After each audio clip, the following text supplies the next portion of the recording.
Hello, Twitch. There we go. Oh, I forgot to open up the fucking chat. Magical. Chat. Did someone say magical? Oh, you. Okay, Jim Dark Magic. Jeez. Let's see here. So that's good. We got this. That can stay right there, and that's fine right there. Get Discord up. All right. So last we left off. Let's get some music going. Last we left off, you guys were in the basement of the Wachter house, a run-down house in which a not decrepit old woman, but a kind of maybe not so nice old woman lives. You've heard that she is a demonologist, and certainly the giant pentagram in her basement seems to suggest that. Yes, she also Doesn't help that in her Infernal. picture. It doesn't help that in her picture in the player handouts, there's literally a demon on her shoulder. So, last we left off, you guys were in that basement. However, there is a new arrival in Vallaki by the name of Thoden Becker, who came here under somewhat mysterious circumstances, which you don't really necessarily need to talk about at the moment if you don't wish to.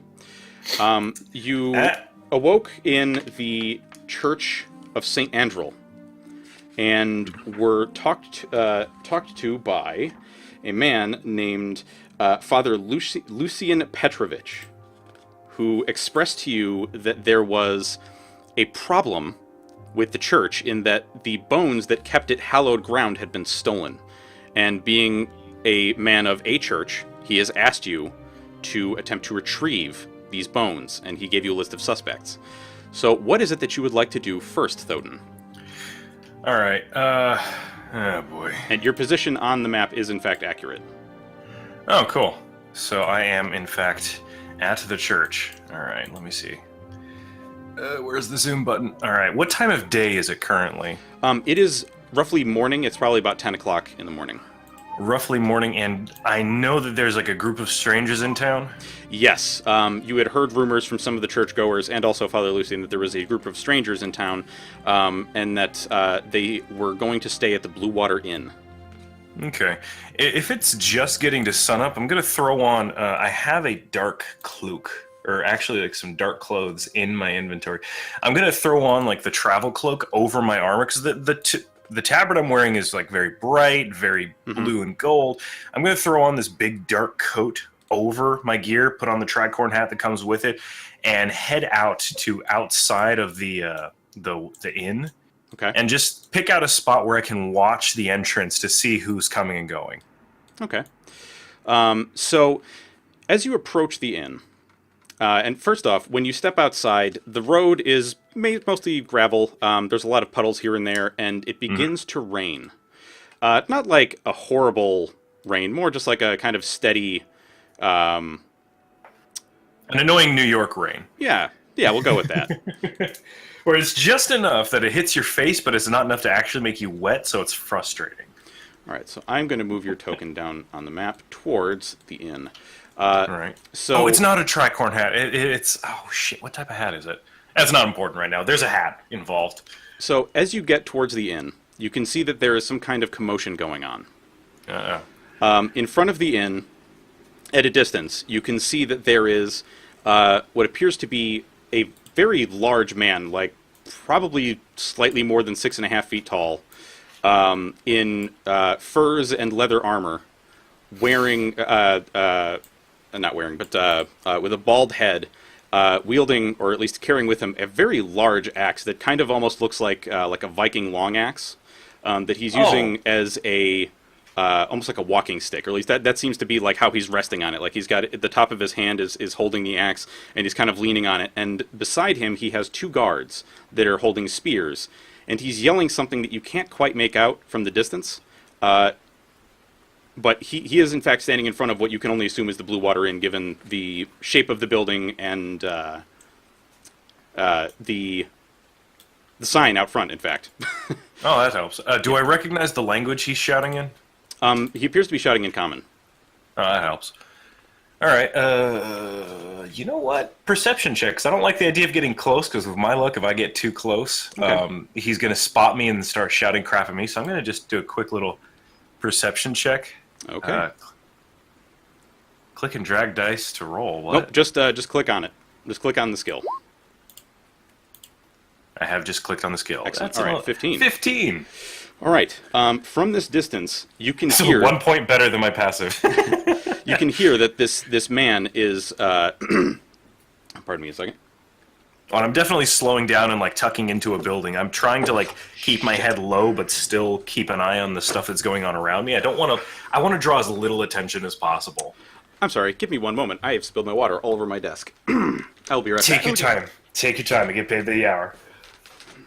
Ugh, God, I wish I was getting paid to play D&D. That'd be so much fun, like Critical Role or Acquisitions Incorporated or something. Oh wait, no. Critical Role's charity, but they still have fun. That's earning something. So. Hello, everyone in the stream watching. Hello, you gorgeous people out there. Yes, I'm not saying anything. I'm just waving hello with skeleton hand. Thoden, you will learn eventually. Assuming that we're going to be, coming into contact, you shall be learning how fond Nyloth is of his skeleton hand.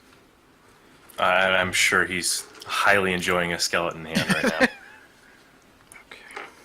It's a special one-handed technique he's been working long and hard into the night on. Wadji, you're here, yes? What? Yes. Okay, good. So I want to make sure that nobody's picking on you when you're not here, you know? No, I'm here. Just the usual. All right. Here it is.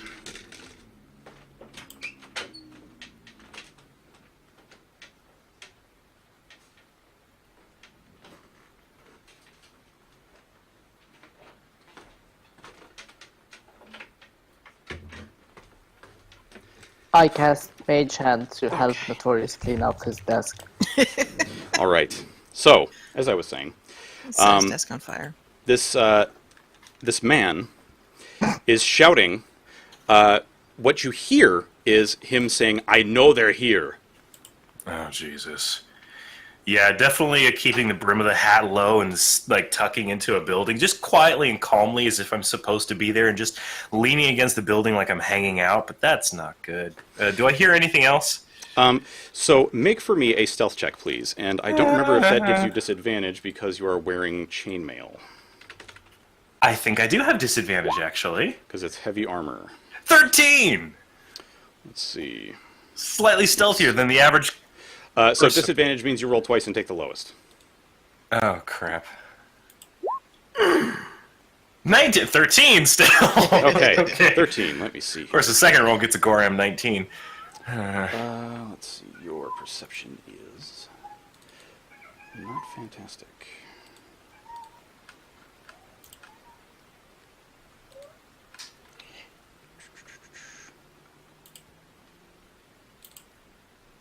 So give me a moment here. There's a lot of stuff to look at. Okay, there we go. All right. So this man doesn't see you, but two of the guards that are standing next to him point in your direction.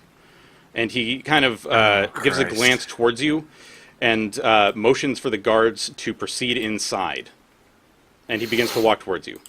So I'm going to move you over to another map in just a second. This is not actually how far away you are, but this is just to give you an idea of what is going on and what this looks like. If it actually will I have a black screen. Here we go. You might want to scroll down. Oh, okay. Oh, okay. Ooh, that's pretty. Indeed. All right. So I'm right nearby. Okay, the guards were told to head inside, and holy shit, that picture makes him look like a huge bitch. He is very big. I don't know how big Thoden is, but this is a very large man. So he begins. Thoden is 6 feet. How big is this guy? He's about 6.5. Okay, so it's close, but it's not that close. Yeah. So he begins walking down the street towards you. What would you like to do? Well, he's looked at me, and there's definitely been eye contact. I'm not about to bullshit my way through this. All right. Tilt the hat up, acknowledge his presence, take a couple steps forward. I see him approaching, and he's been shouting and stuff. Just get very politely, good day to you, sir. What can I do for you this evening, or this morning? It is not a good day. You are one of the strangers that is in town, yes? I may be new, but I promise I'm just passing through. Indeed. Have you been staying at this inn? No, I was saved, actually, by someone I consider a friend. I was going to see how many different strangers were here so I could help them and myself leave this land. So as you're saying this, you see two guards come out of the inn holding next to them a young man. Who he looks maybe at this distance. I mean, you're probably a bit closer to the inn now. You can see he looks like he's in his 20s. Approached, yeah. I don't like the idea of yelling like, yeah. "Hi, how are you?" Yeah, I would be within at least 10 or 15 feet from the guy. Give myself room to either lunge at him or run away. Okay, you can move your token a bit closer if you wish. So just about there. When these people, these guards bring this young man out, the guy standing in front of you turns. And looks over, and then looks back to you and says, "Don't go anywhere." And he starts walking back towards this young man. I don't know if you want to follow him, or I should get definitely a lot closer. Just like this far away, just so like there's distance. But like I don't like this. You can also see inside the inn now that you're a little bit closer. There's a maybe like 30s-ish woman with dark raven hair with some streaks of gray standing behind two of the guards, and she's yelling at them and saying, "Ezek, this is unacceptable! You cannot take our guests from our inn!" And the large man that addressed you earlier looks past the guards and he's like, "You cannot tell me what to do." And he grabs this young man by the shoulder and he says, "Where are the others? I know there are more here. Where did they go?" And the young man just says, "I don't know what you're talking about. I am the only guest aside from Rictavio that is staying in this inn." And actually, let me see here. Ah, boy. So the person you can only assume is Ezek, this large man, says, "I don't believe you. You are coming with me to the stocks." And so as he finishes saying that, I'm just, "Master Ezek," to try and draw his attention. "What do you want?" "Please, sir, I'm a servant of Divine. I'm a servant of the Divine. Let me speak with the boy. See if I can don't help." care who you serve if it's not the burgomaster.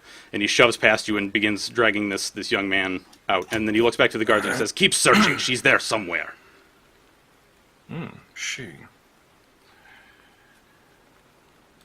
All right. Is there anything else that you would like to do? Now, I'm gonna. Do I know roughly where these supposed stocks are? You have the feeling that they're towards the town center from what Father Lucian told you. You don't know exactly where that is, but you have a rough idea. Like, if you just walk around, you're pretty sure that down one of the streets you would probably see it somewhere.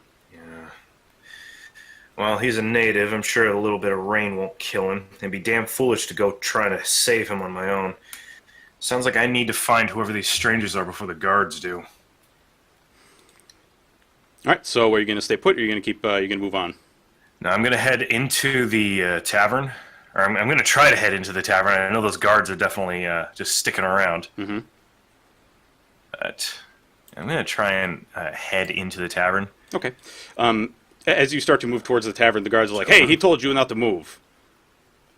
He said not to leave. I'm heading inside to grab maybe a drink.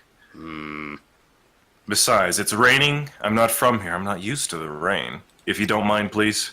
Sure. You don't even need to make a persuasion check. So as long as you're not actually leaving the inn, they will gladly stay where they are. Inside. All right, so you can go inside the inn. The guards make way for you, and you can go past them and take a seat. So as you are you ordering an actual drink or no?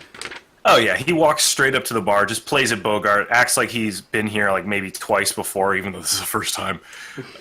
Beelines straight to the bar. Good morning, milady. I'm not What a sort of lady, drinks do you but have? I appreciate the thought. What would you like? We have Red Dragon does Crush and she- we have Purple Grape Mash. Red Dragon.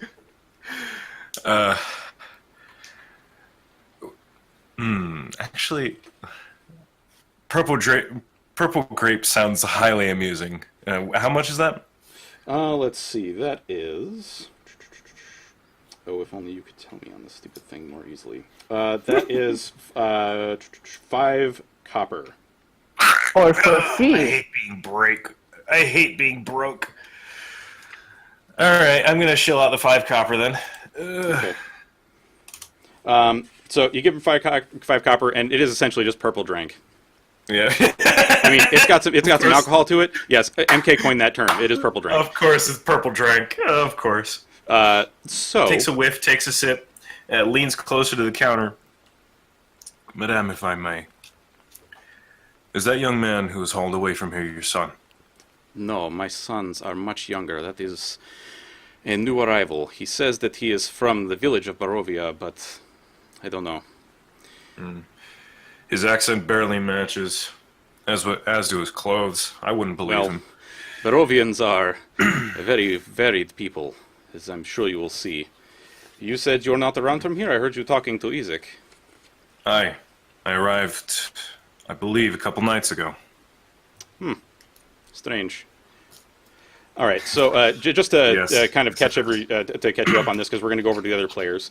So the proprietor of the inn, this Danica Martikov, she introduces herself. She also tells you about her her husband Erwin and their sons Bray and Brom.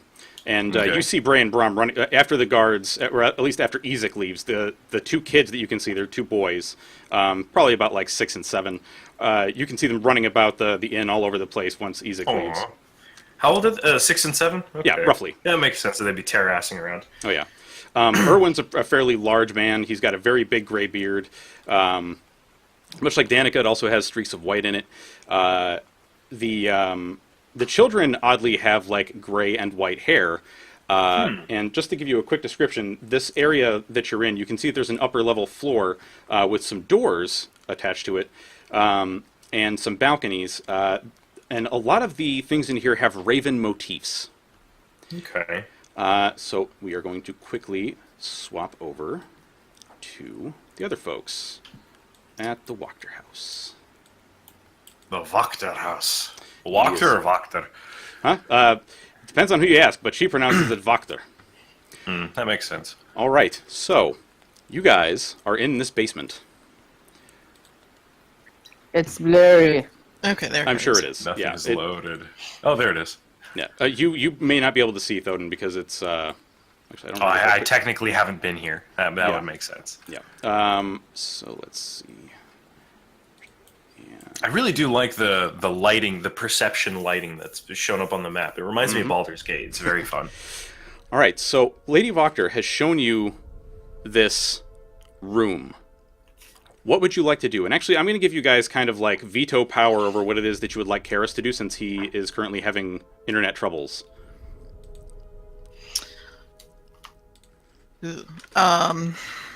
Okay, so what exactly happened with this lady? She took us to She her said she wanted to basement. show Karis something, and then she brought you folks down into the basement of her house.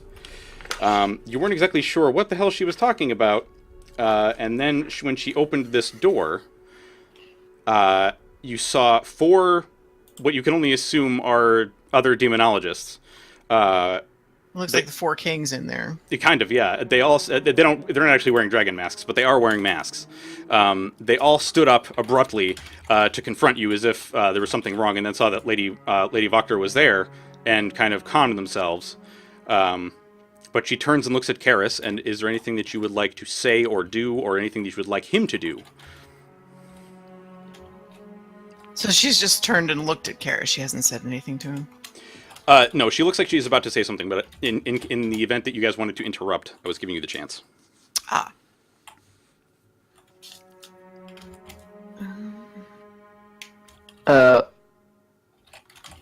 what's this? As I say in Infernal. Oh, Jesus. Yes. You just say, "What's this?" in Infernal. What's this, your eloquent wonderfulness? She kind of cocks an eyebrow at you and says back in Infernal, "It is a pentagram Duh. for the summoning of devils. Much like your friend." And Karis also understands this. Yes, I kind see. of asks, like, I'm not sure why it is that you're showing me this, Lady Wachter. To which she responds, "I had a prophetic vision that a devil would be here to help me in consecrating this town in the name of Strahd von Zarovich and ridding it of the presence of the Burgomaster. And I suspect that Karis is that one." Is she saying this in Infernal? She's saying this in common. Okay. All hail Strahd, first of all. Make a deception check. Fine. Oh, boy. Wait, I need to get my character sheet up just a second. We're gonna find out really quick whether or not you're Sherlock Holmes or a potato. I perceive that there is error. Okay, so a deception check Yes. Deception. Yeah. in terms of skills. Yep, just click on the Oh, deception skill. deception. My mistake. God damn it. Here I am over here roasting you. Well, 7. depending. Yeah, I mean Sherlock Holmes is also deceptive. All right, so you're like, "All hail Strahd," and she kind of cocks an eyebrow at you and says,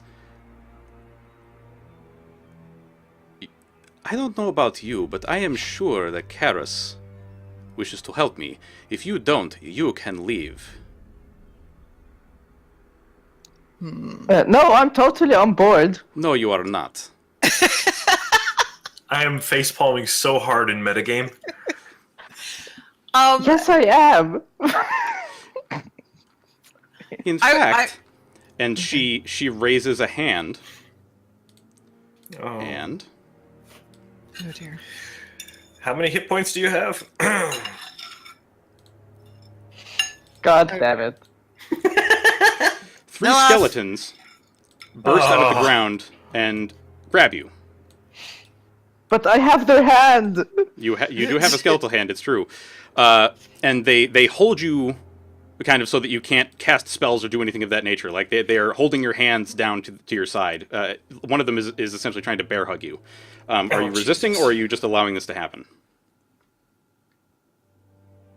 I am frantically apologizing to the great demon lady. I can just imagine one of the skeletons just has the finger up to his mouth like, shh, just go with it. Shh, So just go with it. when you start apologizing, and Lady Wachter just says, "Your apologies mean nothing if you do not support the great Count von Zarovich. You will stay here, and you will become one of my okay. servants, much like them." Oh, God. Garth is looking back and forth between Sitka and Karis, like, is it killing time? Like, you've seen this look on Garth's face before, like, I don't know if you guys want to start wrecking things, or if you want to sit, or, like, what are we doing? Can Karis try to, convince the lady that he will be responsible for Nyloth? And What and would you if like she him to lets- say to her? Yes, that is cool. Yeah. Just to say,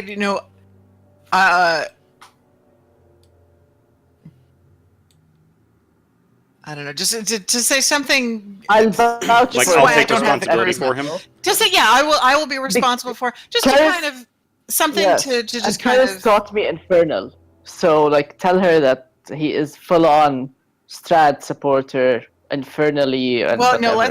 let's hang on, but something to the effect of assuring Lady Wachter that he has he's got Nyloth in hand. You know Okay. that he's got. You know he's got this. Nyloth is. You know he's.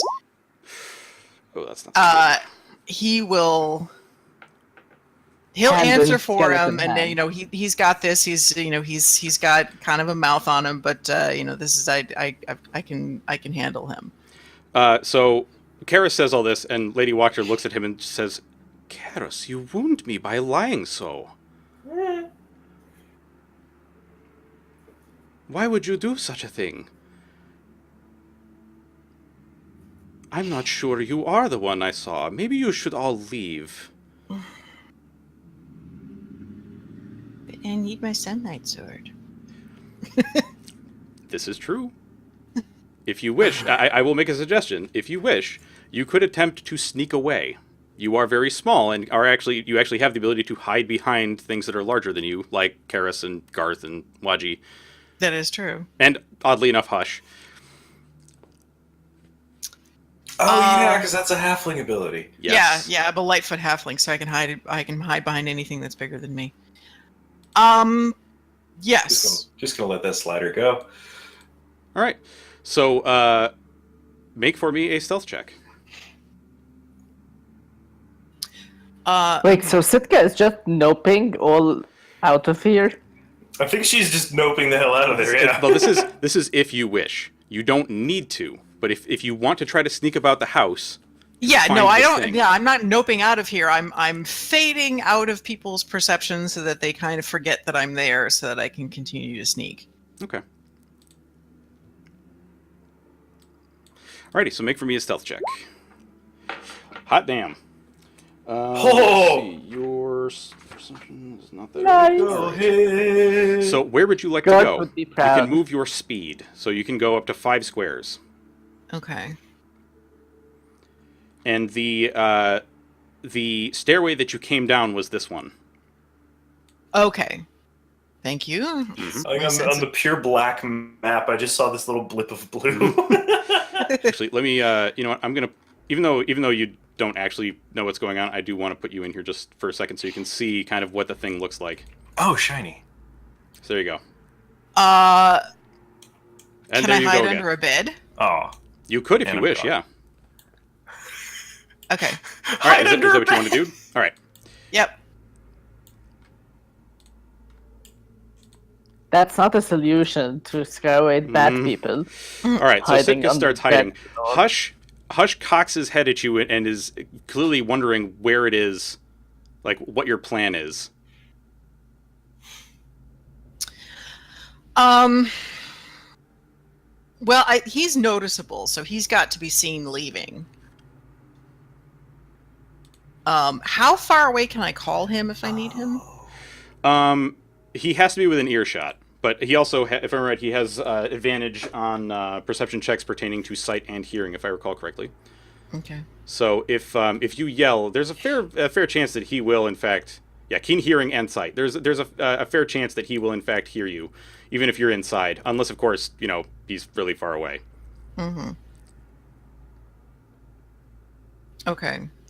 Can I communicate to him to leave but stick around the house? Oh yeah, sure. So you make some hand gestures, and he, seeing you, goes and perches on Garth's shoulder, and Garth's like, "Hey, whoa, whoa, whoa!" Like bird, man. Like we're friends, but you're very large. So, Nyloth, are you going to leave, or are you going to stay? I mean, I can't. Wait, I can't do anything, right? Well, the skeletons are holding you, but the feeling is that if Karis takes you with him, Lady Voctor will let you leave. Sure. Okay. Karis wants. Wait, so we're leaving? Sure, we're leaving. We can come back and kill them all later.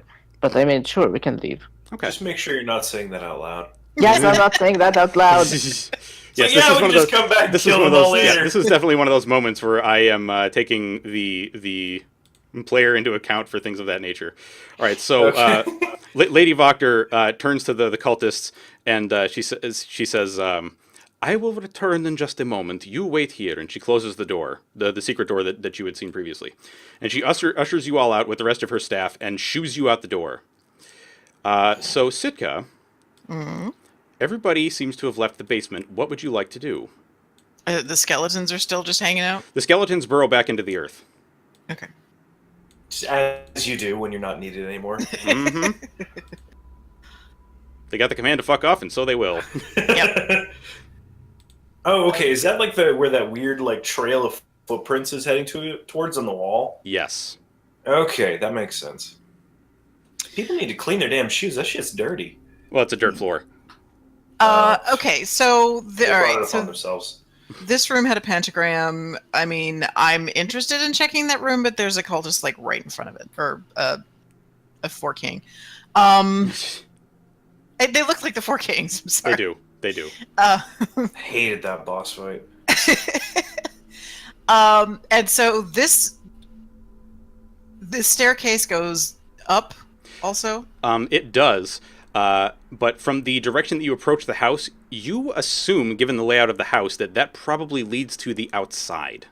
That leads to like a bulkhead basement area. Okay. So it's a cellar door. Sitka has a better sense of direction than I do. Okay. All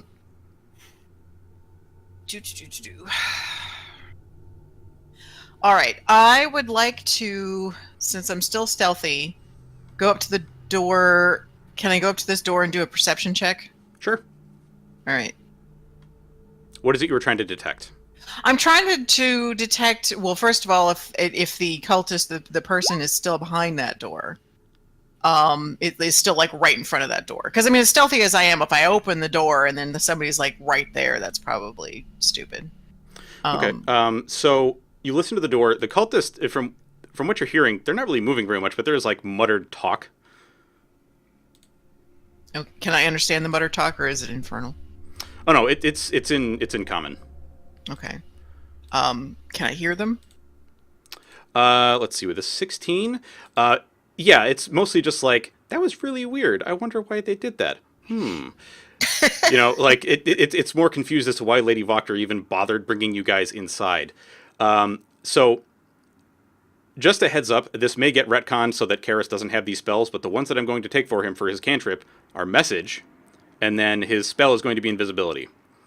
So, Sitka, you hear Karis's voice in your head saying, I don't know what your plan is, but if you come outside of the visibility of Lady Voctor, I will cast invisibility on you and you can go through the house and find what you want. Ooh.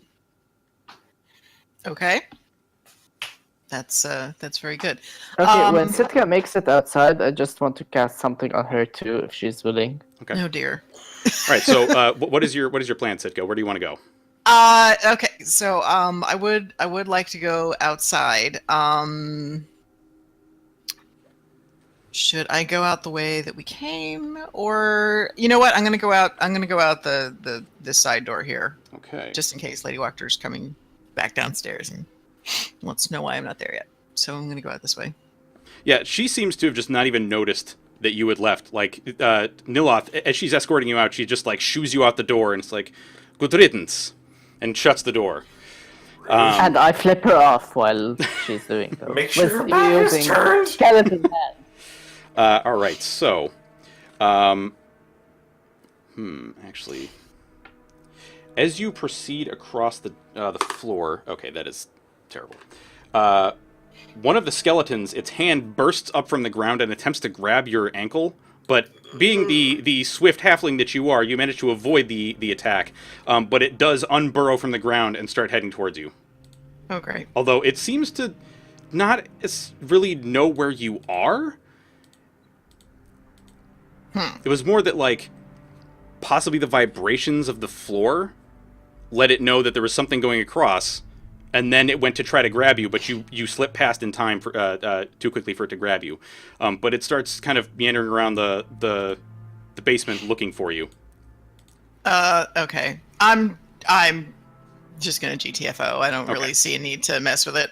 All right, so there is, let's see, there's a slanted wooden cellar door with an iron pull ring and iron hinges that stands against the foundation of the house, and I'm assuming this is the door that you are going to open. So make one more stealth check for me, please. Goddamn. All right, so you make it outside just fine without any kind of noise or anything. You make it over to Karis, who will cast invisibility on you. Let me just make absolutely sure that I am doing this spell correctly here. I believe this is not just going to give you advantage, but it's going to mean that you don't even really have to make stealth checks unless it's something that makes noise. Yep. Okay, so you don't have to make stealth checks unless it's something that actually makes noise, and the duration is up to an hour. So Karis is going to stand outside the house, concentrating on the spell so that you are invisible. Okay. Sitka, Yeah. are you like willing to be touched by someone? Phrasing. Yeah, you may want to clarify, says Karis. Phrasing. I can cast Jesus. protection from evil and good on you. Does this pickup And it line work grants- for you very often? It grants you protection from like undeads and fiends and fae and elementals. Oh, I see. Last time I I'm heard trying- a pickup line that bad is because it was. I'm do trying I to come have- here often? Let's see, how long does this last? So that spell lasts up to 10 minutes. Which is some good enough time for her to like at One would least hope. have it. One would hope. All right.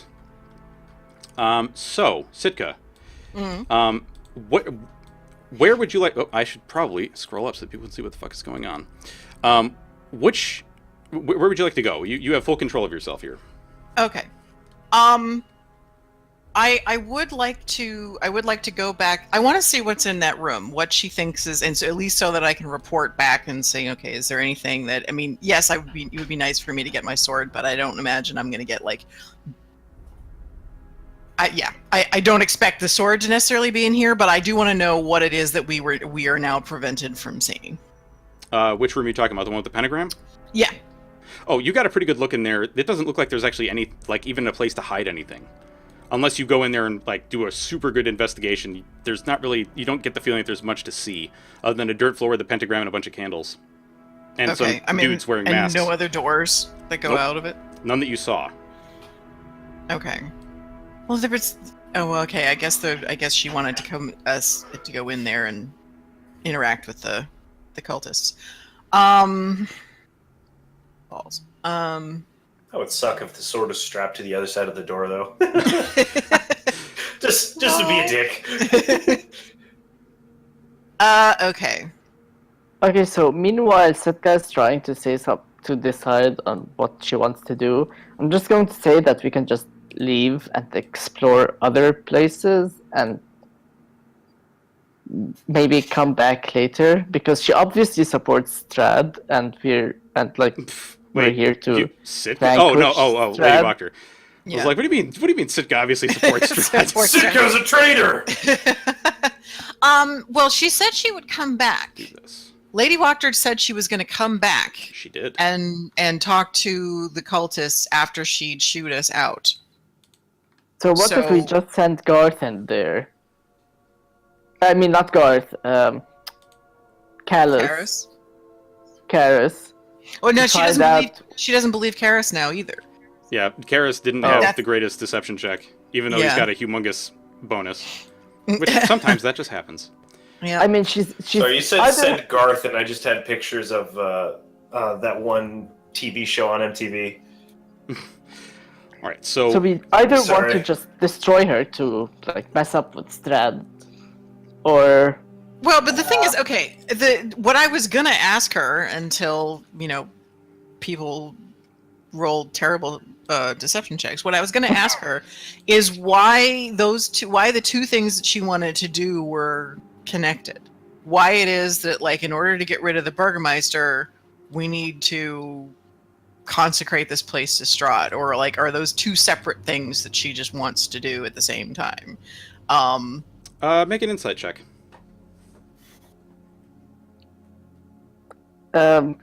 Notorious. Yes. Would I have seen anything like specific about the pentagram to do like a Arcana check on it? You could, yes.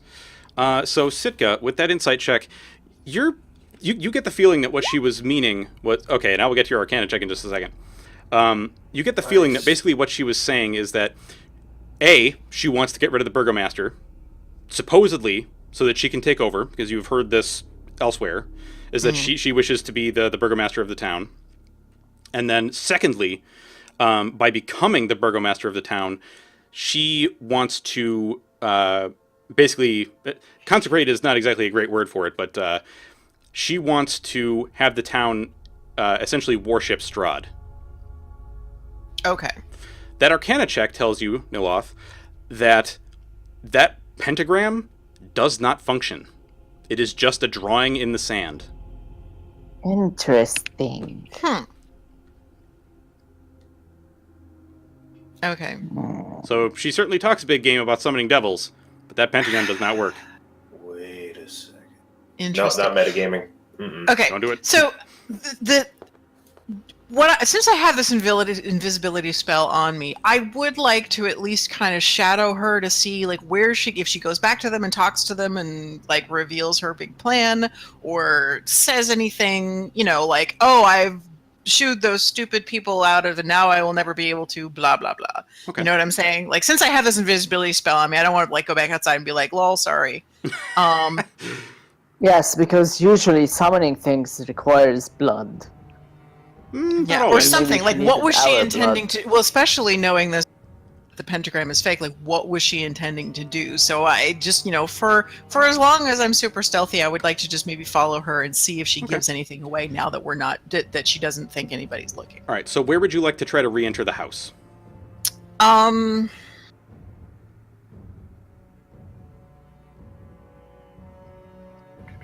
And keep in mind, you can walk around the house all you want. Nobody's going to see you. Okay.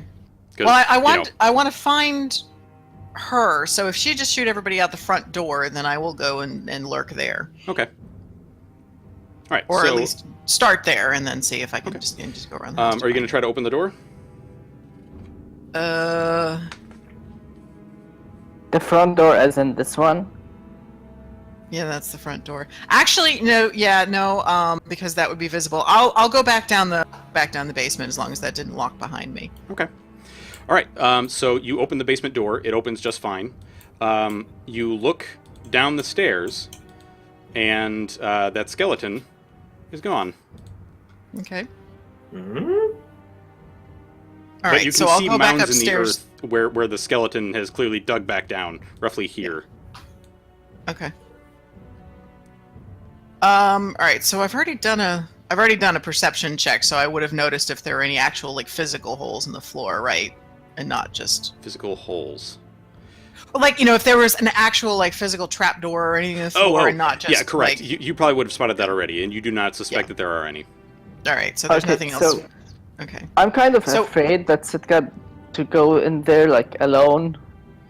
So I want to do like a stealth check and kind of creep up, just still here, so I can see what's going on. Okay, make for me a stealth check, please. Okay. I swear, if you like bang something and make everybody start coming running, I'm going to kill All right. you. So you go in there, and you cannot see her. Okay, I'm going to stay there. All right, Sitka. Thank you. Oh, Jesus Christ. Stupid skeletons. All right. So as you dash across the floor, 3 more skeletal hands pop up out of the earth, and 3 skeletons, again, attempt to grapple you, and fail miserably. So you see these skeletons, and actually, Nyloth, when you come down into the basement, you see these 3 skeletons kind of meandering around, looking for something, and then they see you. Oh. What? No! But I was stealthy! I You- mean, you at were, least but you're that's also- not for Sitka. I So cast Mage Hand and put it in front of my face so I can look like a skeleton. the skeletons do not believe it, and they begin to advance towards you. Oh, Jesus So, Christ. Sitka, what would you like to do? Wait, are we in... You're not in initiative. If you want to try to leave, you're more than welcome to. Yeah, I'm going to cast Misty... Wait, can I leave without them having opportunity? Yeah, you can try to run out the door if you wish. I'm merely putting them here in case you don't leave. Yeah, okay. I'll run back out and I'll tell them that there are 3 skeletons and there's Sitka. Okay. Since you are running out, make a stealth check once more, please. God damn it. Are you closing the door behind you? Said yes or no? No, it'll make noise. Okay. So you leave, and Sitka, you see the skeletons. Once he gets out of the door, the skeletons stop, turn around, and go back to standing around. And Hey then, guys, it's me again. and then sink back into the floor. Jesus. Remind Okay, me I'm to going read to this, Jesus. upstairs to try to find Lady Wagner. Okay. So as you're walking around, you can actually hear her voice in that secret room. In In which this secret room.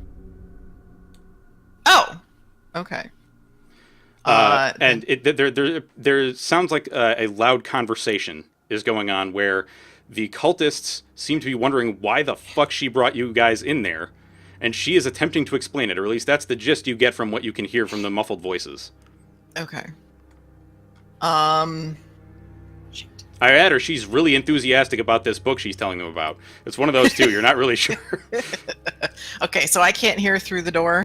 Correct. Okay. Not super well, because it does fit actually pretty well to the floor. Okay.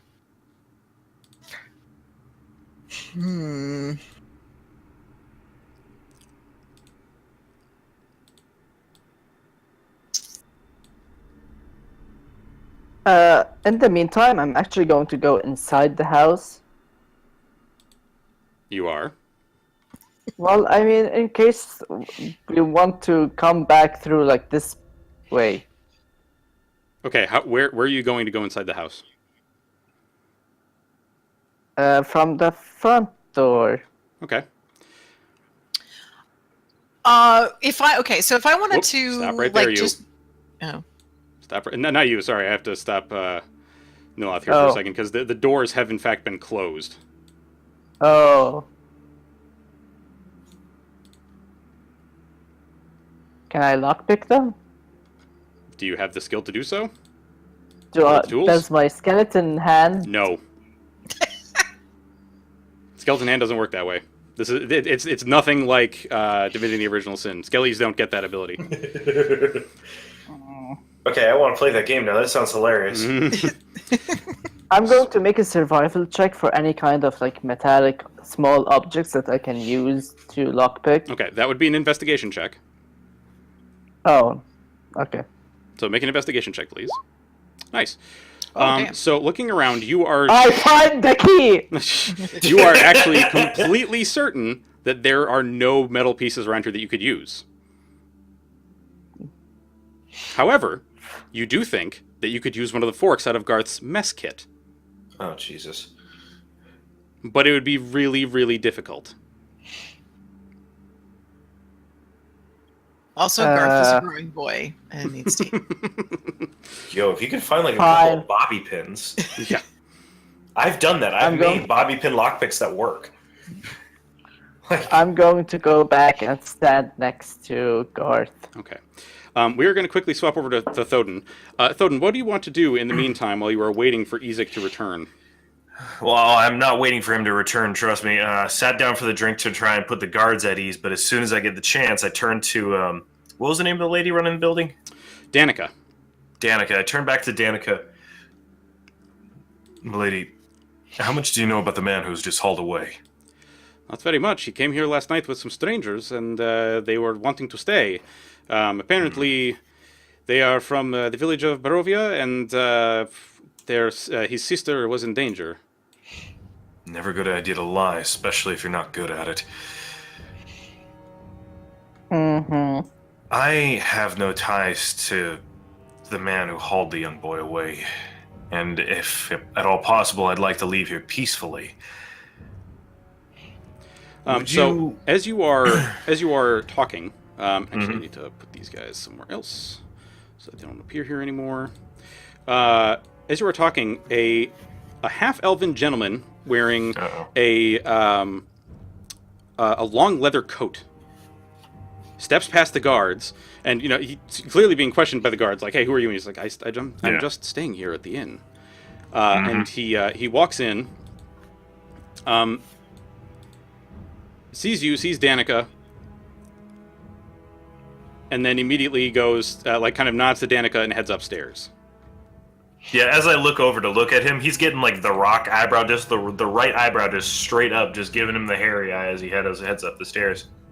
Okay. If you don't mind me asking, who was that?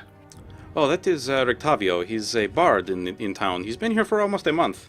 Usually leaves in the morning, takes an apple and a steak with him. He says it's for the toy maker, but I don't know. Been here a month, so he's a stranger too? Yes, he does not belong here. Basically, if you're not a human or a dusk elf, we know you're not from here. Yeah. Something tells me my ears give me away. They have a slight point. What can I say? Mum was very magical. As I was saying, I have no ties to the man who's choosing to go all full inquisition on the strangers. What can you tell me about them? What, the strangers that are here? Aye. I can't really tell you very much. They are, they are strangers. They came here last night? Languages that they seemed to know. Okay, you are looking races. for descriptions. Yes, okay. Well, yes, please, sorry. So one of them is a fairly tall gentleman, or, well, I say gentleman, but he has horns and pink skin. One has obsidian black skin and pointed ears, much more pointed than yours. There was a woman about the size of a small child, and then a very big lad with a very big, bardiche. Bardiche. Is that innuendo? It's like a glaive, so like a poleaxe. Oh, okay. Oh, Internally, he's just like, wow, okay, that could have gone really sideways really fast. No, it's a word for a big mustache. You see, no. Yeah. He just nods. What time were they last here? Oh, they left fairly early in the morning. Actually, not long after Rictavio left. Maybe 8:30, 9 o'clock, somewhere around there. Damn. I was hoping I could catch up with them. Well, I thought they spoke about going about the town. I'm sure if you look, you will see them. But the problem is you have these guards standing here. If you want to buy a room, I'm sure we could make some kind of accommodation for you. Funds are a little tight currently. How much would it cost? If you want to buy a room, and she kind of like her eyes kind of narrow a little bit, like, come on, you dude. know what? Yes, that actually sounds like a marvelous idea. Excellent. Why don't I show you to your room? All right. Please. So she brings you upstairs. And is there a convenient window with a hay pile underneath? No.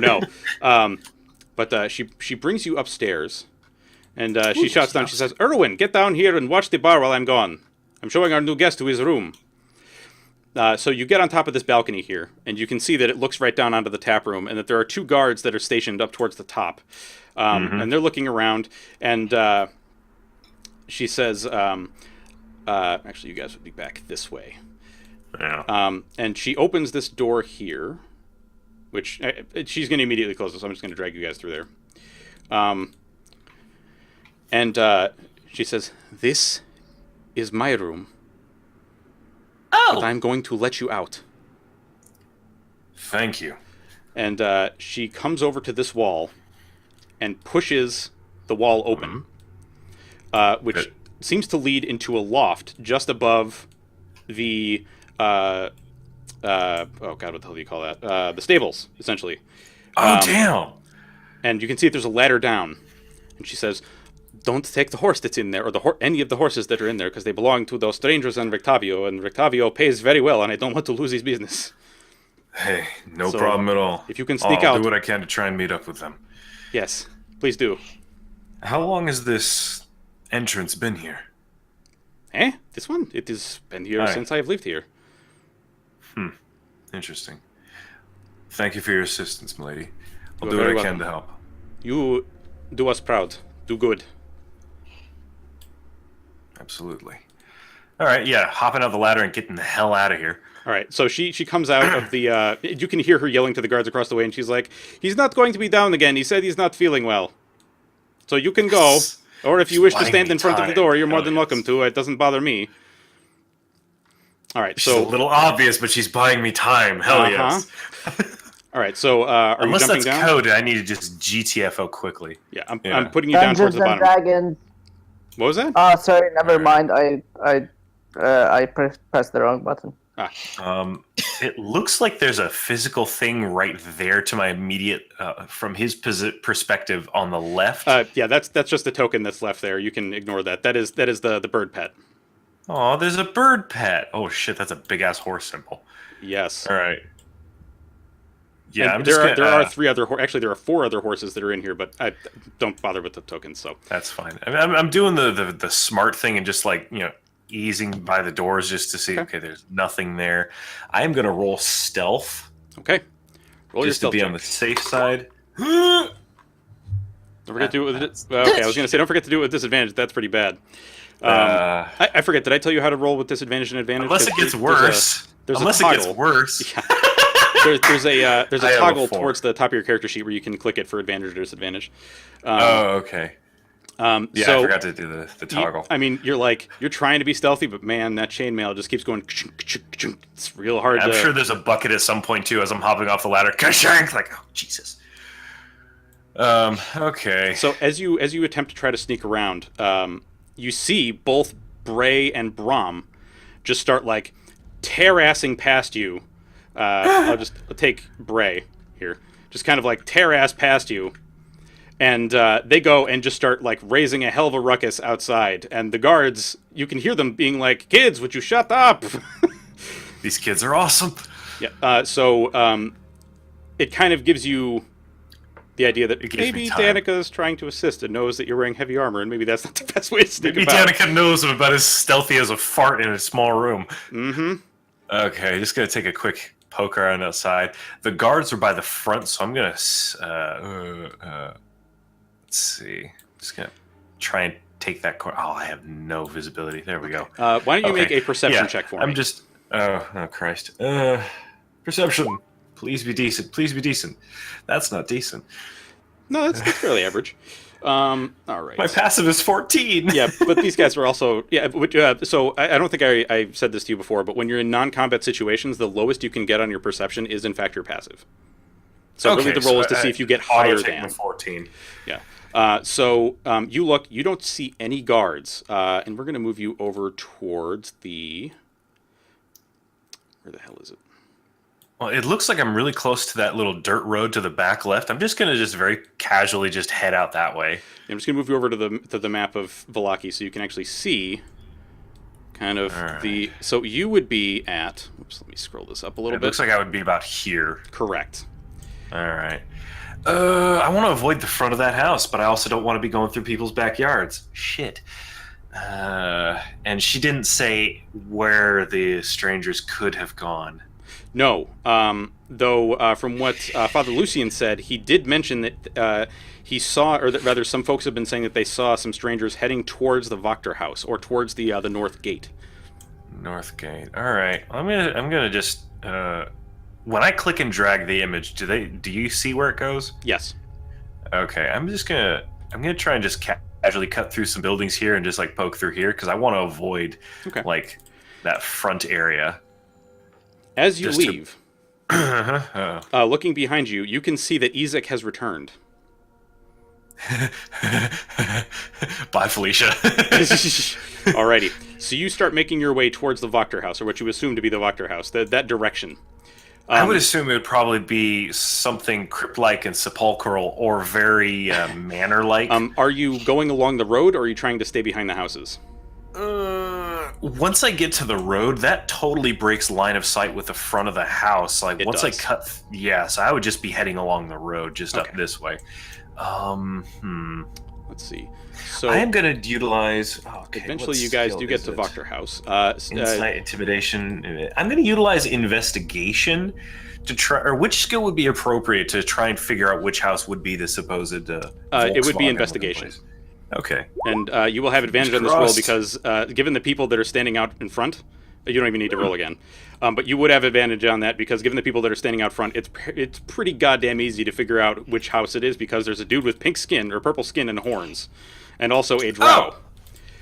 All right. I see the dude with pink skin. Okay, that makes sense. I'm not sure if this guy even speaks common.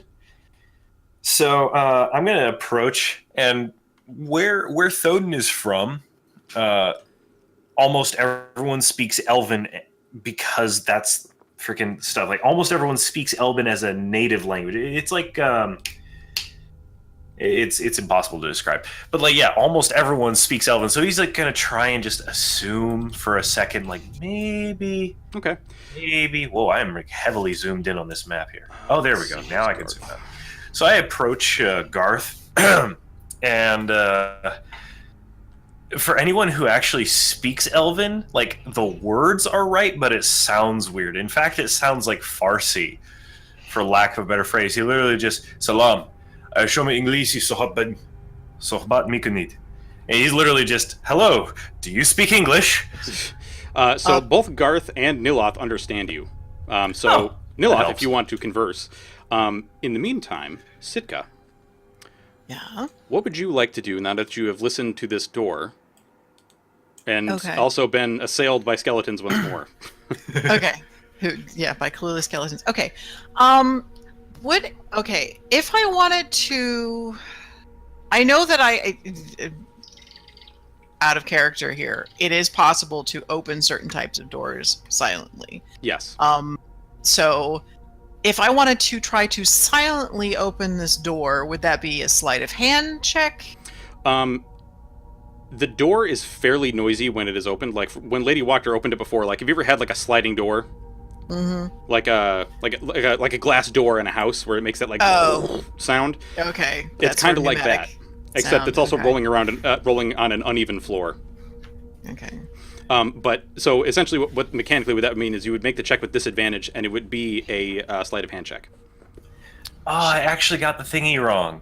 If you're trying to introduce someone, if you're trying to talk to someone and you're not sure if it's a formal or informal situation, you got to say bebakshid first, which is excuse me, and then the rest of it. Sorry, I was actually using like real Persian there because it sounds right and the script looks like Elven as fuck. Sorry, anyways. So bebakshid is like afwan in Arabic.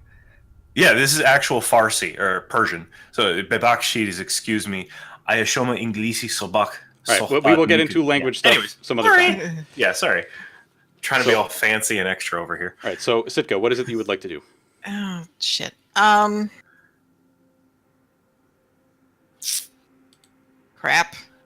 I think if I had my people with me, I would probably try it, but I don't.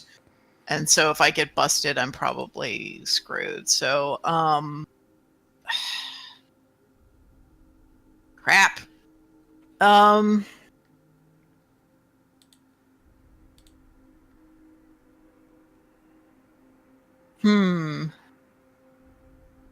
Yeah, I think I'm just gonna go outside. I think I've worked this like, let's split up the group, even though it's totally stupid and always gets you killed thing too long. So only in Scooby-Doo. In every horror movie ever. I'm going to check your character sheet really quick before you head outside, just for one thing. Just give me 1 second.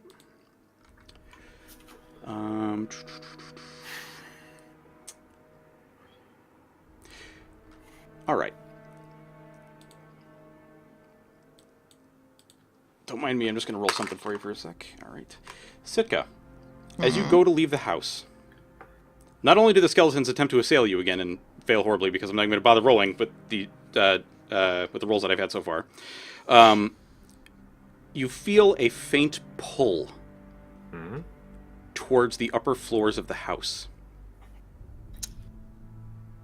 Okay, what sort of a pull would this be? Not like somebody's putting a hand on your shoulder and pulling, but like... It's hard to describe. It's as if something in your mind is telling you, it's here. Okay. That's spooky. Yeah, okay.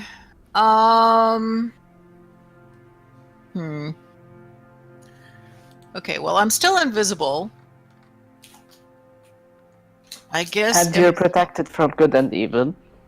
Well, for 10 minutes, which I probably passed already. But yes. I'm trying to think. Okay, where is... Are you heading upstairs? Yeah, I'm gonna head upstairs. Unlock the door. I don't want to unlock the door yet. Not until I need, and not until I'm ready for like people to know that we're still here.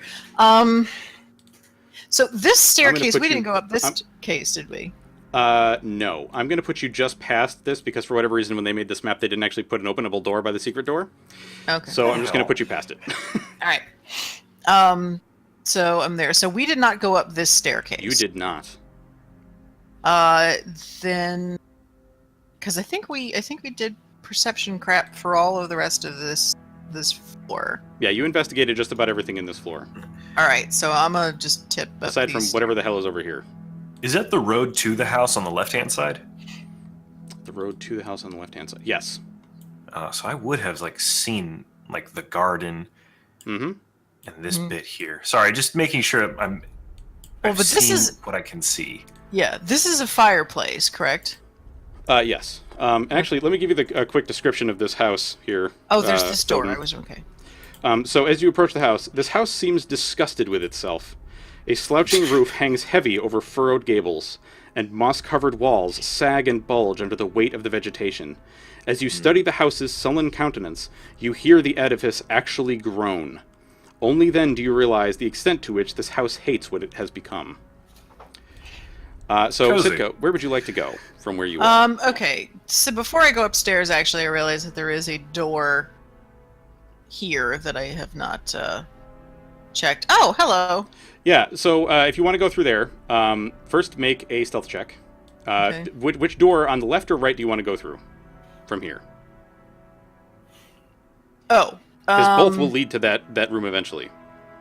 Okay. Yeah, I mean, this one had if I recall correctly, this had a lot of people in it. By this, I mean this right here. It did previously, but when you saw them, a lot of those folks seemed to be getting up and getting ready to do their, to work for the day. Okay. Then I will go through here. Okay. And then through. All right. If you don't mind me asking, how are you doing that little blipped thing? So if you have the mouse pointer selected on the top left, if you hold down the left mouse, it'll ping. Okay, so it should be Like that, cool. exactly. Yeah. Okay, cool. All right, so as you go to turn the corner, I'm just going to show you, you can see that there is a woman dressed in a maid's outfit that is dusting and cleaning. She has not seen you, obviously, because you're invisible. Though you're not sure how you'd get past her until she moves somewhere else. Okay. Then I will go out this door. Okay. Here. So and through the- in there you can see a man with kind of darker skin who seems to be gathering some things out of these barrels. And make a stealth check for me with advantage for this floor. Okay. Okay, so 22. All right. As you are sneaking through, it does not seem that any of these people are seeing you. Or, well, obviously they're not seeing you, but they're also not hearing you. Okay. So you are being quiet enough that they don't hear you. And all these doors are, in fact, open. Like, they're leaving all these doors open. Just because they're going about their day. Like, David, who you did see before, is working at the in the kitchen, kind of hurrying back and forth, getting ingredients, getting things from this other person that he refers to as Halleck, and is Yo, I chopping have vegetables, Linus. etc. Okay. I have line of so- sight on that window she just walked past. Can I roll perception? Me too. I want to roll perception as well. You will because- not see her because she is invisible. Aw, okay. Never mind. Oh. Worth a try. Just like the idea of her being stealthy and I just look hard in her direction out of nowhere. Yeah. All right. So, Okay. you gonna head upstairs? No, I'm gonna check this. I realized I Okay. did not check this. All right. So what are you going to do to this door? I would like to make a perception to see if there's anything behind it. Okay. Let's roll me a perception check. Yeah, I'm trying. There we go. Here it is. Ew. So there does sound like there's a person in there, but they are not being terribly stealthy. This person, it sounds like they are counting coins. Like you can hear them hitting a table. Okay. Can I tell with this perception check if they are close to the door? They are not. Okay. They're not like super across a room, but it sounds like maybe they're towards the middle of the room. Okay. I would like to open the door and then see if he noticed. Okay. Or Make he, a sleight of they. hand check. They. Advantage or no? Just a regular check. Okay. Okay. Thankfully for you, he did not roll very high. So you open the door slightly. Let me get the door out of here. If it will let me select the door, please. Thank you. And you see a man dressed much as a man that you encountered earlier this morning. The one that Karis yelled at with thaumaturgy and caused to run away. This appears to be the same man.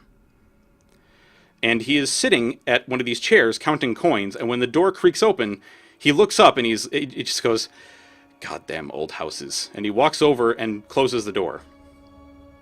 Must have been the wind. Yep.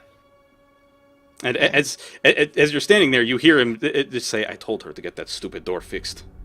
What was that noise? So, which side of the door am I on? Am I in? That is up to you, because he gets up to... He's not, like, running over to do it. If you want to back out of the room as he's going to close the door, you can do so. No. I want to slip past him into the room. Okay. All right. So he goes and sits back down on one of the chairs and is counting a small coin purse. Okay. So with my perception, which my passive perception is 14, I can't see anything else in this room. So actually, let me give you the quick description here. Okay. The den. Wood paneling, embroidered rugs, colorful furnishings, and a blazing fire make this chamber stifling. Mounted above the mantel is an elk's head.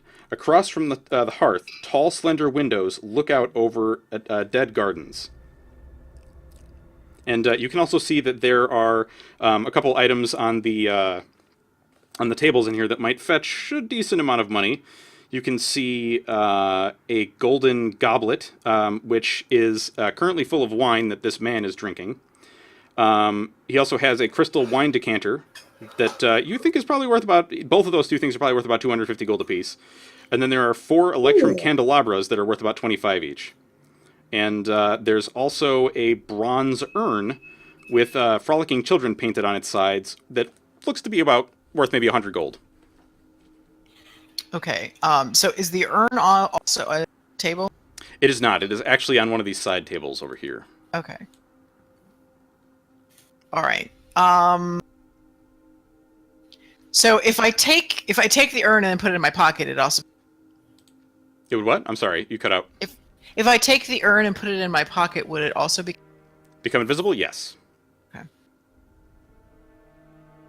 Yeah, I'm not going to mess with the wine he's actually drinking. That seems stupid. He reaches for the cup is gone. What the hell? So, but I will nick this urn. Okay. Make a sleight of hand check with advantage, please. And don't forget to add that to your inventory should you succeed. All right. He does not appear to notice you nicking this urn. He seems to be very intent on counting his coins. Okay. Do I notice anything else about him or about the coins? How large is the stack of coins? It's like... It's a bunch of silver pieces. What you do notice about the coins is actually the same thing you've noticed about a lot of the coins here, in that they seem to be stamped with the same face of the guy that confronted you in Barovia. in In the profile. meantime, Hmm? in the meantime, can I like be saying to Karis to send a message to Sitka in, like I'm saying it to him in Infernal, so the new guy doesn't know that you have an agent in the house. So I'm telling him to send a message to Sitka, telling her that there's a cutie. Okay. Damn it! I have Karis- Celestial, not Infernal. Damn it! Yeah, Karis gives you an eyebrow, and he's like, "Okay." And so he Somehow he thinks that's going to entice me points out. towards the house. The problem with message is that you have to point towards the person that's going to be receiving it, so he doesn't really know exactly where Sitka is. And if he points towards somebody that's not her, he might accidentally send them a message. He's like, maybe I'll wait. Yeah. Okay then. Okay. Shit. I don't want to spend too here. Does it? Okay. So can I see where the money has come from? Like, is he taking it out Yeah, of he's a taking it out of a small coin purse. small coin? Okay. All right. All right. He's just making like little stacks of 5. Okay. Does it look like it's his coin? I'm sorry, you're the one. Yeah. Yeah. I don't want to mess around too much. All right. So he's not. He's just counting. He's not talking to himself. Correct. I mean, he is a little bit. He's like 1, 2, 3, Okay. 4. Fuck. 1. 2, yeah. Yeah. Exactly. All right. All right. I think I've spent long enough in here. Okay. I will try to open the door again and slip out. All right. Make a sleight of hand check, please. All right. Advantage or no? Yes. Advantage. Okay. Suddenly the invisibility breaks as you've been here over an hour. Mhm. Damn it. Yo, 18, nice. He doesn't even notice you slipping out and closing the door. Okay. Bye. Jeez. Bye, I've seen motherfucker. NPCs more perceptive. What the hell? Okay. Do I want to tempt fate and go upstairs? How long does this invisibility last? An hour. An hour. Provided Okay. How long Karis has she can already concentrate been? on it. As long as Karis is. Oh yeah. So long as nobody like hits him or Tickles him. yeah, or like cast an anti-magic field on him or something like that. Yeah. No. Okay. So all right. Let me just quickly go upstairs and see what's there, and then if there's anything to report back. I got you. So I'll put you upstairs. You can now see a hallway with a window at each end wraps around the staircase railing. Framed portraits and mirrors festoon the walls, surrounding you with judging looks and dark reflections. You hear something scratching at one of the many doors. At this door. That door. And as you approach the door, let's see here. You hear a little girl's voice. Can little Kitty come out and play? Little Kitty is sad and lonely and promises to be good this time. Really, she does. Oh dear. That's a big red note button.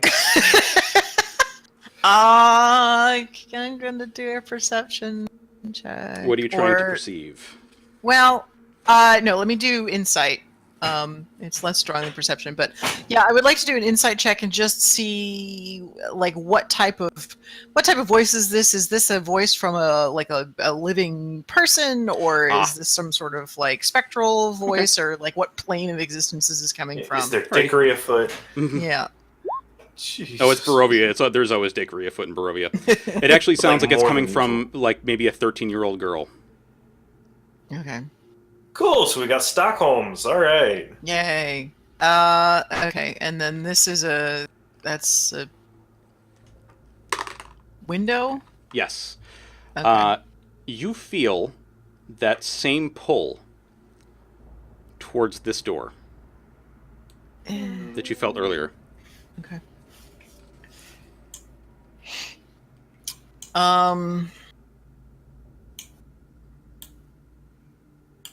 Sitka, the solo movie.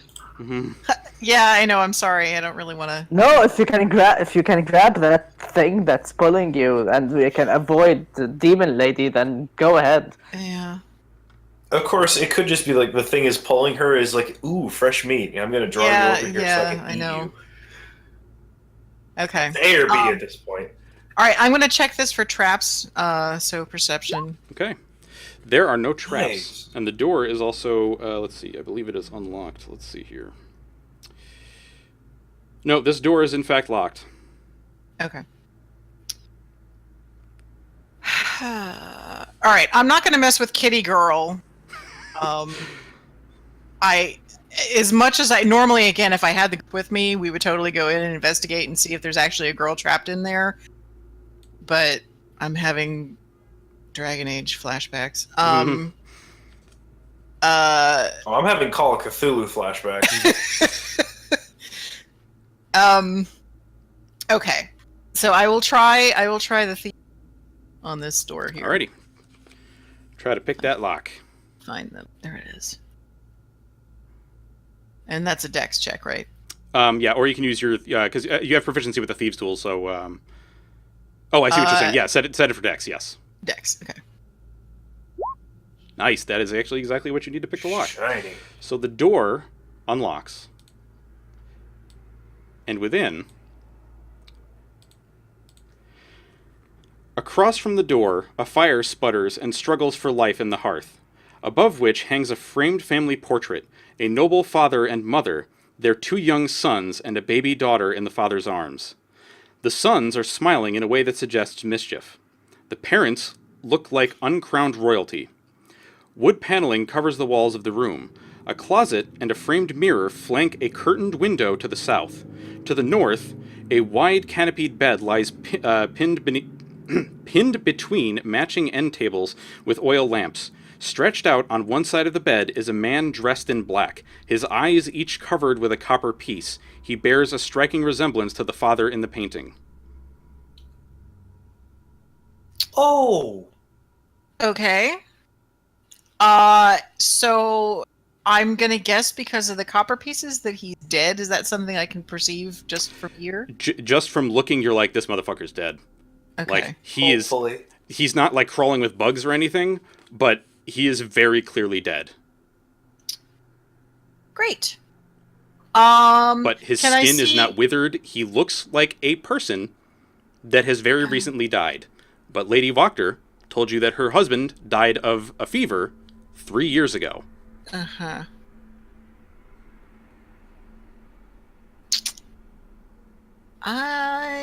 Maybe it's her like father and she's the daughter. That's the worst! Wonder if I could just stake this guy in his sleep. Yeah, because, like, there's no sunlight. Okay. Excellent. So, is this stacked wood right here? Yes. So it could potentially be a stake. You also have a stake from earlier. Oh, that's I right. think it was like last session or the session previous. Yes, the unseen servant gave you a floating stake approach to you. That's right. And this is a mirror? Yes. Okay. Is there anything of interest in either of the end tables? No. There are 2 small gas lamps, or not gas, but oil I lamps. will be right back in like 1 minute. Okay. Okay.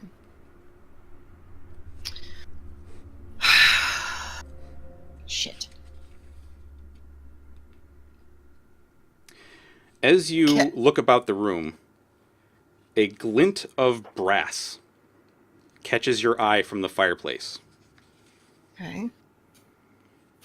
Can I use the 19 perception check on that, or should I roll? No, you've seen this with your passive. You're good. Okay. So there is something in the fireplace. There's something in the fireplace. But it appears to be like essentially you saw like a little tiny bit of something on the upper end of the fireplace above where the fire is, on the inside. Okay. I would like to look at it. Okay. I'm back. As you look, you see that it appears to be the very end of a key. Ooh. I like keys. I would like to take the key if I could. Okay. You are able to take that key. Excellent. Okay. So, can I look under the bed? Yep. You basically just see dust bunnies. So clearly, Right. while the staff of the house are doing an okay job, they're not doing the best job that they could. You know, I wouldn't want to clean the dead man's room either. I'm okay. Lara, you drew dead room duty. Oh, not again. Exactly. Okay, shit. I'm not. I just don't feel like I'm the type of person to just randomly stake a guy. But then again, when we killed another vampire earlier. Shit. This guy doesn't even look like a vampire. Like, from what you saw of what the person that you assumed was Strahd von Zarovich, he looks alive. But this guy, like, the color is drained from his face. He is dead. He just did. Okay. Yep. All right. Sweet. And is there anything I can see interesting? There is a closet door, and then outside you can see your friends. Standing on a stranger standing with them. Yep. Oh, yeah. Is the closet door locked? It is not. I would like to open it, please. Okay. When you open the door, nothing horrible flies out to greet you, thankfully. Good. If I can... Was the key for that closet door? No. Okay. The key is actually too small to fit into the locks that you see on the doors. Okay. Let's see here. So, inside this closet, you can see that there's a high shelf, and on that shelf is an iron chest. God damn it. Simple problems. There's a high shelf. Can I climb up something to get to the high shelf? You can either make an acrobatics or an athletics check if you would like to retrieve the box. Okay. Sorry. Okay. You kind of kick off the two walls of the closet and get the box, and then drop back down. Please make for me a stealth check. Normal or advantage? Normal, because this is more for sound. Okay. Parkour. So you land with an audible poof. You don't know if anybody's heard you. All right. Oh no. Okay. Well, with that, since I've made a noise, I'm still invisible. I'm going to leave in case anybody comes here to investigate the size. Okay. Is the treasure chest invisible because she's holding it? No. This is just a floating have a ass cloak. treasure chest. I have a cloak.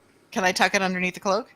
It's a fairly large chest. This is something that, like, because of how big you are, or rather how small you are, your arms are probably like, if you put your elbows at like 90-degree angles and then pushed out your arms, that's about how big the chest is for you. Oh, shit. Okay, now this is one of those stupid laws of invisibility where, like, you know, if you're invisible, is everything that you're wearing invisible? So, like, if my cloak... If I take off my cloak, it is no longer invisible, right? It has to Correct. be attached to me? Yes. Okay. The spell affects you and anything you are wearing. Okay. Or something that you are carrying, like, in a pouch or whatever. All So, right. like, even your weapons are invisible until you attack. Okay. Can I hear anybody coming? Make a perception check.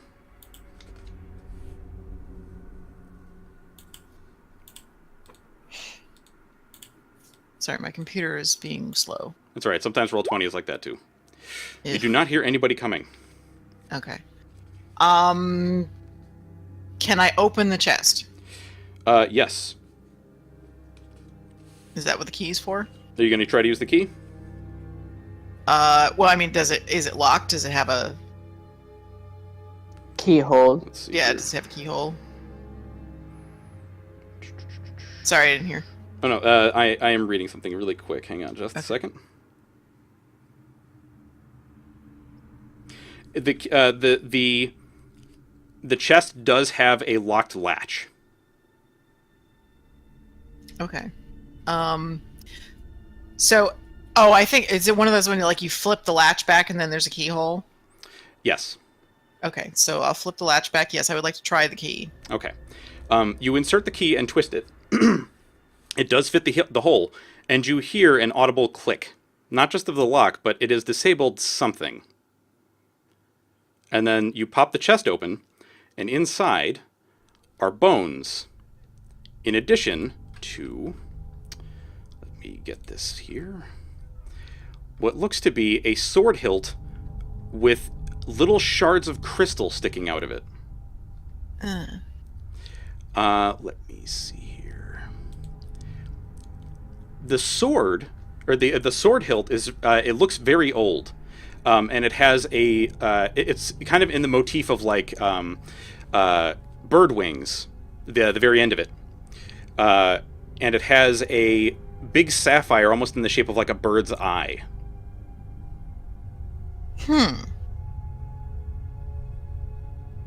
And you feel like this is exactly what the pull was bringing you towards. Okay. All right. Is that small enough for me to fit inside my clothes somewhere? So people Yes, can't the sword see it? hilt is definitely small enough. Okay. Now the crystal shards that are coming out is like the rest of the crystal. They're like millimeters long. They're not Okay. very large. Okay, so it's not like I just busted a crystal sword by opening this chest. Correct.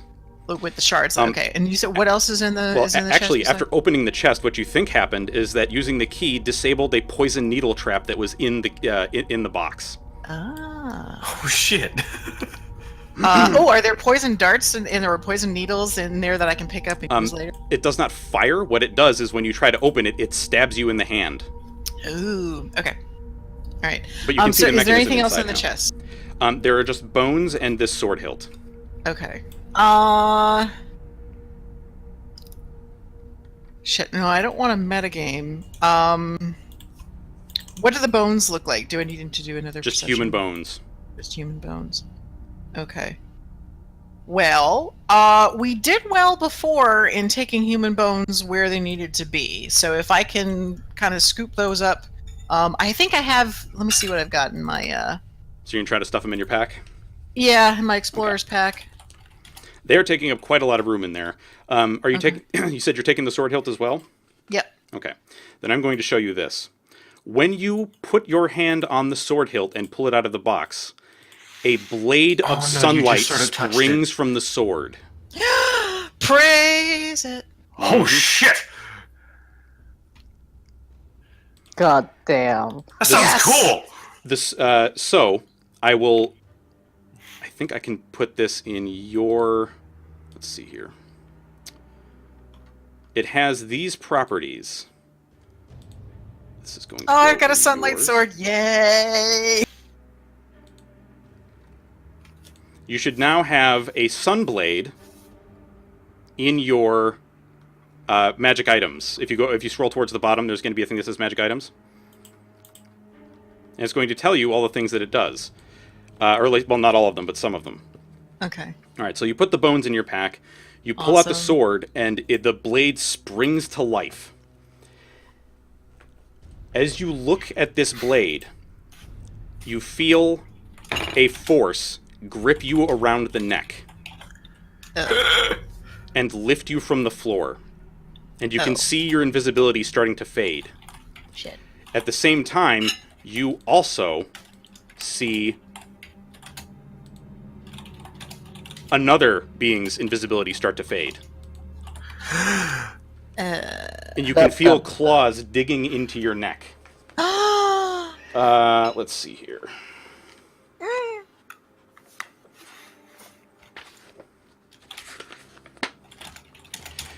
And with the blade out, you can see this person's skin is sizzling. Like there is smoke coming from him. Oh shit! Let's see here. When he grips you, you take 6 points of bludgeoning damage and 13 points of necrotic damage. Oh, crap. Okay. And in the same voice that you heard the person that confronted you in Barovia, he says, "So you think to use this sword against me?" Oh bitch! Oh bitch!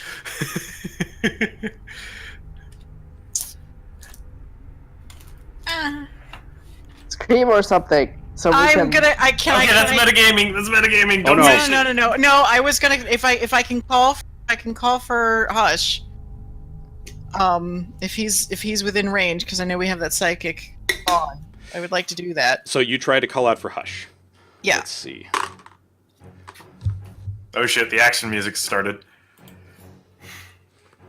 You try to cry out for him, and you aren't sure that he hears you. Those of you outside, Hush has been just kind of perched on Garth's shoulder until this moment, when immediately he cocks his head and takes off towards the top floor of the house. Sitka,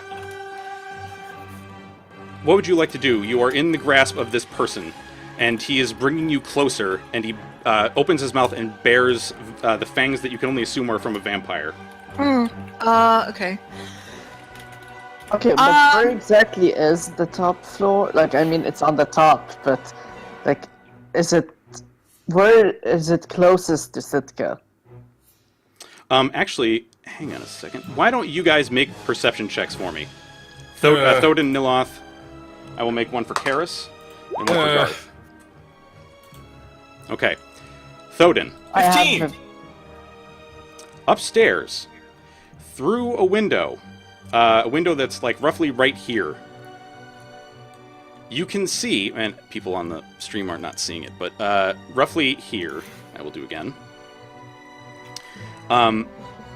You see two figures appear that were not there previously. And you see Hush rush towards that window. Okay, so what I look to the window. I don't look away. I just say to the others in common, "Is the short girl your friend?" I don't say anything to him. I just run over to below this window, and I'm going to cast Levitate on myself, Okay, just look up. so I can make it all the way up to the window. Yeah, Take that as a yes. levitate. Yeah, the drow doesn't say anything. He just goes up and starts levitating. Let me Just yeets his ass up to the window. let's see. Raise vertically up to 20. Okay, so you can see the range. 20 feet and remain suspended there for the duration of the spell and can levitate the target. Okay, so because you're casting this, she loses her protection from evil and good. Dude. But honestly, this might be a little better right now to get you up there. When you get As up, he gets up there, I'm gonna cast. Oh, one sec. Where is it? there we go. Oh, that's why I can't grab it because I'm doing it in the wrong window. I am going to cast Bless really quick. I bless up to 3 creatures of my choice within range. The range is It's like 60 feet or something, or 30? 30 feet. Okay. So, one sec. 5, 10, 15. Yeah, he's within range. I am going to hit Sitka, the wizard, and the Sitka is untargetable because she has full cover from the window currently. I thought I could see her. Okay. You can see her, but it's much like a wall of force. If somebody has full cover, you may not target them with a spell. Shit. Okay, then just the wizard, myself, and the fighter. Okay, so let's see. And then I'm gonna gonna give you some of that. So now you guys are going to notice that there is a new quick thing on the top left for bless.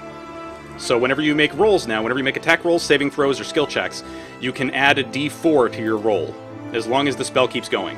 Alright, so Waji, you have floated up. I want everybody to please roll for me initiative. But wait just a moment while I get the initiative tracker out. Click your icons first. Yeah, make sure to select your token, and then go to your character sheet and roll initiative.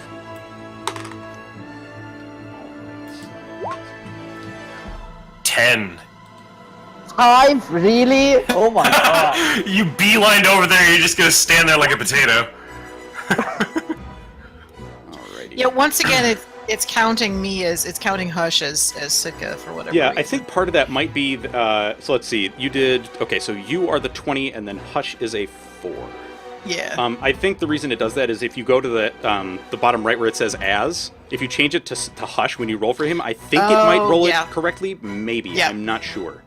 Yeah, I think you're right. So he is at a 4. Oh, I already added you. What am I doing? Okay, so Hush is... Oh, actually, I think it added both just fine. All right, so Thodin got his, and let's see. Let me go to Garth and Karis. Garth. Okay, guys, just a quick thing. If this is actually Strahd, I think we should freeze Sitka and just get the hell out of there. Oh, Garth. Oh, Garth. Oh no. How bad? Oh. Got one. Karis. Garth I know we is don't busy have the best staring at the relationship, tree. man, but He doesn't even know shit's going on. He's like, there's a tree! Whoa! All right, let's see. somebody tried to steal my fork. I'm still upset. Oh, he has a special picture and everything. Of course his bitch ass has a special picture. All right, so the first thing that's going to happen is, before any of this occurs, Hush is going to attempt to break through the glass of the window. Yes, please. Go, Hush. Okay. Hush, MK, you have Hush's character sheet open, yes? Yes, I do. Can you please tell me what his strength score is? His strength is Actually, 13. instead, I'm sorry. Tell me what his athletics check bonus is. Is the strength. Okay. So that's like +1? Yeah. yeah. All right, so Hush cracks into the glass and falls for a second, and the glass is severely cracked. Like, it is spiderwebbing very badly. But he kind of floats back up and goes around for another pass. All right. So, Strahd. This is actually Strahd. Fuck. Sorry, guys. Oh no. There's no way you could have known. So, yeah, considering he has plot stealth, he also has the spell Greater Invisibility. Oh, Jesus. Yeah, so he waves a hand, and the door you came in shuts. And you can hear the lock go and lock. He will also attempt to bite you. Come on, man. Let's see here. What is his bonus to attack? Where's the bite?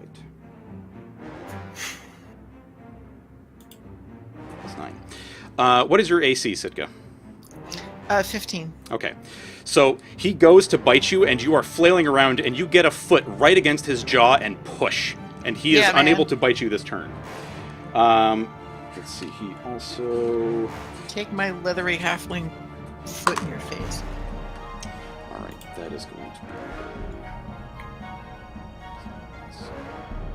Jesus Christ, that also misses. Fuck. Alright, so he tries to get your foot out of the way, and you are very, very squirmy, and it is becoming very difficult to get away from him, or rather for him to actually connect with you. So next up is you. What would you like to do? Are my hands free? Yes, he has you by the throat. Your hands and your legs are free.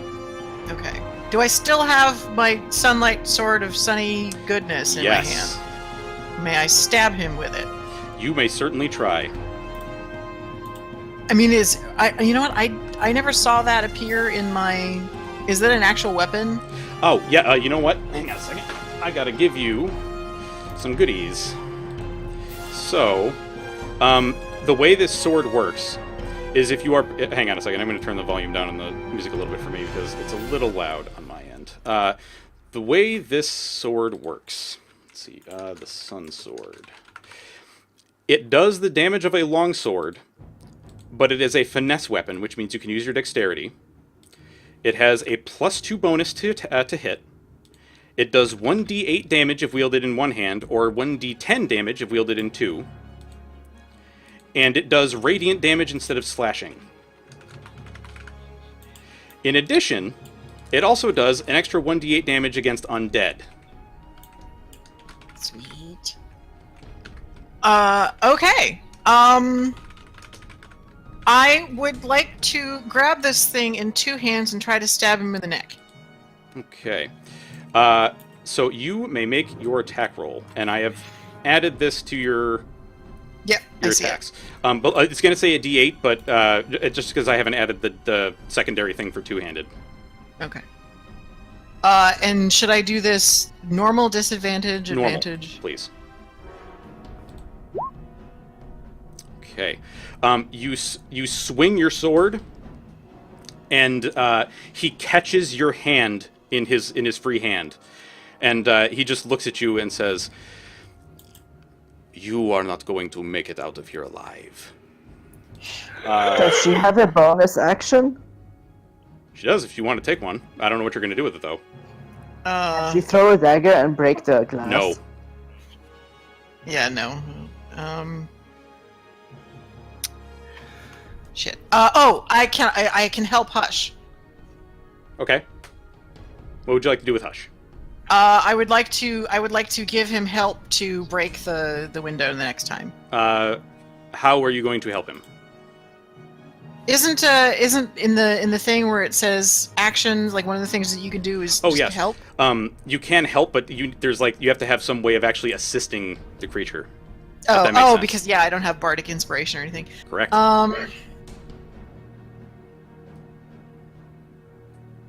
Then I would just like to keep squirming. I wanna keep kicking at him so that he's distracted, and I'm gonna be a Blighttown mosquito. Okay. Very good description. So you are going to attempt to break his grasp, is that it? Yeah, or at least just be enough of a pest that he can't concentrate on what the others are doing. Okay. All right. So I will take that into account. And next up is Karis. Man. Can he Karis. give me like bardic inspiration or something? Actually, he's going to give you bardic inspiration. So he's just going to yell, "What? Not Waji. Nyloth, break the goddamn window!" Let's see. Let's deduct 1 bardic inspiration, and then he is going to use Thunder Wave to blow the front door open.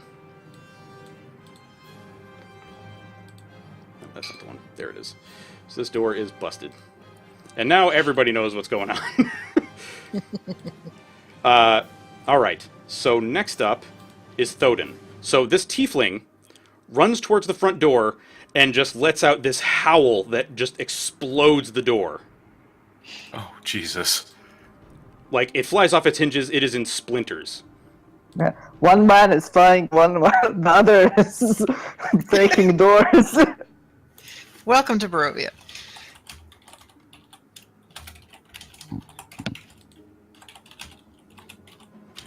So what would you like to do, Thoden? Okay, I'm still outside. Okay, wizard just drop kicked the door. Yes, this bard just ran up and exploded the front door. I'm just gonna. What is my movement speed? You can move 30, so 6 squares. 30. 1. 2, And you can take an action to dash and move your speed again if you 5. wish.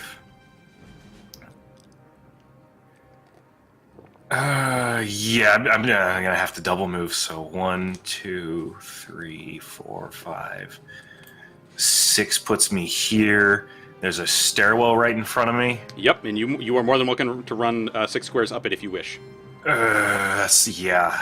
All right. So that's 1, 2, 3, 4, 5, and 6. Would it take me all the way to the top of the stairs, or just like stopping halfway on the stairs like an idiot? 4, 5, 6.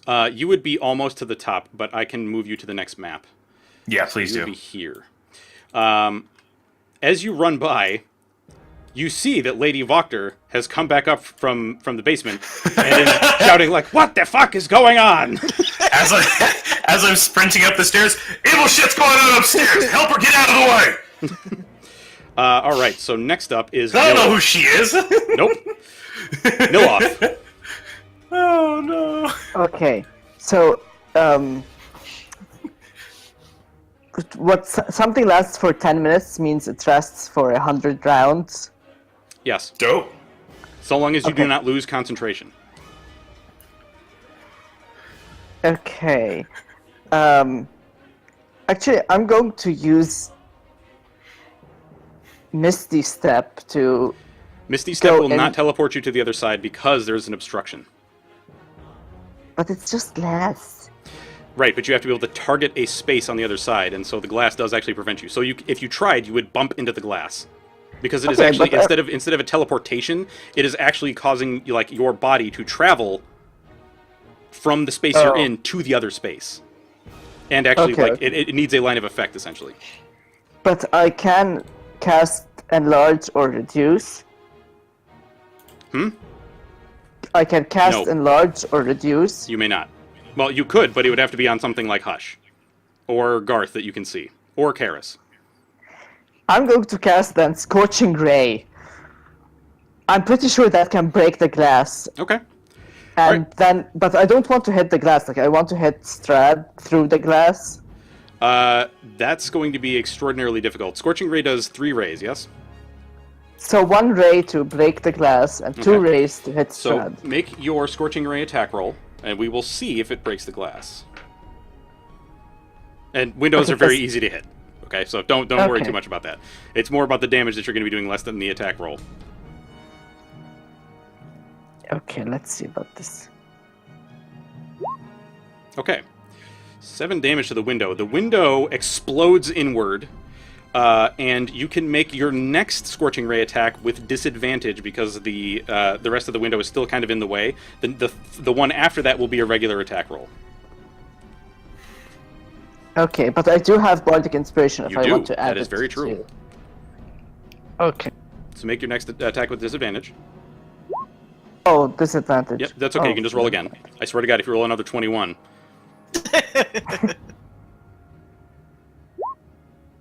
22, almost. Okay, so it is in fact the 21 because it's disadvantage, and it does Yay. 7 points of fire damage. It does hit. Though, strangely, But I and get you've one been more. noticing this as well, Sitka. But you can go ahead and roll it, but I want to describe this while this is happening. While you can see that okay, that is an absolute miss, which careens across the room and actually lights one of the side tables on fire. Oh. And that shit's on fire. So you expect the sunlight, because of what you've heard, to be horribly disfiguring and damaging Strahd. There's no. You also expect the fire to be melting his flesh, setting his clothes on fire. You see from the sunlight coming from your sword that his skin, like, there's smoke coming off of it, but his flesh is not bubbling or melting. And when the fire hits him, it actually has an impact that looks like it should break his jaw when it hits him. And when he turns towards you, his jaw resets. Oh, that's creepy. So, it is the end of your turn. Strahd is now going to take one of his legendary actions. What the hell does legendary action mean? When you fight a legendary creature, they get multiple actions that they can take after another creature's turn. So that is how D&D tends to handle solo monsters. So, Waji, or Nyloth, I would like for you to make me a wisdom saving throw, please. Fine. Oh, damn! Wow! Okay, Yeah, so boy! you feel an intrusion into your mind that you repel as Strahd turns his gaze to you. Yeah, can I repel it and say, like, "Sup, bitch?" Yes, you absolutely can. Bad idea, but okay, bad idea. You absolutely he's- can. Yeah, I want to. I hate this guy. All right. So that is you. Now it is Hush. Hush is going to fly in through the broken window. And he's going to have to make a check to see. Okay, he gets through without taking any pokey glass damage. Awesome. And now, I should be actually having you roll these checks. I don't know why I'm rolling them. So I'm assuming you want Hush to attack Strahd. Yes. Okay. Can I have him try to grab him by the head? Yeah, sure. Do you want him to do that, or do you want him to actually like deal damage? Like you're just trying to obscure his vision? Or no, you know what? I want him to try to so he lets me Free you! I'm sorry, he's going to try to what? attack his arm so he lets me go. Okay. So I will say that this is going to be a contested athletics check, where Hush will have advantage because you are attempting to assist him. Okay. So let me see. So roll Hush's athletics check at advantage. Okay. And let's see, where is your athletics, Strahd? It is not on here, so that means just this is 4. Okay. What does Bless do? Just so... Bless. Oh, that reminds me. You actually have to add a D4 to this because. Oh no, you're not blessed. I'm sorry. But oh no, Hush was not blessed either. No, Hush was not blessed. Okay, so Hush gets an 18. Hush flies in and grabs Strahd's arm and attempts to wrestle you away from him, and Strahd's grip is so strong that he fails to do so. Ooh. Now, that being said, Hush also has Charger, doesn't he? I believe he took that. Yes. Yes, he Okay. does. So, let me see here. Because it is choose one or the other. Oh yeah, getting that Skyrim combat music. Okay. Do you want Hush to retreat for another go? Because he can try to use Charger next time to try to push Strahd away from you, which will break the grapple. Yes, and he's got flyby, so he doesn't take Correct. attacks of opportunity. Correct. All right, so he's going to fly back out. Yep.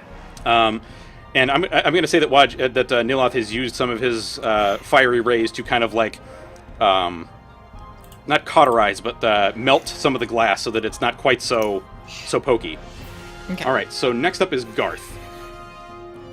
Garth is, let's see, 1, 2, 3, 4, 5, 6. 1, 2, 3, 4, 5, 6. All right, so Garth is right behind you, Thoden. He runs up as fast as he can to get to you.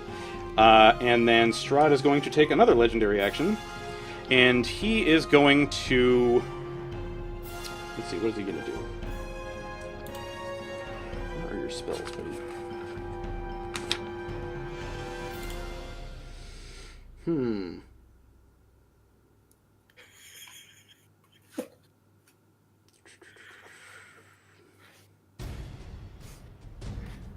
Oh, did I see which doorway? Oh, okay, so it's Make an intelligence check. Intelligence. Do I just like click? Just click the word intelligence. I'm intelligent, motherfucker. You're like, I don't know. All right. It was the right rear, so I'm gonna assume it's one of those two doors. I mean, I'm kicking and squirming. I'm assuming I make noise doing that. You do, but you're also being choked. Yeah. So actually, if you want, make a Constitution check. Me? Yes. Sorry. Oh no, this is to see if you can eke out some noise that they will hear. Okay. No. No. Oh no. Oh, sorry. That's hush. Yeah, I was gonna say I think your con is. Oh no, your con is the same, is it not? Yeah. Although actually, yeah. Sorry, that was. Oh no, that is totally you. That was still me, but it was acting as hush because I haven't changed. That's fine. So you don't quite manage to eke out anything loud enough for them to hear. Although, oh, there was that fireball explosion. Well, I was gonna say like, there's a lot of shit going on in that room. I think it's fairly easy for you guys to figure out which room it's coming from. Yeah. So while you can't like, you get a little lost into which room it's supposed to be based on like the layout of the house. Just listening, you can hear which room it's supposed to be. So let's see here. Is it like here? It is. Give me one moment, and I will swap over so that I can show you. It's this door right here. Oh, the one closest. Okay. Yeah. You just have to go up and around. Oh, okay, that is a door. Okay. Cool. Waji or Nyloth. God damn it. Where are my other D8s?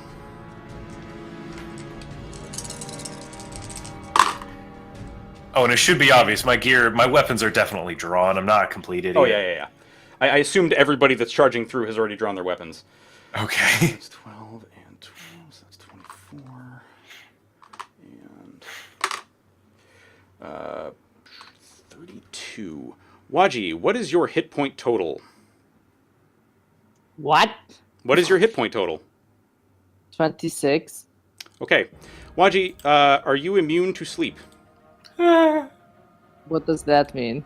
Do you That's have anything not good. racial that says that you are immune to being put to sleep? Let's see. Fey ancestry. Like, just straight up, do you have Fey Actually, ancestry? yes, you have Fey ancestry. You may not be put to sleep. I do have Fate ancestry. So apparently it's been a while since Lucky. Strahd has seen an elf. So Strahd attempts to put you to sleep with a spell, and it does not work. Sapiens! Lucky! All right, that is Garth. Now, Strahd's turn. Strahd. Oh, well, so you can see this sunlight burning into him. Praise it, bitch. He will...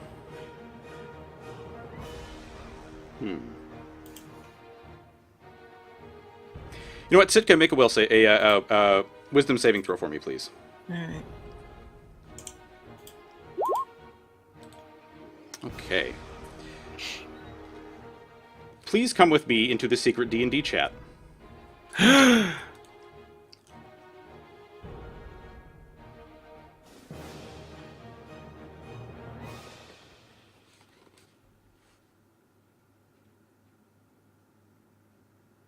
Yes, so we don't Are you hear looking what for you're where it is? saying. No, I see it. Okay. All right.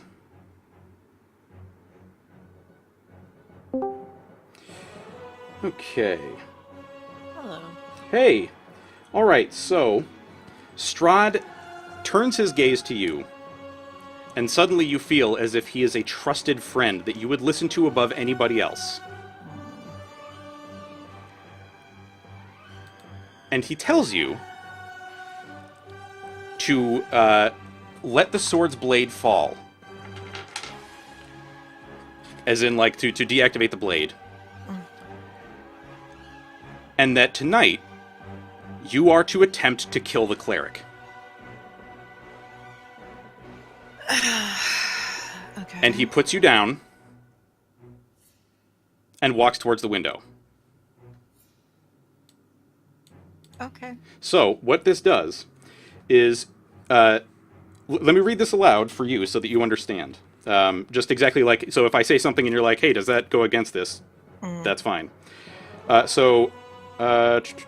stuff is not important. The charmed target regards Strahd as a trusted friend to be heeded and protected.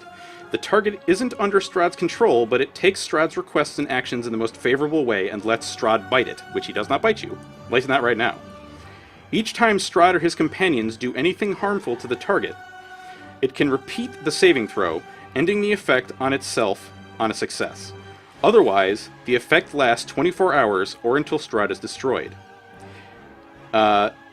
It is on a different plane of existence than the target, or takes a bonus action to end the effect, as in Strahd has to take a bonus action to end the effect. Yeah. So what he's telling you to do is to tonight try to kill Thodin while he sleeps.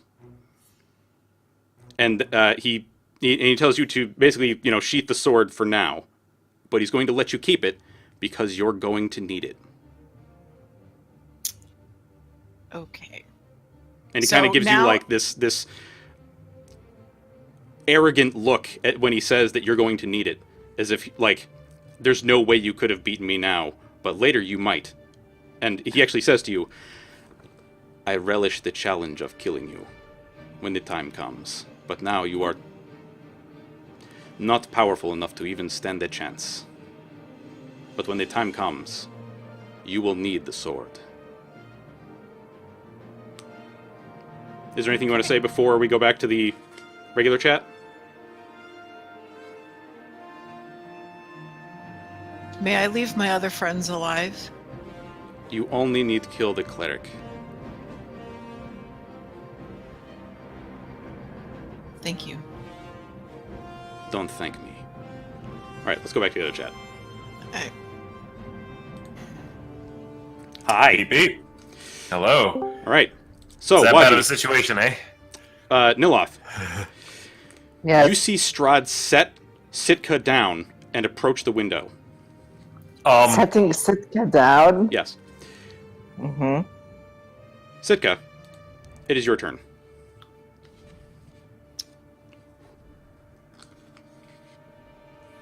I look at Strahd. What is he doing? He's moving towards the window and climbing out of it.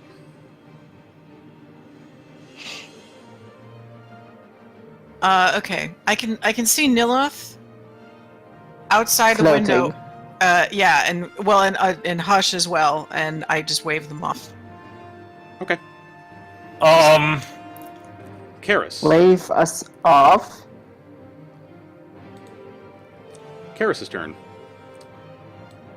Karis. 1, 2, 3, 4, 5, 6. At the top of the stairs. And let's see, he's at the top of the Oop, come here. No, not inside. Get over here. Let's see, Karis, what spells do you have, my friend? You could use. Not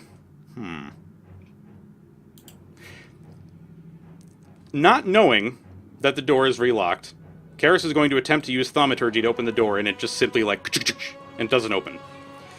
And he swears and curses. Thodin. So you saw my the turn? tiefling run up and like kind of push past you and tried to use a spell to open the door, but it didn't open. All right, I'm gonna sprint up to the door and kick it. Okay, so 5, 10, 15, 20, 25, 30, 35, 40. Yeah. I will say that during your dash action, I you can could try to charge boot into the the door. door. Yep. So give me a strength athletics check, please. It should be in your skill list. Athletics. Yep. Oh no, it's taking a while for these to appear. 20. Nice. I would like to say when I just straight up charged the door, like I put the shield up, but I put my other hand behind the shield and just boom, just hit the door as hard as I can. The door flies open, and in fact, actually, like where the latch goes into the door frame, that breaks out, and wood goes, like little wood splinters go flying everywhere. Yas, Queen! I still have the shield up, and my sword is ready, but Strahd's heading towards the window? Correct, but you had to use a dash action to get to the door. Oh yeah, no, I'm that's my turn. That is, unless you want to use a bonus action to cast Healing Word. Because you can see that this halfling woman has suffered some kind of wound on her neck. Oh shit, that's not good. Oh, that's not good. Like, you can see some of the skin is slightly withered, almost mummy-like, and there are slight punctures, not from teeth. They actually look kind of more like if you were to enlarge a needle. So basically, they look like claws that have sunk into the neck. Yeah, I am going to utilize 1d4 for each level. All right, I'm going to utilize Healing Word at 2nd level because that looks bad. Submit. All right, so Sitka, you regain 12 hit points. All right. Oh, actually, something I don't remember if I mentioned to you, Thoden. If you click on your token in the green bubble where it has your hit points, if you click on that and then just type in and I'm going to do it right now, type in -5, and then hit enter, it will simply subtract the hit points. That's awesome. But feel free to put yourself back at max because I just gave you minus hit points for just illustrative purposes. So I clicked on it. Now it's saying 23. Yeah. So you can go back into your character sheet and give yourself your max hit points because I don't think it works if you put a plus. I think if you put a plus, it just sets your hit points to that. Oops. But if you go to your character sheet and just change your hit points, it should change it to what it should be. Okay. So I'm my getting... character sheet hasn't changed. That's why I'm like. Okay. Looks like you're good now. All right. So Sitka, yes. Oh, okay. Do I get 10 hit points back or 12? 12. Oh, because is that also with my healer bonus? Did you fix that on my sheet? I did. Let me make sure that it calculates correctly. When I tried experiments with it before, it did work. Let's make absolutely sure. So let's see. You've got your wisdom is a 16, yes? 16 or 17? Oh no, it's an 18. Okay. So D4 plus 3. Yeah. Which is what it should be. Plus 4 for your wisdom. And then 3.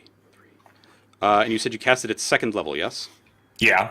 Let me make absolutely certain that is how that should be functioning. I believe I did set it correctly for Healing Word, but let me make absolutely sure. +1. You said, wait, when you cast it... Oh, no, okay, right. No, I got it, right. I have Disciple of Life, so I'm forgetting that... +2. Yeah, I'm forgetting that when you do the higher level cast, it actually separates it out to the higher level cast. So that thing where it says 1 + 1 × 1... That's where it has the high level casting, so you're good. All right, so you get 12 hit points back. +2. Okay. Yeah. So all right, sorry. So I do actually get 12 hit points back because of the. Yes. You regain 12 hit points. Thoden crashes through the door, and then what do you do to cast the spell aside from holding? It's Healing Word. Dang, I didn't think about this one. One sec. I'll figure. Healing Word. He's a bit of an asshole. Oh, I already know. Let me make a suggestion. If you're a military man, rub some dirt on it. I've heard that meme before. We'll get it looked at later. Just don't die in the meantime. And somehow that heals you. All right. So some of your wounds close. At the end of Thoden's turn, Strahd. Nyloth. Oh, at the end of my turn? Oh, great shit, Strahd. He will leap through the window. What? And turn into a bat and fly away. What? Wait, is that in combat? Can't I cast Hold Person on him while he does this? Does that end combat? Possibly. Let's see here. So when he is a bat, he has a flying speed of 30, which means that he can go 5, 10, 15, He just 20, nopes the fuck out of here. God damn it. And let's see, it takes an action, does it not? Okay. If you wish, you can attempt, Nyloth, to try to cast Hold Person. However, Hold Person doesn't usually affect undead, if I recall correctly. And I'm going to check that very quickly to make absolutely sure. Oh look, he turned into a bat. Aww. Yep. Yeah, he's one of those special tokens that I can Humanoid actually choose what you he can turns see into. within range. He is not a humanoid. He is an undead. Yeah. So, no. Well, he just turned into a bat, Yeah, so... you don't even have to waste the spell. You're looking at it, you're like, fuck! Oh, son of a bitch. Yeah. Fine, but I'm going to cast this. Oh, and I can used I that at cast second the level. spell magic on Sitka? You may attempt to, yes. Okay, I'm going to cast the spell magic on Sitka. What effect is it I that you're can use attempting it to once per dispel? day. Whatever he kind of might have done to her, for her to let us leave. Okay, so you bitches. are targeting her.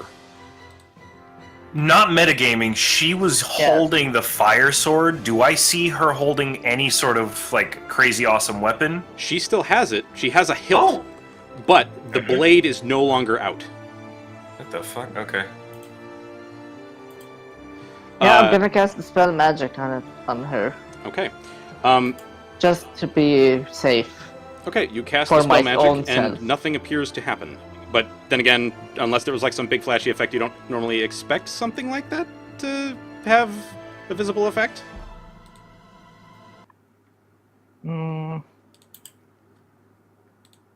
Fine, then I'm just going to float down Okay. All right, so you to float the back down to the ground. ground. So those of you who are at the top of the stairs, Lady Voctor comes up behind you with a bunch of her servants. She says, "What the fuck are you doing in my house? I told you to leave." Can I leave the room? Oh, yeah, it's just me standing there. You broke my doors! What happened to my window? Get out! Thudden's kind of looking kind of guilty. Apologies, ma'am. A massive undead creature of unknown origin decided to assault one of my friends. Garth just kind of looks over and he's like, "Don't apologize to this asshole." And she's like, "Excuse me." Total indignation. Thoden stows the sword, but he's still got the shield strapped on. Before we head out, I am just gonna poke my head into the room. Do I see anything in here that I would want to interact with before I head out? I don't know. Are you good? Do you want to interact with a corpse? Oh shit! I should do a perception check. Or a box full of bone dust? Ooh. Real quick. Come on. Yo! Perception of 20. Okay. You see what is clearly a dead man. Yeah, he's looking dead. And an iron chest that is lined with lead that has bone dust in it. Just little smatterings here and there. As if there were bones once in this chest, not that they are still in there. And Shit, you can all hear from coming from this door here. Let me see. I gotta get to the right page.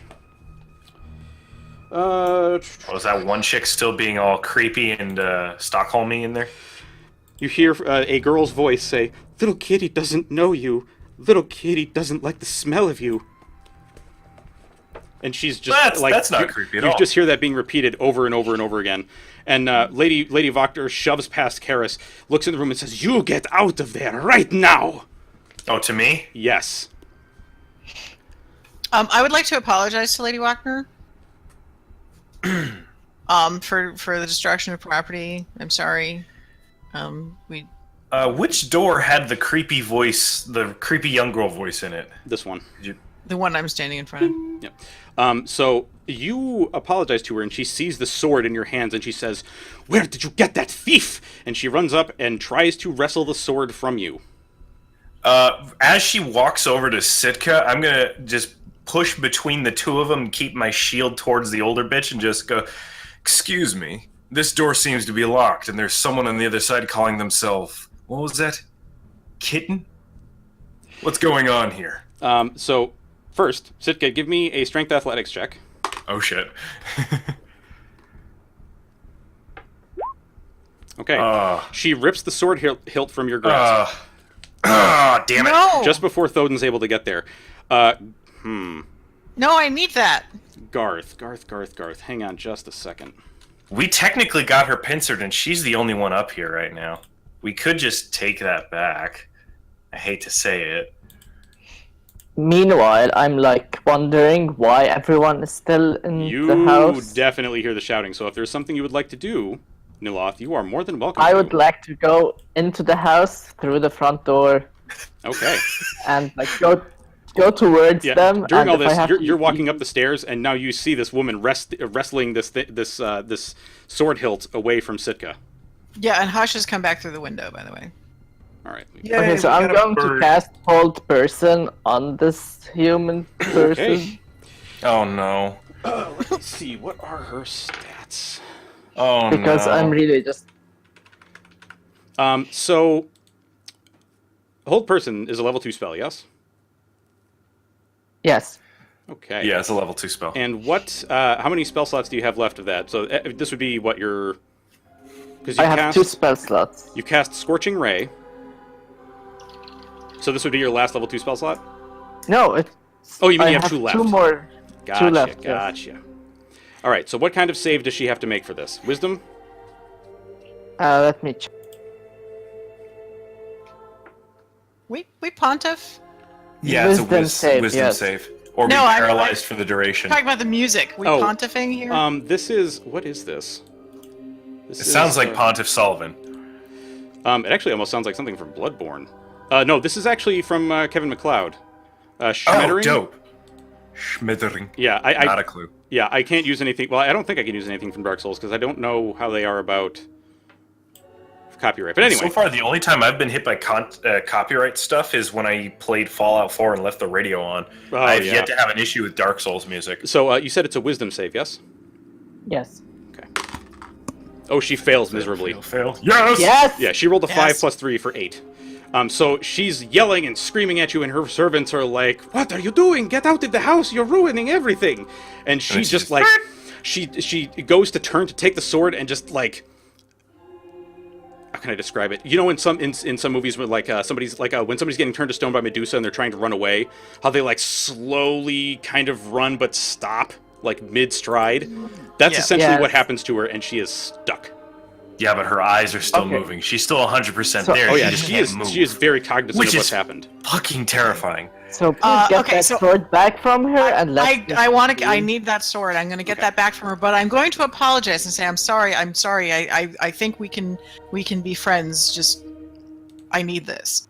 She I think she looks like she's trying to give you the biggest fucking stink eye that she can, but of course she can't move her eyes. So Garth very quickly, once she stops moving, walks over and just rips the sword hilt out of her hands, and he's like, "Fuck you, lady," and just gives the sword to Sitka. All right, since she's frozen, I'm going to head back into the other room. I think I have a jar in my inventory. Okay. I need to concentrate on this spell, so please Explore don't pack. take your time. Not taking my time. Not Oh, taking that I believe my she gets a time. save at the end of every turn. Hold person. Let's see. Backpack, bedroll, Oh, musket, torches, rations, water skin, hemp, and Yep, rope. at the end of each of their turns. It only lasts for 1 minute. Please hurry up and leave. Yeah, I have an empty tin. I'm gonna just take some of that bone dust and put it in the tin, and then stow that in my bag. Let me just freaking add that real quick. okay. Oh my... All right. Does anyone want to check out what the hell is in that creepy room before we go? No, just leave. We're lucky we have the sun sword. You I can hear only a keep door this up for downstairs 1 more close. minute. Shit. Shit. Yeah. Shit. Shit. Yeah, let's go. Yeah. Okay, where are you trying to leave from? Just... We can all jump through the window. What's the fastest way to get out of here? I mean, just down the stairs and out the front door is the fastest way. Then go. Okay, who is going to be the first down the stairs? Not me, because I'm concentrating. Okay. Not me, and Hush is by me. All right. we will say it's Karis, followed by Garth. Or actually, reverse that, because Garth is the guy who was like, put me in front, I'll mess their faces up. Yep. Garth, as he's going downstairs, you can hear that there's what sounds like those same cultists accosting him and essentially asking where the fuck he thinks he's going. I He's mean, he like, can I'm just leaving. leave. What are they going to do? I'm gonna start heading down the stairs. Can I how do I gotta physically go on the stairs and then like click and drag No, to I the have to stairs? drag you over. Give me one moment. These guys are... What are you? Oh, I can just open your stats some other way, can't I? Let's see here.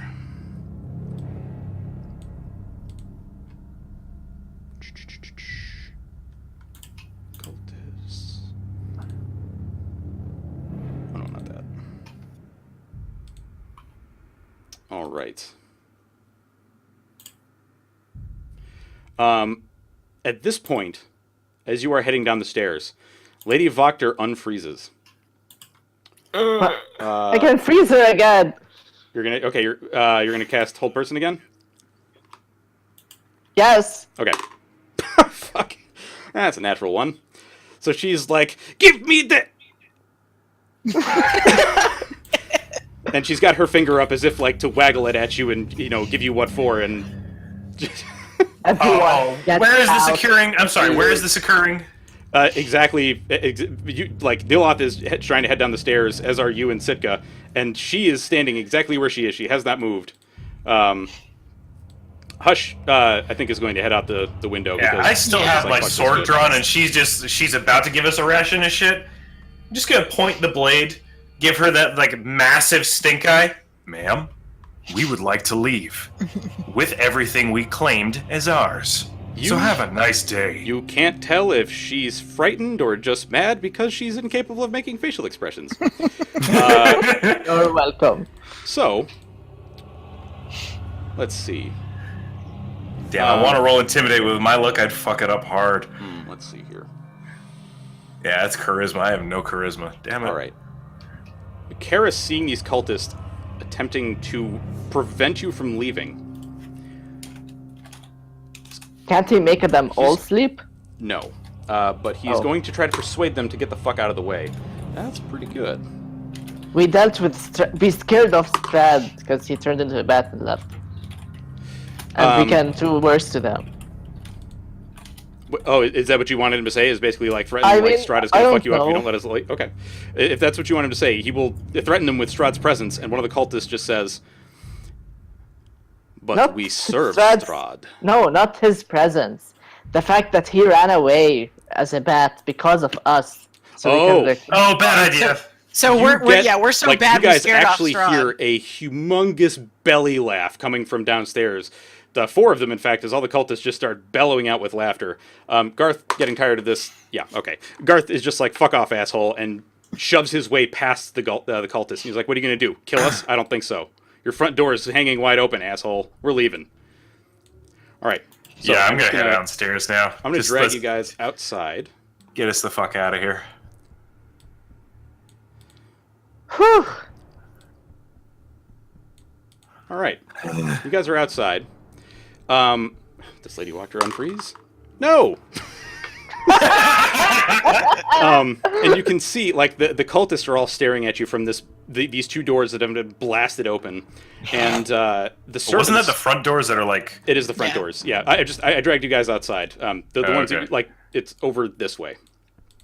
Yeah. So you can see the servants all coming over, and they're like, wow, how do we repair the door? I don't know. What do you think? And, Sorry. yeah. So Sorry we're about the going, mess. We're going to go over to the map of Barovia. Or not Barovia. Of, as we step away from the house, Thoden just walks over to Sitka. He goes, little one, let me see your neck. Come here, please. Just takes a couple steps closer. He's stowed Actually, I the do sword, not but- trust Thoden. I haven't said to him anything to him, and because he approached Sitka, I'm going to put my skeletal hand in between him and her. Oh, you're giving the skelly sass. So I see the skeleton hand. There is no way to describe this. The look he's giving you is just, it's somewhere between really and it's like annoyed and also just like really. Like, did you guys I'm ever going watch? to talk back to Elvish to him, and I'm Did going you to ever tell see him, like the first who the episode of hell are Simpsons? you? First episode of Simpsons when Springer sees that Homer's handwriting is actually that bad and Bart wasn't imitating it. It's just that look, that incredulous, like, okay, this is occurring. And in Elven, you're telling me, who the hell am I? Yes. Alright, alright, dick waving moment. In Celestial, he's gonna respond. Do you understand Celestial? I do not trust divine beings, and therefore I'm not going to communicate with this. I'm just going to talk to infernal no. bats. Do you understand Celestial? Hang on. No. What, Nyloth, you recognize the language, but you don't Yes. understand it. Exactly. Yeah. In Celestial, he says something that sounds very powerful and very like, oh shit. Then, in Elven, now let me dumb it down for you.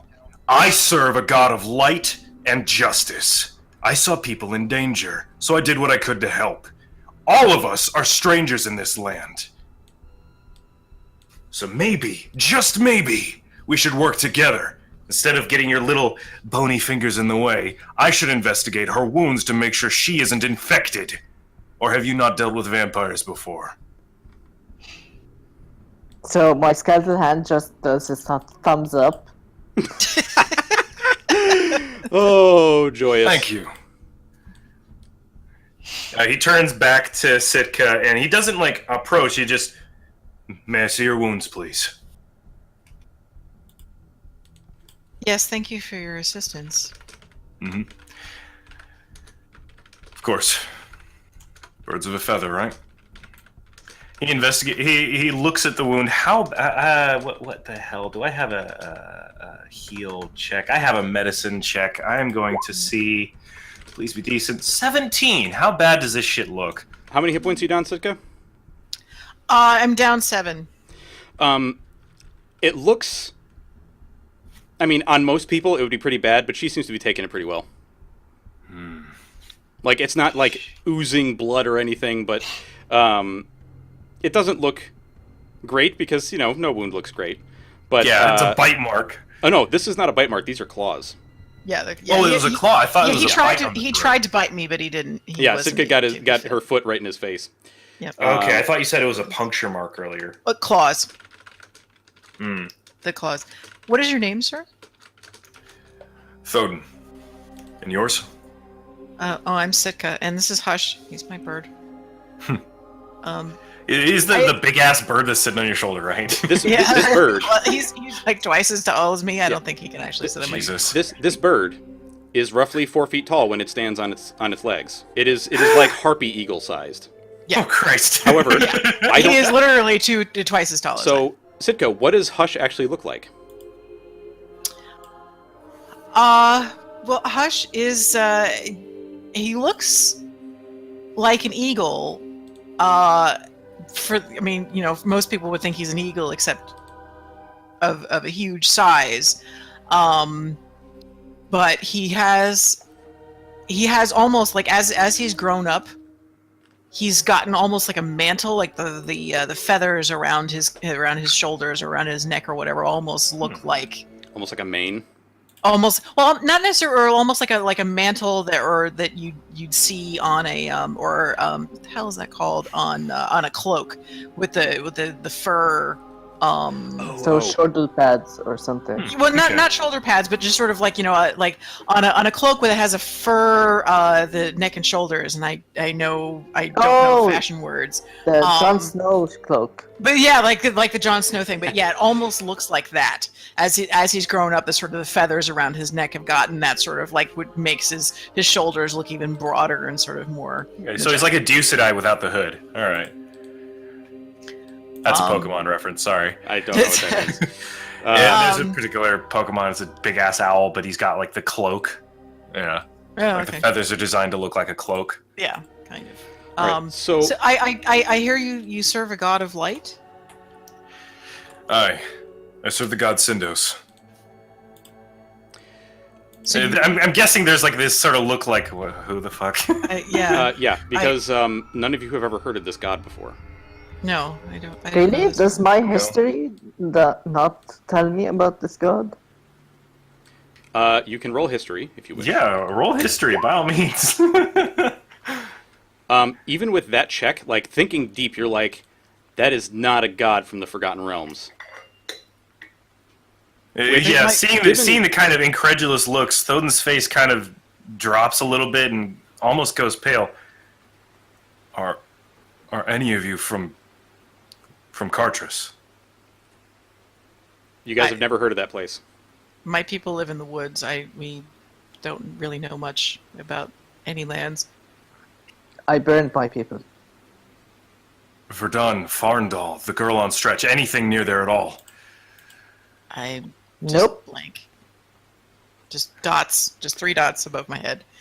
Thodin definitely goes a little paler and he just takes a deep breath. What is the name of the lands that you're from? Like, Oh. where are you from? Natalians, where are we from? You guys are from the sword, a place called the Sword Coast. Oh, you guys didn't know.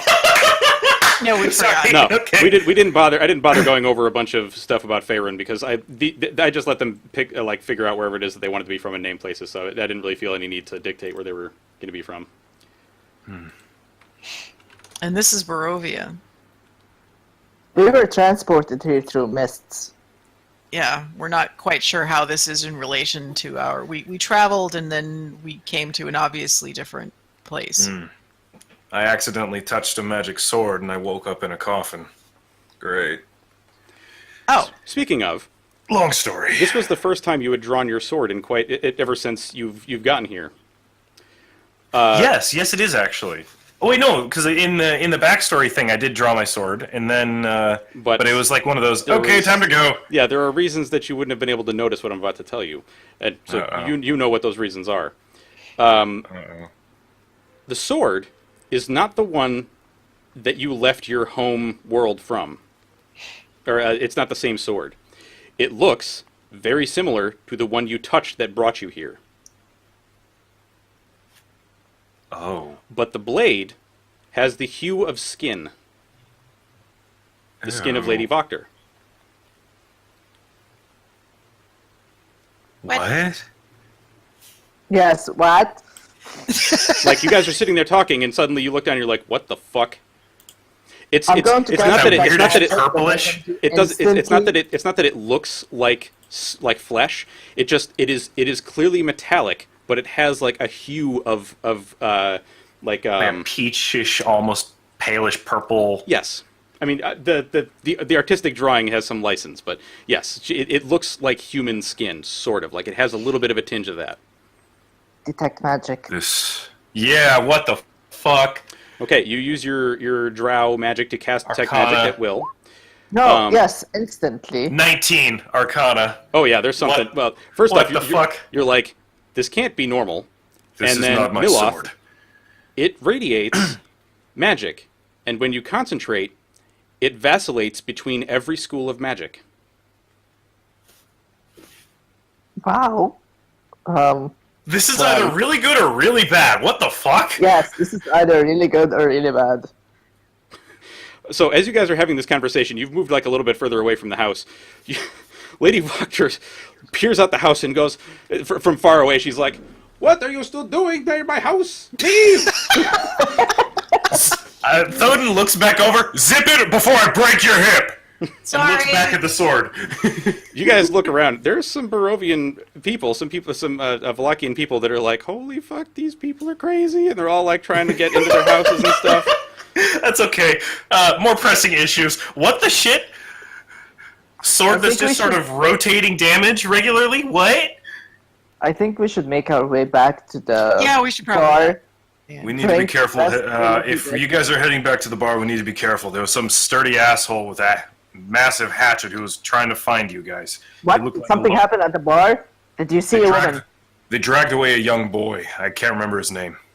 He looked roughly in his 20s. He was Was he 20, blonde? roughly 20, blonde hair, thick accent. He claimed he was from here, but it was obvious he was lying. Was he from Barovia? That's where he said he was from, but the accent barely matched. It's like he was forcing it, palatalizing everything instead of it coming across naturally. And did you manage to see a woman in like plated armor? Plate armor, no. Shit. Let's go back to the Yeah. bar right now and find out what's happened. Alrighty. So you guys start heading back towards... We should probably, Water if in. I'm traveling with you guys, we should probably sneak in. I know it's a backwards way in, yeah? You do. Although, that puzzles you guys a little bit. You're like, why should we sneak? We're staying there. Yeah. As I mentioned, there was some sturdy asshole with a man-sized hatchet trying to find you. He We didn't need to look nice. interrogate them. Sneak in. Alright. As you... Are you guys actually trying to stealth up to the inn? Or are you just we kind of could, walking in? just maybe to get an idea of what's around. Okay. Yeah. Just- I would yeah, like just- all of you to make stealth checks, please. Fine. Oh, I forgot to do the disadvantage thing. That's all right, just roll it again. 7. It's probably trash. Stealth and Garth. 4! God damn it. And Kara's... He sneezes because of the rain. Let's see here. Stealth. Just a sharp little... Alright, so... Wow, Garth actually didn't do half bad. Oh, I don't know why Hush was an advantage. Sorry. That's alright. We'll just take the roll on the left. Okay. Because that's always the first roll anyway. Alright, so... so that's one failure for Thoden. That's a success for Nyloth. That's a success for Garth somehow. It's a failure for... Somehow. So the party has apparently inverted. Because Yeah. all the not stealthy people are being... Well, okay, not all the not stealthy people, but some of the not stealthy people are being stealthy. Alright, so you got more successes than you did failures. In fact, you got twice as many successes as you did failures. So Oh. you guys are okay. Yay. So Thoden sneezes, and as he does so, Nyloth covers his mouth with the skeletal mage hand. And is like... Yay! yeah, so It it's like... has a use. Yes. What Sitka, is that? What does the skeletal mage hand feel like? 'Cause that sounds kind of gross. But I can it cast, feels like you're being touched by bones. concentration on it. But But I can make it smell like Rosie. It doesn't smell like anything. what? It doesn't smell like Rosie. anything because it's magic. Oh, Mage yeah. hand does not have a smell. It has a like. So it appears to be skeletal, and you get the rigid feeling of bones, but it But doesn't no have like sound a escapes. smell or like, So it is a force. Like it is essentially just a hand of force that appears to be a skeletal hand. And Sitka, you Odin almost shudders trip like he over- was already like mid sneeze shudder, but like he shudders from the thing touching him. He just gives you the thumbs up, but still is like shudders slightly from it touching him. Sitka, No. as you are approaching, you trip slightly over a large stone, and as you are like kind of falling towards the ground, Hush comes over and like grabs you a little bit by the shoulders to steady you with his talons and flaps his wings to try to steady you. So you all make bird. it stealthily towards the inn. As you were doing so, you could see that there were guards outside the inn, and you can also see the rather large man that Thoden was referring to. Mm-hmm. I'm just going to drag his token over really quick so you can see him. That's a huge bitch. He looks like rivaling Garth in size, with a very Kratos. large axe. And you get a good look at Kratos. him. His I believe it's his right off. Give me one Oh, second. here comes the boy memes. Oh Boy. no, not so much with the boy. Where are you, Ezek? In this godforsaken thing. There you are. His right hand, or right arm, is grotesquely deformed. And the reason you couldn't see this before, Thoden, is because he was cloaking it, like he actually had it hidden under his cloak. But now he's waving around, like waving his hand to the guards and giving them commands. His right arm? His right arm is red and scaled, and it is bulbous, and ends in claws, 6 clawed fingers. But the rest of him looks human. Rolling a bit of a history check, does that look similar to the creatures that chased me shortly after I first got here? No. Okay. It actually looks nothing like them. Can I do like detect magic to see if he's under a disguise spell? That's a good idea. Well, detect magic is a concentration spell, so you could still see if there was magic around him, and there is not. I think we should just skip these people, and since we're sneaking, all make our way to our rooms. Yeah, Thoden hunches lower, just puts a finger to his lip, and then gestures for you guys to follow him, and he heads towards the barn. Just poking my head around the corner. Do I see anything in there? You see, let's see, there are 4 horses We're just going to in straight there. up move in there. Um, There's Doodly and Squat, other than the horses. yeah, so as you're going over there, Karis moves over to this door, and he looks in through the window, and you can see him cast a spell, and he points his finger, and he kind of closes his eyes for a second, and then you see Erwin Martikov come over and open the door. Oh, well, that's polite. Oh, that's messaged. Yes, that is the message spell. Ah. Hey, And he very waves handy. for you to come in, very quickly. And then he comes over here. Absolutely, yes, please. Let me hop out of the way. Thoden nods politely to the man, but doesn't say anything. And he opens a secret door. Ooh, there's a secret stairwell. Oh, wait, no, I know the perfect thing. Secret tunnel! Secret tunnel! Tunnel! Through the in! Secret. Okay. All right, so you can see that... actually, you can't see just yet, but he says, "Be very careful. There are guards in the tap room. They will see you if you go up onto the balcony, which is where this stairway leads. Isaac is outside. He is looking for you, and he is furious. I don't know about... Well, and he points at Thoden. He's like, I don't really know much about this one, but your friend, Irina, she's here. She's hiding up in the loft. Oh, We thank were able to God. get her into hiding before Isaac showed up, but he is furious." If you don't mind me asking, sir, how bad would it be if Isaac were to find us? Isaac is... he's a very angry boy. He may hang you. Hanging, simply for showing up? Huh. Isaac is not... he does not really... He makes his own laws, if you get my drift. He has a Does reputation. he have any actual power here, or is he just Oh a yes, sturdy asshole? he's the burgomaster's henchman. Of course. Wait, so now the Burgomaster hates us, and the demonic lady hates us, Not and necessarily. we got a sun The sword. Burgermeister might not even know we even exist. The Burgermaster Correct. just hates everybody in general, or everybody that doesn't agree with him. And this dude with the crazy arm is like his berserker, enforcer, hangman dude. We received this gossip at the bar the previous night. All right. Okay, so Just being sure to add this note to my notebook. Yes, Isaac, Burgermeister henchman, crazy, way too much power. Okay. Yeah. So as you're... ooh, excuse me. As you're kind of filing into this back room, this kitchen, which smells delicious, by the way, and you can see a root vegetable beet stew with what appears to be wolf steaks being chopped up and tossed into the stew. But they're very heavily seasoned. It smells very nice in here. I'm gonna just roll. How would I know whether or not that's safe to eat? Would that be nature or medicine? Probably nature. do I see fish? Fish? 16. Is wolf meat safe to eat? They eat it all the time. They told us they go hunting for wolf meat all the time. So Yeah, Well, I'm sure they eat it all the time, but that's like eating human flesh all the time and hearing that from a cannibalist. Like, yeah, that's cool. That's a good idea. It's, I mean, they seem to be doing it. And, I mean, when you say that, I Sitka do does not chime see in, and fish. she's like, I've totally eaten this stuff, and it seemed fine to me.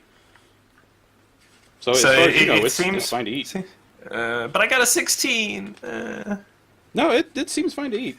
It seems okay to eat. All right. Wow, Nyloth. Try to figure out your ass from a hole in the ground, eh? Well, here's the thing, Sitka, don't forget the feat that you took. Yes, I do have. We are a not feat. in combat, I'm just not so- sure it's worth using at this point. But What is it that you're trying to investigate, Nyloth? he wants fish. Oh.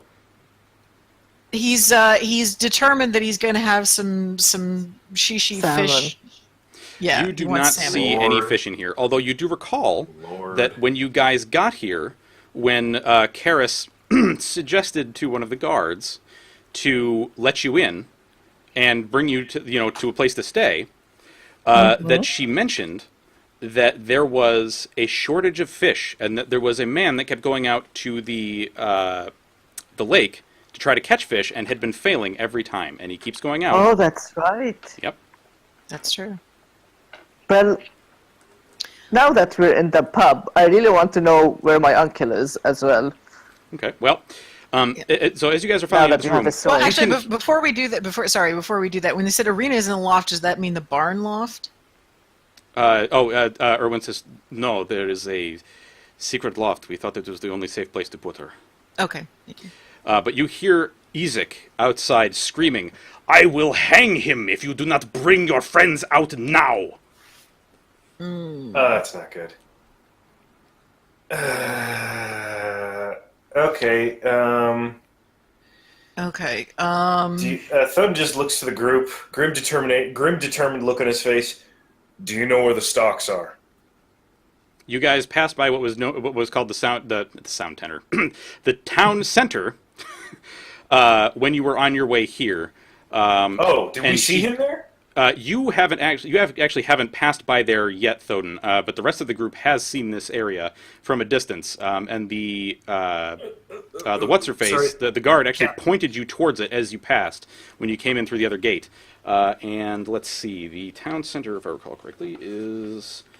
Let me just make sure that I'm not giving you false information. Nope. Okay, it is right here. If you can see the ping. Yeah, I see it. Supposedly the stocks are there. That is what the guard had told you all when you got here. Well, those of you who are not Thoden. Yeah, because I just sort of showed up in the middle of the night. Now I'm here. Yep. Okay. That's not good. No, I mean, we could, since we're... We can try and play this one of two ways.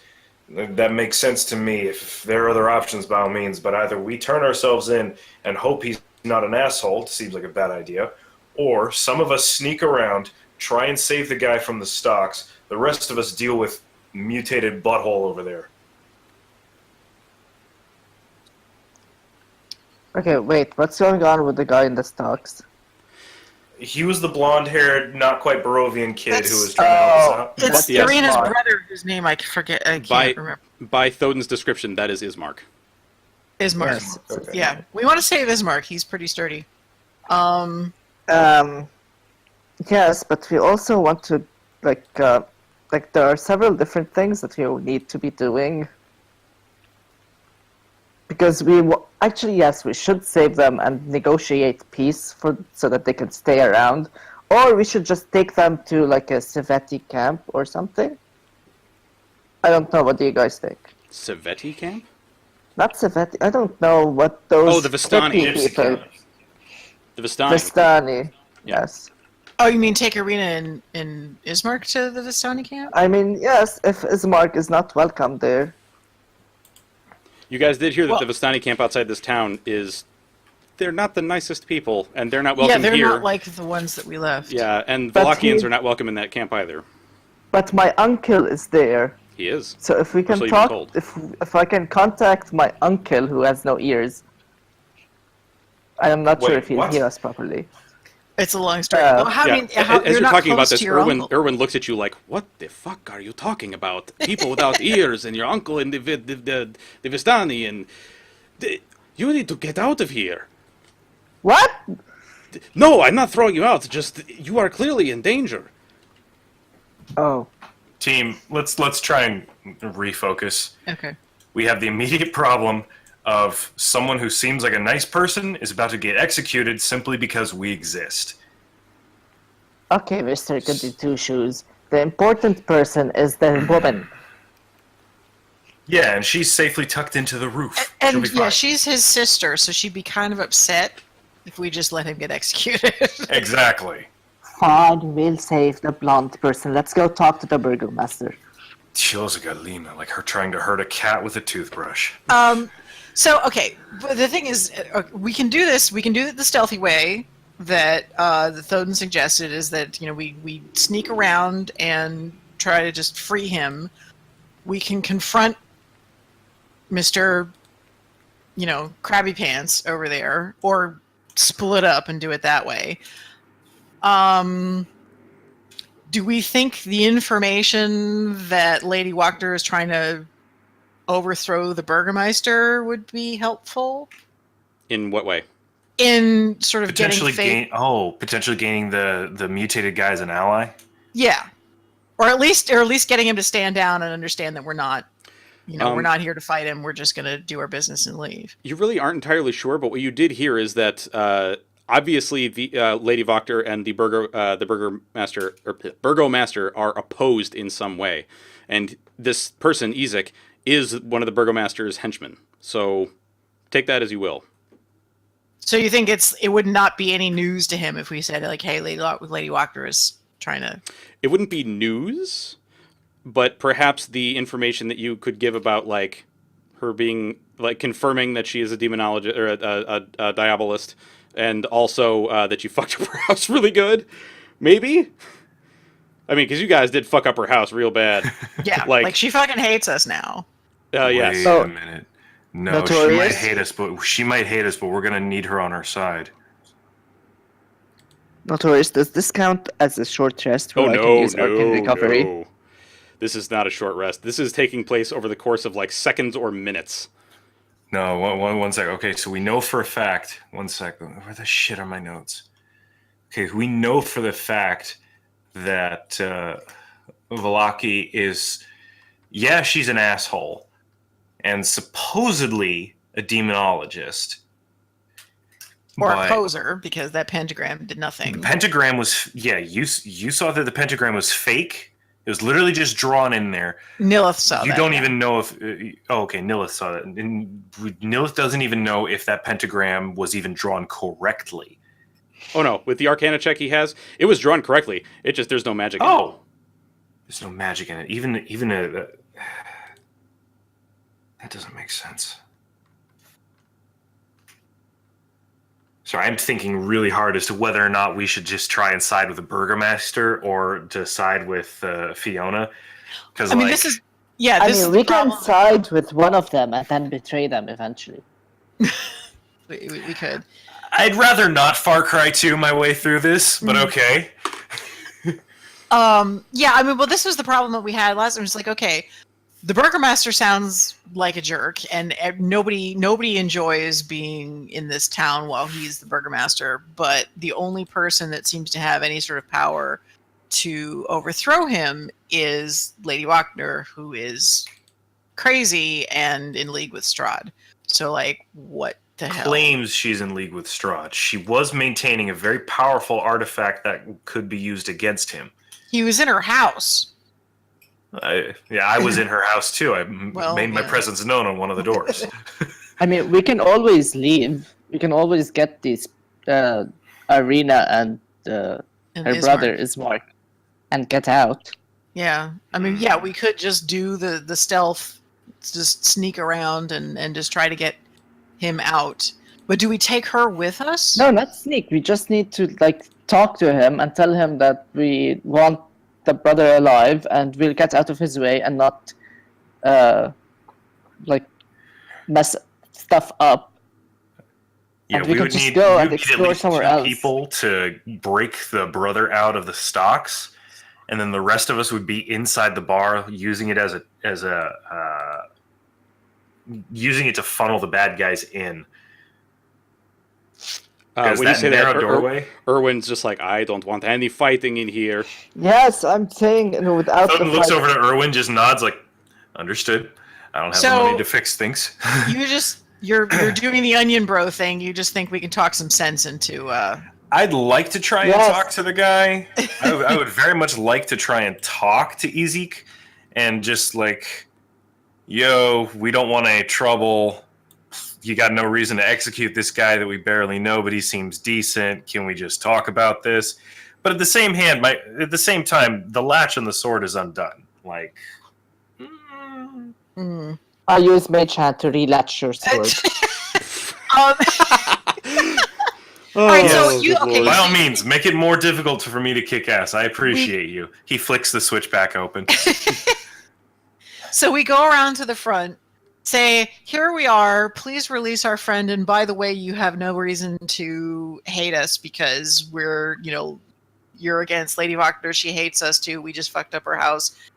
And I mean, that's an angle, but like I was thinking more along the lines of insurance policy. Two people go to get the brother safe, and then we say, "All right, dude, you need to knock this shit off. We're just passing through. We don't want any trouble." And depending on how he treats the situation, we either go face first into danger or politely leave with the brother and sister in tow. all right. It just makes sense. Like, Okay, it's just the splitting up of the party, and I know I just spent like a whole bunch of time being split away from now, splitting the party is definitely dangerous, but it's the only way to cover both angles. Yeah. So okay, Or if we can we do go to this executioner guy and we can talk to get him, for him to get us a meeting with the Burgomaster. all right. What? How would a meeting with the Burgermeister help, though? I don't know, recruit people to fight the demon lady and then they'll kill each other and then we leave. But why do we need If the to- Burgermeister's idea of a good time is putting wolf heads on a stake and dancing naked in the public square in the moonlight, we probably don't want to hang out with You did him. actually get half of that right, because there are wolf heads everywhere, but they're being taken down by some of the townsfolk. Okay. Yeah. I think one of the kids might have added that just to try and make him creepier than he was. The kids hanging out of the church are kind of fucked up. Okay. So From outside, you hear, "Fine, have it your way." Oh, shit. All right, I'm going to go talk to him. I'm going to go talk to him. Okay. I'm I going would to think- head out. Okay, I would think that. Can I head out through this door? Why is this door not cooperating? Yes, you can. I'll drag you through. Oh, Okay. thank you. All right, Also, hang on. If the stealthier people are going to go and try to rescue Ismark, should I also take Irina with us? Ooh. Because if we need to get a quick escape, I don't want to have to come all the way back here and get her. As long as she's not wearing her armor. That's she's a fact, yeah. if she's in armor, it'll be hard for us. You guys figure that out. I'm going to try and buy some time. I'm going to Well, I head have- out. Yeah, I don't think Irina should go with you because if No, I'm going to head out. So Ezek is right there, roughly. Yep, you can see him. Master Ezek! He's just turning to walk away. All right. You know, I call it Master Ezek. And I take this step. I'm standing in the doorway. Okay. The latch is definitely undone on the sword, and the, is it a hip? Is it on the hip or is it on the back? No, it's on the hip. Okay. So like the shield arm, like the hand is resting on the bottom, the pommel of the sword, Okay. but like the shield is across the back. Apologies, we were just having a lovely meal. What was this you were saying about hangings? One moment. So Sitka, Yeah. who is trying to sneak away? Yeah. I'm sneaking away, Hush is sneaking away, I think I should take Irina with me. I don't think Irina should be anywhere near Ezek or whatever his name is. Okay. But I think she should be with one of us so that if we have to get out quick, we don't have to come all the way back here and get her. Plus, she would be an extra person to help me try to break Ismark out. All right. So it's no mystery to anybody watching, but Rictavio gets up from the table that he was sitting at and goes upstairs. So where are you going, Sitka, to try to sneak away? Are you just going around the sides here? Yeah, I'm going around the sides and then to try to just sort of sneak around the perimeter of the town or whatever's the stealthiest but most direct way to the town center. Okay. All right. So as you come around the corner, Rictavio kind of surprises you. Like as you're coming around the corner, he steps out in front of you and he says, "I would hold just a moment. Hello. Your friend Irina She bears a striking resemblance to some dolls at the toy maker's workshop. I'm sorry, what the fuck? I don't know what the significance is, but you may want to investigate. Oh. And this is getting creepier. Right? We went from survival horror to freaking deadly premonition. So, Sitka, I'm going to go with you wherever you want to go because I think you might need backup at some point. okay. All right, let me move you guys outside. So is everybody coming with me? No. I mean, Garth, Strahd and Garth being you like the might least be- sneaky person is going to stay here. Okay. But I thought since Karis has the best persuasion that he would be going out. Yeah, he's coming around. He's coming around the corner to assist, possibly with invisibility. Okay. So, Rictavio then says, I know you're here to confront Strahd and kill him at some point. I think it only fair that you know who I really am. And he takes off his hat. It's Van Helsing. And his Sorry. his countenance changes to that of like a 70-year-old man. A human. Much like the token that you see. And he says, my name is Van Richten, and Close I enough. am a vampire hunter. Close enough. Pretty Close much. enough. If you need assistance, you only need call my name.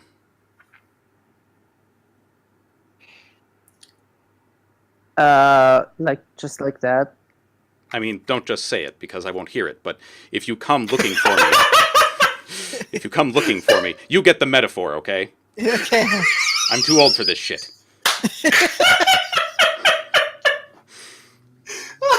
Sorry, just how quickly that awesome sentence just broke down is magical.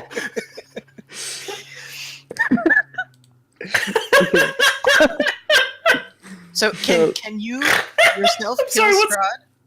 I'm sorry, what was that? Can you yourself kill Strahd? No, not on my own. What can make him mortal? Do you have any idea? What do you mean, mortal? He is... I mean, He may live forever, but he can be killed. yes, what's his weakness? Have you spoken with Madame Eva? Wait, let me check my notepad first. The answer is yes. As his Yes. skeleton hand is taking out a notebook, and he's reading it. Madame Eva sounds very familiar because she's the one that read your fortunes. Yes. And she told us to find his weakness, find the Saveti lady in the mists. A Vistani lady. Where? Saveti, Vistani, I don't know. Vistani. There is no such And thing then- as Vistetti. I don't know what that is. Or Civetti. Oh, Um, in the mists. that doesn't make Oh, sense. since you're a old vampire hunter, no offense. Do you know the mad wizard who rallied the people That's of Barovia not against important, Strahd? but strangely, I cannot help you. I thought perhaps I would be the one that you would say was your ally, but that is not the case. I'm sorry, Hang but on. if I help you anymore, I fear what it may lead to.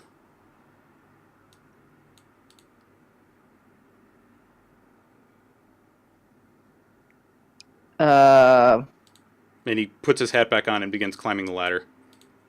no, wait, how do we get to the wine barrels? The what? We had a side quest for wine barrels to get someone wine barrels. Like, as he's going to climb the ladder, he turns on and he says, "What? What are you Really, talking bro? about?" Someone's possibly gonna die because we didn't show up in time and you're bitching about wine. All right, Fucking so alcoholic. let's go back to Thodin for a second. So you confront Ezek, and he I'm said, trying to be as polite as possible, yeah. so you present yourself, Uh-huh. and you can see behind you Garth is peeking out of the door to the kitchen, like Listen, buddy, if you need me, I'll run out here and start hacking bitches up with my glaive. Little minor retcon. But as I head out the door, if I say snowberries, fucking run here. Oh, to Garth? Yeah. Okay. When you say that, Erwin Mardukov just gives you this super puzzled look like, snowberries? What the fuck is a snowberry?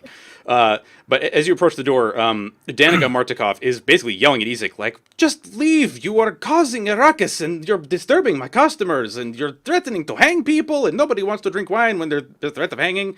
Just get out of here, Ezek. And, of course, he is just completely ignoring her. But Axio the fuck given, right? Mm-hmm. So as he turns around, you get his attention. He says, you are the one I told to stay here, and yet you left. Left? Come here. I know you left. My guards checked your room. And it's like, when he says that, you see Danica, she's kind of hiding behind the door, and she looks at you, and she's like, gives you the look of like, I'm sorry, I didn't know that they checked the room. Thoden just says, I apologize. No apology Gentlemen, needed. Let me explain. As you say, let me Please. explain. I would like to roll persuasion to try and... Like, Well, yes? you can, Uh-oh. but he's going to hit you with his battle axe. He can try. All right. What is your armor class? 18. Okay. That is a 25.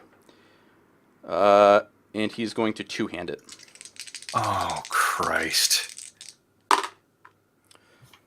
You take... how much... let's see. You take 15 points of slashing damage. Oh! That's half my health. This guy hits harder than you could... Like, you've been struck by battle axes before through the armor, and you're like, man, that really bites. But this is like... This guy is like an ogre in human skin. He hits incredibly hard, and okay. All right, well... Fuck. Did I just die? No. But that is a critical hit. So you guys can hear the ringing of a battle axe against metal armor. Thoden, you lose consciousness. Oh! Garth Christ! sees this and is like, I'm just going to roll to see what Garth does. Okay. I would not You know blame what? him if he just ollied the fuck out of there. I would not blame him at all. I'm going to leave this up to Sitka and Nyloth. What do you guys think Garth would do? I think Garth would charge the hell out there. I don't. Yeah. Yep. I think Garth is going to charge the hell up there too. That is a lot of echoing from you, Wadji. I don't know what you did to your mic, but you sounded like super echoey. You're in a church now suddenly, dude? What happened? All right, so Garth is going to boot the door open and just be like, motherfucker! And runs out there and tries to hack at Ezek. Do I get a save to see if I get up, or are we about to do combat? No, this is combat. You are actually at 0 hit points. Because, let's see, he would have done, just to give you an idea of how much damage this had done when he hit you with the critical. So that is 20, that is... Better now. Yes. He did 36 points of damage when he criticaled you. That's 36 on top of the 15? Yes. Just so you know, death, the damage like past 0 thing does not exist in 5th edition. I mean, it does in optional rules, but I don't use those. So that does not just kill you. But even if that would have cut my ass in half. Even if it did, you can choose instead to knock someone unconscious, which is exactly what he's going to do. So with the last attack, he just strikes you across the face with the blunt end of the battle axe. Garth, however, I just crumple. not having any of this, or at least attempting to not have any of this, will attack Ezek. That is a miss, but he's going to use his Polearm Master attack. Okay, the first one does miss. The second one definitely hits. He cracks Ezek across the face with the butt end of his glaive, and Ezek parries the sharp end. Let's see, so that's 7 damage. So now we need initiative. You guys hear the sounds of battle ringing out in front of the inn. Okay, so everybody rolls initiative? Yes, you may all roll initiative if you wish. Just let me get the initiative track. Do I get to roll initiative even though I'm out like a light? You do, because if somebody revives you, you may act. Shiny. Oh, Ezek, you poor motherfucker. That is a horrible... We're just fighting everyone this time. I rolled wrong. That's right. What'd you get the first time? Oh, You got a 5. 5. 1 second. I How will do I fix modify it. that? I'll modify got it for you. I got you. Thank Ezek, you did horrible. And the guards. Damn, the second initiative was way better too. Damn it. Let's see. Add turn. Thankfully, these are just dudes, and they don't have legendary actions like Strahd does. Good. So that's something. Good. Let's see. Magical. Oh, whoops. I need to add Karis. If Karis actually wants to participate. Oh, Lord. I'm about to go like 10th Doctor on his ass so hard. Where did you end up? Karis, there you are. So Karis has 4. Alright, first up is Nyloth. What would you like to do? So Nyloth? Are you? So hearing this, I'm going to be like, oh my god, he got himself into trouble, of course. And Oh, then sorry, I'm Of going I- to- course, of course. I tried to resolve shit. You did. I'm going Sorry, to move could up you behind Karis. Yeah, could you add Hush to the initiative? Oh, I wait. don't My think bad. I had him selected. What did Hush get? I didn't. Oh, he got an 11. He got an 11. Okay. Where are they actually? I can't see. They're out in front of the inn. So over this way. You're pretty familiar with the setup of the inn. Oh, this way. Well then, we're at the back still. Yes. So can I move till here? To where? I don't know. Do you have enough movement to do so? Let's see. 5, 10, 15, 20, I have 25, 30. 30, so- You can get to this square. Now, are you guys going to charge in, or are you going to try to sneak away? So that needs to be mentioned. I want Hush to fly over the building. Okay. All right. So Actually, can Hush carry Sitka? Anyway, it's No. still my turn, so I'm going to stealth my way to. I mean, I can't see the section, so I don't know if it's open or not. just move. Oh, it is open. So I'm going to stealth my way till here, and then I'm going to Misty Step. No, I can't Misty Step. I have no more spell slots. So I'm just going to move there. Okay. Next up is Sitka. Okay, Sitka. Oh, God, we have fucking horses. Sitka's gonna let the horses out. Oh boy. Oh, Rictavio should not be here. You All can go right. upstairs. All right. So you just open up the stalls. Yeah, man, let's get on the. I'm gonna. Somebody boost me. Oh, you can totally open the doors. No problem. No, I mean onto a horse. Oh. You can jump it. Yeah, you can make an athletics or acrobatics check if you wish. Okay. Short people problems. So make an athletics or acrobatics check, your choice. God damn it. All right, so you go to jump, and you slip on some of the hay and fall face first into some, like a big pile of hay. You don't take any damage, but you're like, God fucking damn it. And there's no horse No. poop. So, silver lining. Your pride takes 1d6. Silver lining, there's no horse shit.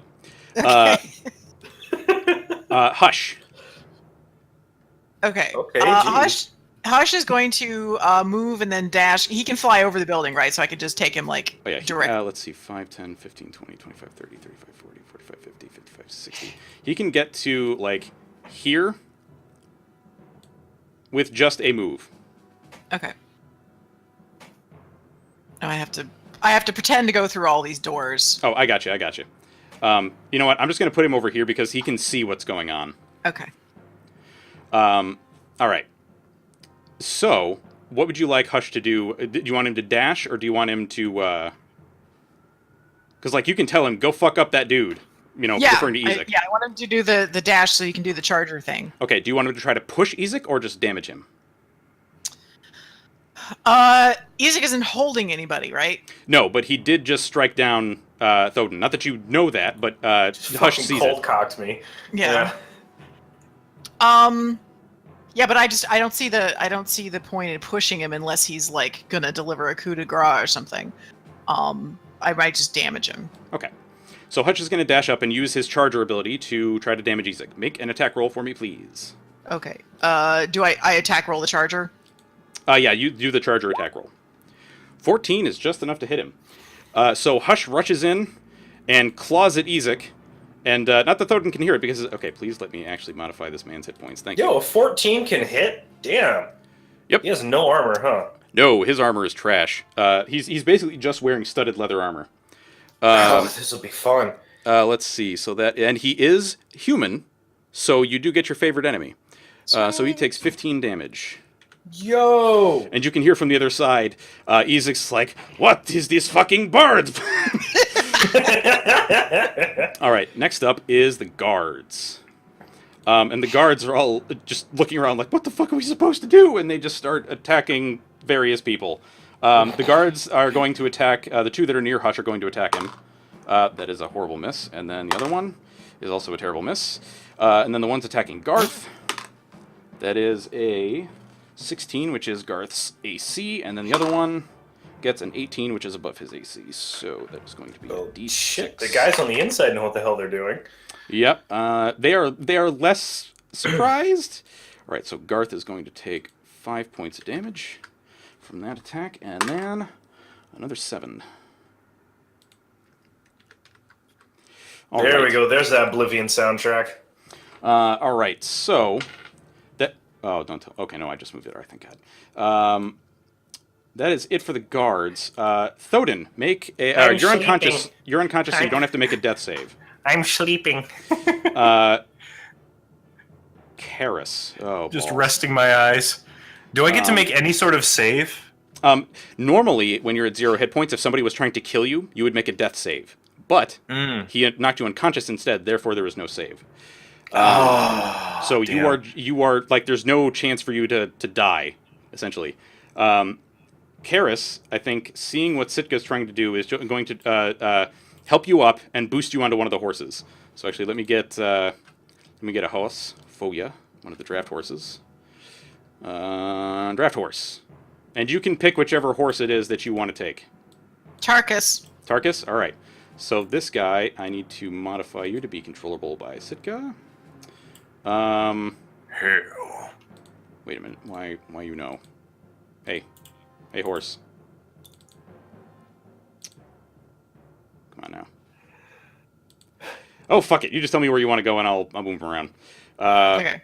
Yeah, because for whatever reason, I can't really control by turn by character settings. Fuck it. I'm not gonna mess with this right now. You just tell me where you want to go, and we'll move them around. All right. So that was Karis. Ezek is going to advance on Garth. And now Garth, because he has a feat that allows him to attack somebody when they enter his threat range, is going to take an opportunity attack against Ezek and mightily hit him. Actually, I should have just rolled that in the engine, but I didn't. So Garth, you need to do a glaive attack, sir. That is 11 points of damage to Ezek. So Ezek is going to take 11, and then his movement is going to be reduced to 0, because Garth also took the Sentinel feat. But that's fine, because Ezek is now going to attack Garth. That is... Yeah. Alright, so that's a hit, and that is not. Alright.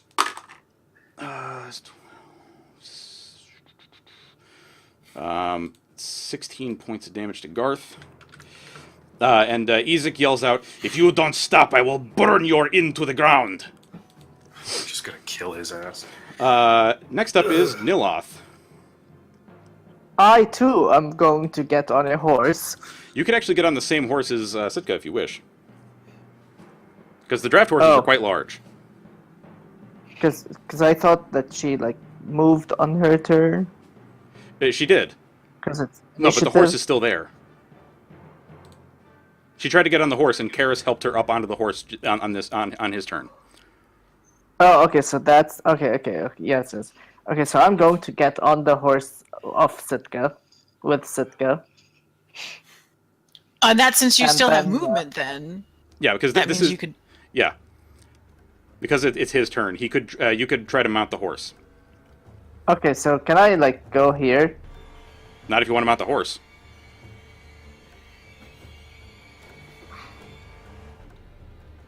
What is it that you want to do? Do you want to get on the horse, or do you want to try to participate in combat? No, I want to get on the horse because that's cool. Okay. So you can go up and get on the horse. Karis will also assist you in mounting the horse. And then he runs over to, we'll say, Valentina. I don't need assistance. My skeletal hand assists me while I'm getting on the Yeah, horse. Oh, really? Loves that. Make an athletics check. No! You fucking potato. Oh, no. No, I have a make an minus athletics one. check. Whose fault is that? Make an athletics check, buddy. Okay. Karis is like, all right, fine, and he steps back, and you fall into horse poop. You mightily put your foot forward to step into the stirrup. It lands violently to the ground with a thick. Great. Yeah, that shit's not coming out. And So, then Karis helps me up. well, first Karis laughs, and then yes, he will assist you in getting on the horse. Okay. All right, so that is it for you, Sitka. Okay. How far can I move on this horse? I believe the horse has a movement speed of something like 60-ish feet, or maybe it's 45. Let me see here. Draft horse, where are you? Draft horse, let me see your character sheet. It has a speed of 40. So if you wanted, Yeah. you could... Actually, can you dash as a bonus or just... No, okay. He can just do a normal dash. So if you wanted, you could go 80 feet in one turn. I would like to do that, please. Okay. Where is it that you are going to head? Towards the battle. Ooh, okay. That was the whole point in getting on the horse, so I Yes. could get to battle faster. Oh, thank God. 35, 40, 45, 50, 55, 60, 65, 70, 75, 80. Like, yeah, I wasn't trying to, like, Wait, nope out of... should we wait until Karis... To the front. No, not the horse, to the front. until Karis is also on the horse? No, the horse Karis can is- carry a halfling and a... Yeah, it can carry 2 people at once, which is why you guys were able to make it here no problem. Right. So you guys are there. Okay. Actually, you could probably be down here and see the guards. So, can you see any of the guards from there or no? Nope. I can see... Yes, I can. You can? Okay. Yeah. So if you I can wish- shoot them. Yeah, they look like they might have some cover. I'm going to give them a bonus to their AC. So, or actually, what's going to happen is if you want to try to shoot at them, it's going to be at disadvantage. But they are guards. They don't really wear the greatest armor in the world. Okay, well, I mean, it can't hurt, so Yeah. yes, I will I'll try to shoot this one here. Okay. All right, so I'm at disadvantage, but he's a humanoid, so he's a favored. That is correct. So if you hit, you're going to do some extra damage. Okay. Okay, 13. When you fire, the arrow goes through the tunic that he's wearing, and the arrow stops dead, but you see him kind of like lurch back, and you can see that he is wearing a chainmail hauberk underneath his shirt, and that has stopped the arrow from penetrating his skin. But he is clearly aware of you, and his eyes go wide, and is like, "Oh balls," because there's a halfling riding a horse with a bow. That shit would still crack a couple ribs, though. Was that a crossbow or a bow? No, it's It's a a longbow. longbow. Oh, Jesus. Wait a minute. How? Okay, a longbow. That's a great bow for you. Jesus. Yeah, Yeah. and actually, something I found out reading some of this stuff, and I don't really care, but technically halflings cannot use longbows, but like I said, I don't really give a shit. Because yeah. But, so if anybody would looks just at this and count they're like, hey, halflings can't use longbows because they're heavy weapons, you're correct, She would just. but I don't care. Yeah. Because it's the difference of like 2 points of damage maximum. I don't really, it's not that big a deal. Anyway, so that is it for you. Now we're going to go to Hush. What would Hush like to do? Let's see. Hush would... Crap. The two guards, aside from the one that you just shot at, are trying to stab him with their spears. More out of panic than anything else, because they don't understand why this giant bird is attacking, or where it came from. Okay. I would like to...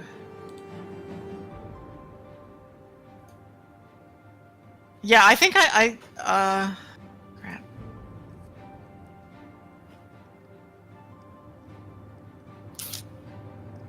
I think I need to attack... What's his button here? Ezek? Okay. Yep, Isaac. because he's doing all the damage, and Yes, he is. so yeah, I'm going to attack him. Okay. Wait, is it possible for Hush to get me back up? Probably not. I mean, he can try to lift you, but he also weighs like a grand total of 15 pounds. Never mind. Yeah. And he I was can't hoping he can't could do, really like, he can't stabilize, if that's what you're asking. yeah. Because basically his shit. version of stabilize would be like, I pick up some twigs with my beak and shove them into your wound. Does that help? Oh Jesus, that would cause more problems. Uh-huh. Ooh, Jeebus. Okay. Alright, so Ezek is going to take 10 points of slashing damage. Get fucking wrecked, my guy. Ezek... Let's see, what is your hit point total, buddy? Ezek does not quite look bloodied just yet. I mean, he's obviously not looking great, but he doesn't look like he's getting towards the half health point. Just where the hell did Hush go? Oh, what? Oh my god. You put Oh, him sorry, under me. I put myself in the same Same square square as me, because I gotcha. figured I would just be over him since he's on the ground. Gotcha. And actually, Danica should not be there. She is running back into the house. Good. Um, Just huddled in the corner behind Ezek, like, ah! all right, so Hush attacks Ezek and claws at him, and once again, he's just like, get this fucking bird out of here. And I am he is gonna come back here since he doesn't get attacks of opportunity. He is gonna back up after he does that. So Okay, he's not in any where did he go? Oh, okay, into there he the is. room. All right, cool. That makes the guard's job a little more difficult. Good. Let's see. I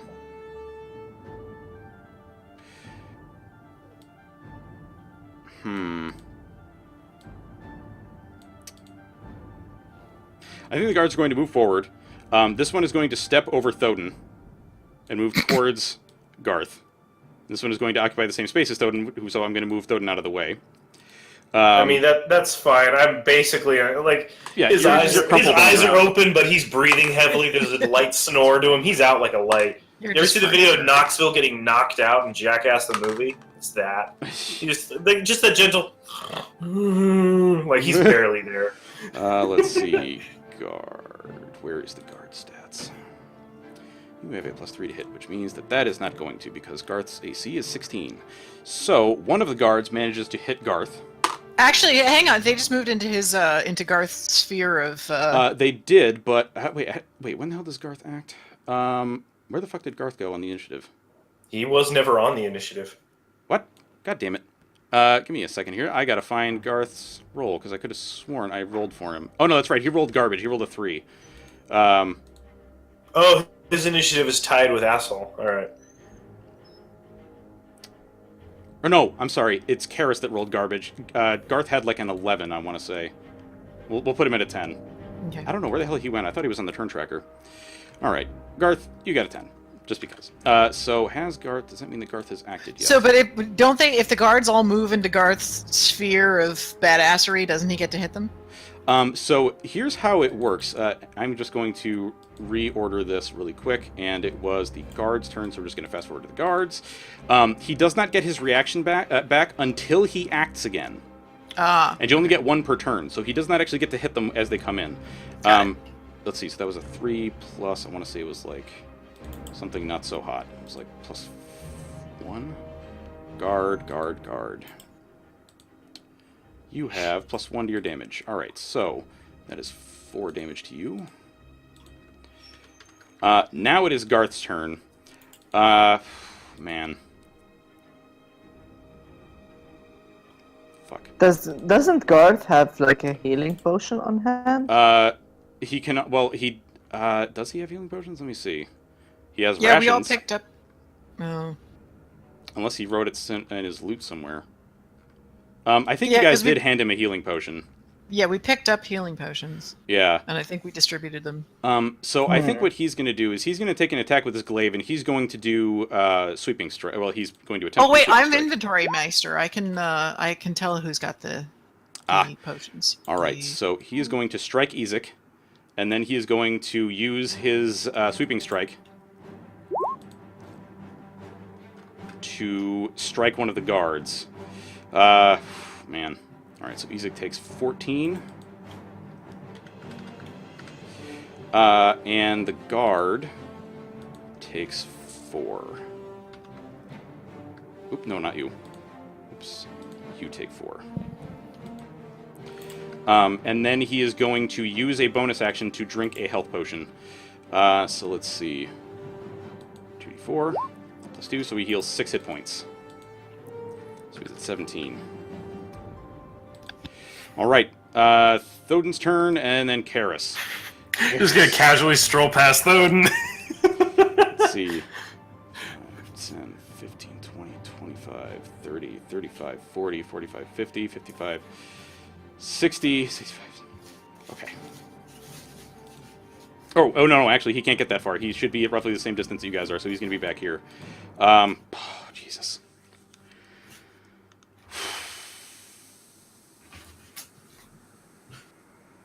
He's going Just to... a few more rounds and the cavalry are coming in. Just hold on. He's I'm going not to going yell anywhere. out. He's going to yell out to Nick, or to Garth. Be like, Garth, don't die! Just kill him! And he's going to give Garth some bardic inspiration. Ooh, yes. Ezek. Oh, balls. Alright, it's Ezek's turn. That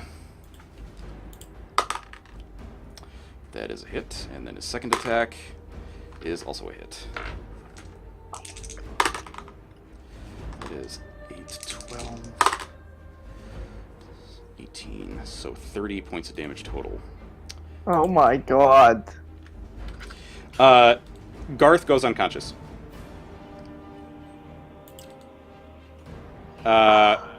And Oh. now it is Nyloth's turn.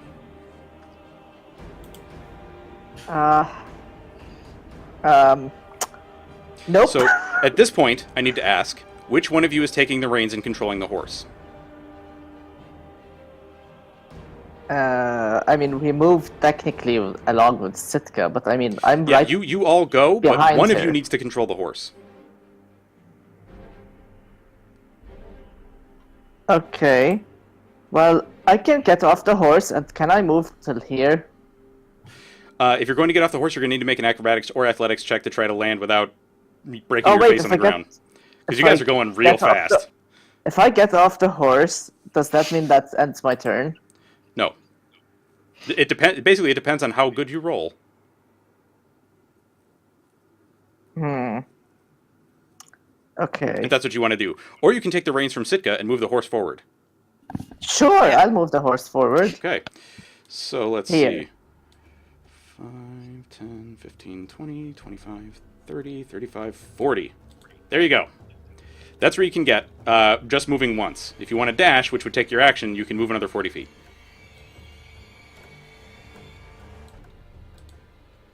What? I'm sorry, it cut out. If you want to dash, you can move another 40 feet. Yeah, but the enemies are right there. But you can't see them because Isn't they're A inside. is... Oh, they're Oh, inside? shit. No, that actually shouldn't even be there. What am I doing? That's on the GM later. Let me know what's what. Oh, I didn't know they were inside. Yeah, they're inside. Okay, let's here. Let's come here. Okay, so you're going to dash and use your action to move the horse a little further. Yes. Oh my god. If you could heal me, that would be really fucking cool. I can't. Because if either of you can give me a chance to get up on my own, I can just aura heal and, like, kinda Sitka bail can us out. probably drop a potion into your mouth. You'd have to get off the horse. And also it takes an action to do so. I mean, to put a healing potion into somebody's mouth. So, is there any bonus action you would like to take, Nyloth, or is that it? I don't have any bonus actions. Okay. Then that is it for your turn. We move on to Sitka. Sitka, what would you like to do? Okay. Oh, wait. Nope. Is protection from good and evil... No, that's an action. That is an action.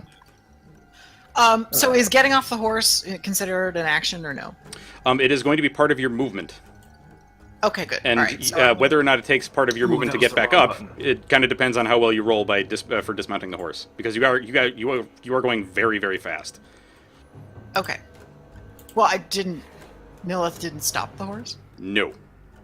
Well, What so do you guys, mean I didn't stop the horse. you can stop the horse here, but during Nyloth's turn, you were moving at a pretty good clip. So, that, like, there's still momentum being had. You know what I'm saying? Okay. Use the momentum to fastball special into the big guy. Okay. I am going to... I mean, I'm going to get off the horse. If the horse is still moving, then I guess I have to do something. Yep. You can make an acrobatics check. Okay. Or athletics if that's better. Whichever, it's your choice. Oh, thank God. Oh, I didn't mean to roll That's it. okay. We'll take the roll on the left, which is quite good. So you dismount the horse with gusto, roll upon the ground, and what is it that you would like to do? I would like, since I was brilliant enough to take Cure Wounds as a spell, I would like to heal Mr. Thoden. Okay, roll up your heal. Nice. It's before my turn, too. Yes. So it's actually really helpful. It's only level 1, because, halfling, but, Fuck. Ignore the hunter's mark. Damn! Yeah, ignore the hunter's mark, but you get 10 hit points back. Awesome! Alright, so you are conscious but on the ground. Sitka, is there anything you'd like to do with your bonus action? Is there anything you can do with your bonus action? Nope. Okay. So Yeah, move on to Odin's eyes just go wide, they're crystal clear focus, and he just sits up like Undertaker. Okay. Alright, Hush. Hush is going to... Hush is going to go over here and get this guard. Okay. Make your attack roll. I shall do that. Where is the guard? Why does that keep closing? That is just enough to hit him. And he is humanoid, so you do the full 11 points of damage, which is actually enough to kill him. So Hush goes over and rips out the guy's jugular with his talons. And the guard just falls bleeding to the floor, and you can hear Danica and Erwin just like, oh my god! And the two children are, like, you can hear them crying and cowering in the back room. Oh my God. Alright, so that is Hush's turn, unless he would like to move somewhere. Nope. Alright. The guard's turn. The guard right next to Thoden is like, holy fuck! And then tries to stab him, and misses. And the other two guards, seeing that Garth is incapacitated, will attempt to get hands on the bird, although they are a little trepidatious because the bird did just fucking kill somebody. That is a miss. I am guaranteed that is a hit. Okay, Hush takes 7 points of piercing damage as the spear sinks into his birdie flesh. Next is Garth, who does in fact have to make a death save. Uh-oh. And he fails. It's okay, he's got like 2 more. I can help him as soon as we get the combat out of the way. Right. Worst case Now- scenario, we've got at least 2 rounds left of combat before we gotta really panic. Thoden. Alright. So what actions do I have available to me? You can take half your movement to stand, Right? and then you can do whatever actions or bonus actions are usually available. Okay. Definitely gonna stand. I'm going to utilize a bonus action healing word. Yeah. Bonus action healing word on myself. I'm gonna cast that at level 2. Why healing word? You have Cure Wounds always prepared. What? You always No, I have don't. Cure Wounds prepared. Yeah, you're a life cleric. It is always prepared. Oh shit. It is Cure never not Wounds? prepared. That's a D8. So, Okay. here's the thing. You rolled max. You rolled max. Yes. On both dice, actually. So instead, what I will do is say that you rolled max on your d8s. So that is, Jesus Christ, that's 16, 16. so, hang on a second. We got 16 plus my specialness. plus 16 plus 8, so 24 hit points. Whoa. 24 plus the That's 2 with per- that's with everything else. Oh, that's with everything? Yeah. So 24 hit points. Shazam. You just cast level 2 spell, level 2 healing word, so you got 24 hit points back. What are you going to do with your bonus? Okay. Well, that was my bonus action. Oh no, Cure Wounds is an action. Healing Word is a bonus. Here, Garth. That's why I used healing word. Ah, gotcha. Okay. Well, here's the thing. You may cast a spell as a bonus action, but then if you cast any other spells, it must be a cantrip, and that cantrip must be an action to cast. Wait, what? The limit, you can't cast multiple spells in a turn unless one of Yeah, them no, is a I'm bonus just action. using a healing word on myself to just like top off, and then I'm gonna just cleave into that guard that's behind me. Gotcha. Okay, so instead you So heal let- 16, Okay, and then you one can sec. you can cleave into Gardeku.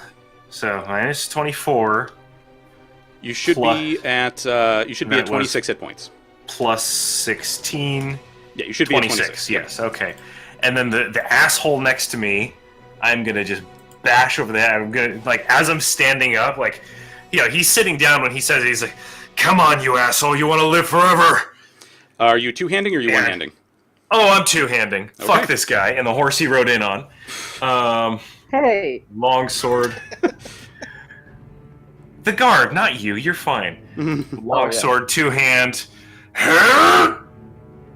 What is this? Oh, bless. Okay, so that is a grand total of 19, which is more than enough to hit, and he takes 8 points of damage. I'm trying to cut his head off. And you do. You actually behead the guard. Yes! You do 1 more point of damage than he had left. Just take the head clean off, and I'm just breathing heavy, and he's mad. He's All right. mad. Do I have any actions remaining? No, that is an action to Okay. attack. Right, Karis. Yeah, he's breathing heavy. There's a little blood coming out the corner of the mouth. He's not happy. 25, 30, 35. He got knocked the fuck out. He's mad. Man. Karis is going to... Oh, that's Garth. Where's Karis? Man. Oh, I forgot to ask. Because the sword's being weird, did anything special happen when I attacked the guy? Actually, make a perception check. Oh shit. Why is this not rolling? What is going That's on? a 7. That's shit. You don't notice anything especially different about the sword. Please just why will you not roll this? Okay. Give me a second. Roll 1d4 plus 5. Okay. Thoden, you heal 6 more hit points. Oh, why thank you. Why did I heal an extra 6? Because Karis came around the corner and threw a healing word at you. How many hit points does Soden have? I am 2 away from max right now. I'm at 32 out of 34. I'm just back up. I am almost 100%. How do I have more hit points than you? Because he has lower hit die. Yeah. Oh. Yeah, you have a D10, I he am- has a D8. I am merely a cleric. Right, let's see. So it is Ezek's Wait, turn. why does a rogue have more hit points than a... Because she's a ranger, not a rogue. Oh, why does a ranger, a squishy, have more hit points than a supposed frontline? Squishy. We halflings are sturdy folk. Yeah, rangers are essentially, they have the fighter hit die. Because in old school D&D, they were essentially fighters that had nature spells. And just couldn't increase their proficiency in weapons past a certain point. Whereas fighters Shit, could I'm go all the thinking way of to the 4th max. edition. Okay, my Yes. brain is stuck on 4th edition. Sorry. That's all right. All right, so Ezek. Well, he doesn't like that you stood back up. Okay. Your armor class is 18, is that correct? Yes, it is. I am very sorry. Just don't crit again. I mean, Just oh don't no, I crit didn't again. critical. I didn't critical at least. So that is. Oh, as Ezek goes to striking, come on, round 2! So that is. Jeez, what the fuck was that? That was. Just don't fucking kill me in one hit That again. was, Make me look like that an was asshole. 13 points of slashing damage from the axe. That's okay. I can tank that. And oh Jesus Christ. And 21 points of damage from the axe. Oh my god. Now you get good rolls. Wait a minute. 13 and then 21? Yes. I'm down again. I rolled a 9 on the dice plus 4.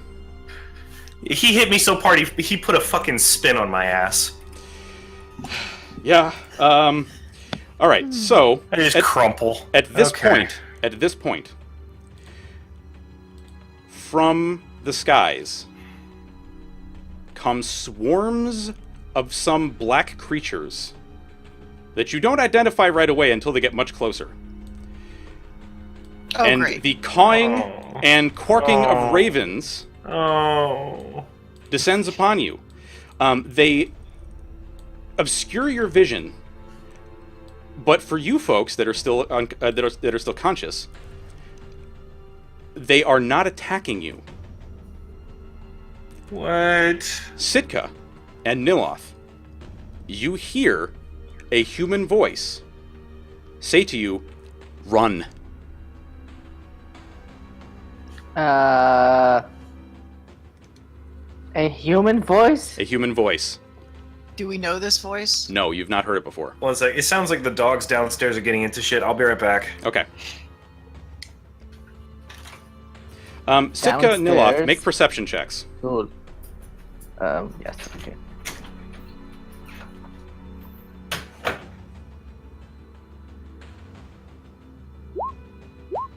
Okay, you both see through the haze of ravens, the swarms of ravens that are descending upon this melee. They are attacking Ezek, and you see that the person, or what appears to be the thing that said this to you, is a nearly 7-foot tall bipedal raven person.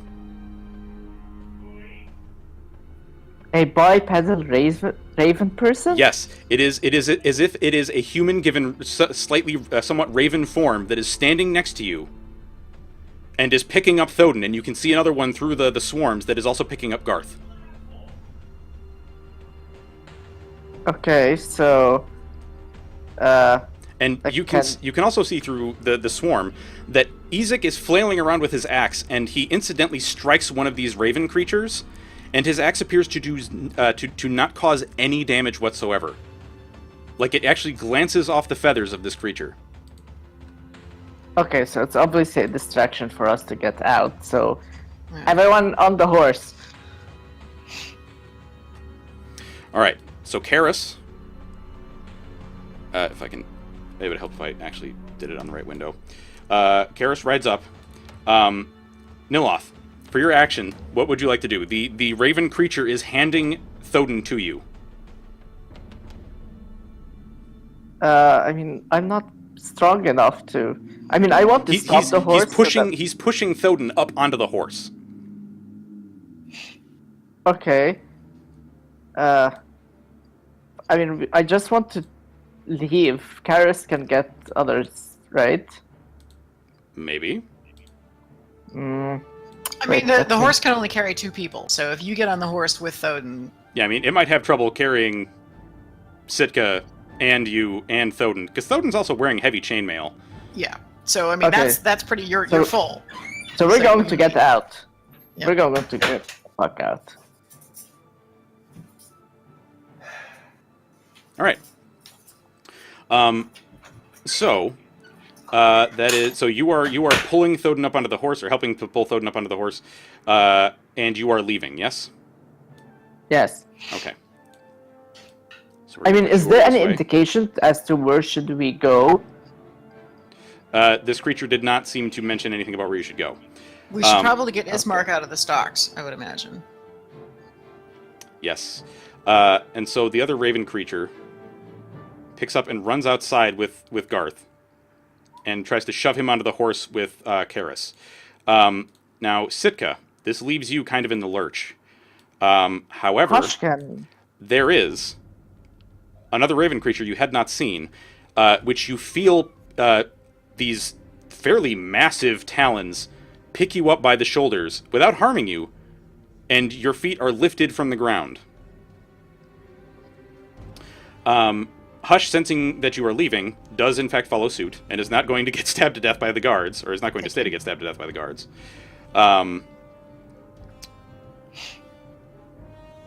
So, let's go out of initiative. For the moment. If I can close this fucking thing, thank you. And let's go to the map of Vallaki.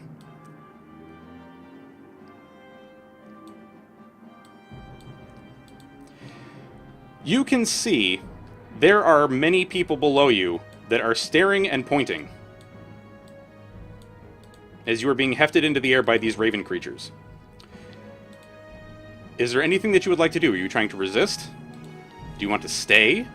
Or, are you trying to stay there, or what would you like to do? If I would like to see if I can talk to them or communicate with them the same way that I do with Hush. I'm not trying to struggle. Okay. So what do you do to communicate with them? You did hear this creature speak to you in common. Okay. Then I will try to speak to them and say, who are you? And did Strahd send you? Let me see here. You ask if Strahd sent them here? Yeah. When you say that, the raven creature kind of scoffs and just says, "Oh no, we are the keepers of the feather. We oppose Strahd and everything." Where Where would you like us to take you? We saw that you were in trouble, and Take we have us heard from the Martikovs that you were good people. Can I'm I sorry, you hear heard what they're saying? Hang on, Nyloth. What was that, Sitka? You heard from whom that we were good people? The Martikovs. The people who own the inn you were staying at. Oh, thank you. Well, thank you for our rescue. I did not know that they had such wonderful friends. Yes, you can hear he's like starting to huff, and he's like, "I hope you don't mind my saying so, but for a halfling, you are very heavy." Not to say you're fat or anything. You're just, you have armor and the bow and stuff. Okay. So our friend is in the stocks in the center of town. If you could set us down there, we would be very grateful. Yes, wonderful. And you can see that he's kind of like following the horses. Speaking of which, Nyloth, where do you want to go? I mean, I'm just looking up at the same time while driving, which is not. I mean, which direction are you heading? Are you heading towards the stocks? Are you heading towards one of the gates? I mean, that was the original plan. We were supposed to sneak off into the stocks, so I figured that's where Sitka would want to be going. Okay. All right, so you head off towards the stocks.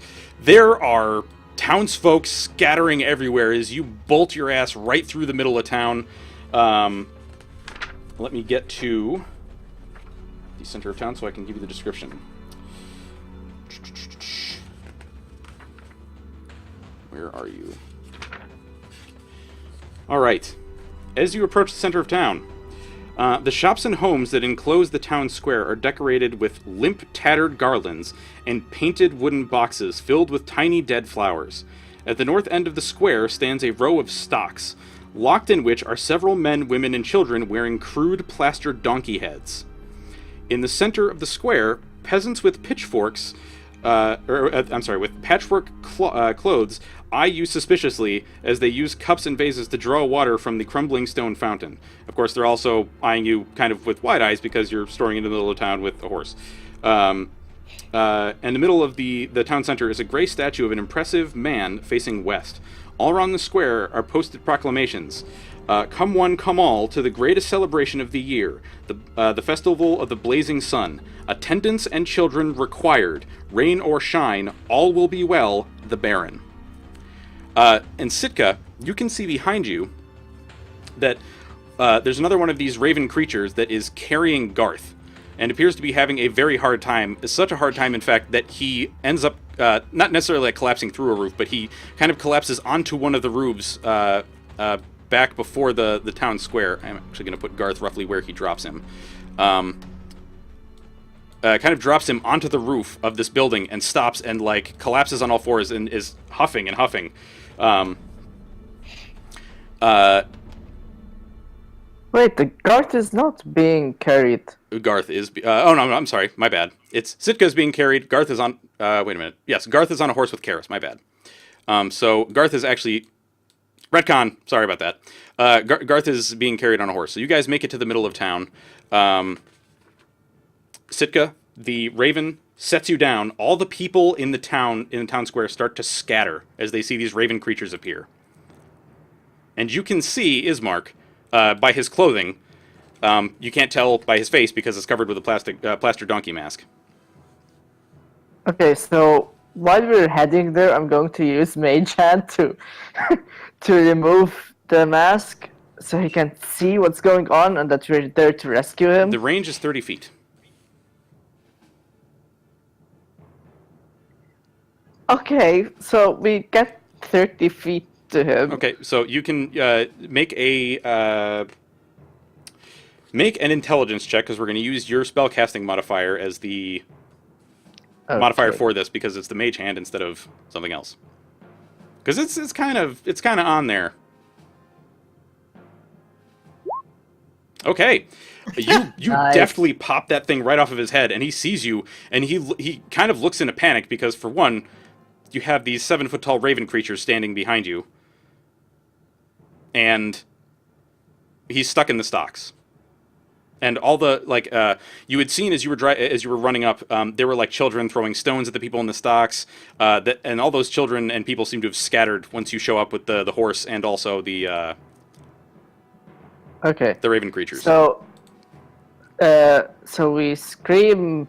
I scream at him, and I'm like, "Get on the horse! We need to go rest so I can get my spell He's slots, locked and then in go there. save your sister again." But he's locked in he's stuck in the stocks, though. Is now a bad time to ask what stocks are? So, stocks are a thing that they used to do in medieval Europe and other places, where it's there are holes. It's like a big wooden beam held up at about like waist height that has a hole for your head and 2 holes for your wrists, and they lock you in it, so you're stuck that way, Yes, I get it. bent over in an incredibly I'm uncomfortable going position. to use Mage Hand again to remove the stock and set It him is free. locked. I have lock-picking tools. You do. If you would like to pick the lock, please go ahead and try. Yep. But we're going really fast, or did we stop next to it? No, I've been set down. Oh. I was Oh. being carried by a bird. Yep. Okay. You guys arrive at roughly the same time. Okay. But I need to mention that my horse is like making circles around Sitka to protect her while she's picking the rocks. Well, I appreciate that. Thoden, I don't know if you're back, but somebody in chat has labeled you Thoden Cleaver of Heads. I heard him rustling around, but I don't know. Yeah, I think he might still be dealing with the dogs. You start to try to pick the locks, and one of your lock picks breaks. Ah, crap. You do still have spares, and you do actually I have do. a separate set of thieves' tools as well. I do. Would you like to try again? Ooh, actually, I gotta roll for Karis. Okay. Karis pulls up on his horse, and he's like, Garth's not breathing. I tried to cast a healing spell on him, but the horse bucking up and down screwed up my spell. Shit. Okay. I can firebolt the lock.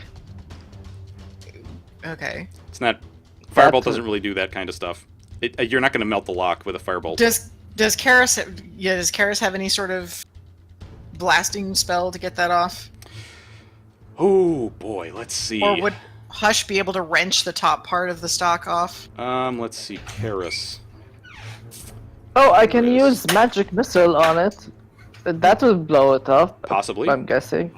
Karis is like, I could try Thunderwave again. I don't know if you want to try again to try to pick the lock first, but... Hey team, I'm back. Hey, so because Welcome you didn't back. hear it, I have to tell you, one of the people in the chat has labeled you Thoden Cleaver of Heads. Has labeled me what? Thoden Cleaver of Heads. Yes, I have a nickname now. Hello, chat. All right, so try to pick the lock, if you will. Okay. Oh, am I unless- alive again or no? You are No, still not yet. unconscious.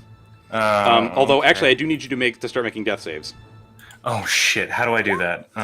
So on your character sheet, there's going to Oh, be there's a thing. button. Death save. Yep. I think the lock's picked now. Yes. So when Karis is like, "Hey man, try to pick it again." 16. Okay, so you make that one. I'm assuming on a 20 I wake up on a If you roll a one, natural I fail. 20. If you roll a natural 1, that means you fail 2 death saves. So roll again. Okay. Suspense is 15. killing me. Okay, one more. Hopefully one more. Come on, come on, come on. 18. Okay, you are stable, but you are not conscious. That's okay. I'm alive. All right, so, you go to, like, as you're going to pick the lock, Sitka, one of the raven creatures kind of backs up and gets into, like, a combat stance and says, you better hurry up because we can't take too long. We got to get you the hell out of here. You free Ismark, and Ismark is just frantically saying, Where is Irina? Where is she? Oh, she's back at the inn. She's safe. She's not safe there. That maniac is going to kill her. It's a long story, but Trust me, I don't think he's gonna be. He's got enough to deal with, right? And Ismark seemingly for the first time sees these two raven creatures, and he's just like completely taken aback. Is just like has no idea what to make of these things, other than that they're standing with you and apparently are not killing you. If I did cure wounds on Thoden, would he then, and he gained consciousness, would he then be to do something about Garth and the fact that he's not breathing? So it would allow you to put Thoden back to conscious. Thoden, Yes. you well, we'll start with that. You aren't really familiar with Thoden's magical capabilities. Okay. So suddenly I'm awake again. And you I can have 10 hit points. Holy balls! Sitka, you're not a healer, and yet you roll maximum on healing, like, all the time. Alright, so, Thoden, you have 10 hit points again. Yay. It's just that gasping. Thanks, sorry. Shit. So, for the first time for you as well, you can see these two 7-foot-tall bipedal raven creatures that are standing close by. And they appear to be speaking common, unless you've lost your mind. Do I need to make a sanity roll? No. Oh, sorry, wrong system. Yeah, this ain't that kind of game. Well, I not talked yet. to him in Elvish to like kind of ground him in his language, and then I tell him like, "They're cool. We need to get out of here." In common, he goes, I had to learn Elven. Growing up, it was all common and Dwarven in the neighborhood I was in, but I appreciate the sentiment. All right. Oh. Where was I when I woke up? You are in the town center. You can see the I gallows. was just on the ground. Was I strung over a horse? What happened? You were strung over a horse. Yeah. Okay, so I just sort of... Okay, so I just like sort of drifted up to my feet, and then I turned around. There's 7.5-foot tall fucking birds. Yeah, I have an image Elvish of, like, over me to the right. Yeah. Jesus. I have an image of like the harpies from the Painted World of Ariamis in my head. Not Same. so fucked up looking. Like, okay, so to level with you, these are were-ravens. So it's like a werewolf, but a raven. It's a big ass raven. Okay. So, Okay. How can I help? Yeah, he's still like maybe half conscious. He just, all right. How can I help? So Garth isn't Karis, breathing. yeah, Karis stops the horse and he says to you, I don't know if you have the capability to resurrect somebody, but I think Garth is dead. I couldn't heal him on the Garth way over isn't here breathing? because the horse bucking up and down messed up my spells. Hold on. Let me see. Medicine check on Garth. 21. He is very dead. Oh. And I will tell you now, you don't have the capability to cast Revivify, and you don't have No. the necessary material components. I have Gentle Repose. That is true. Alright, I'm going to burn Gentle Repose. I touch a corpse or other remains for the duration the target is protected from decay and can't become undead. Also effectively extends the time limit on raising the target from the dead, since days spent under the influence of the spell don't count against the time limit of spells such as Raise Dead. So yeah, I'm going to... okay. Pinch of salt and 1 copper piece placed on each of the corpse's eyes.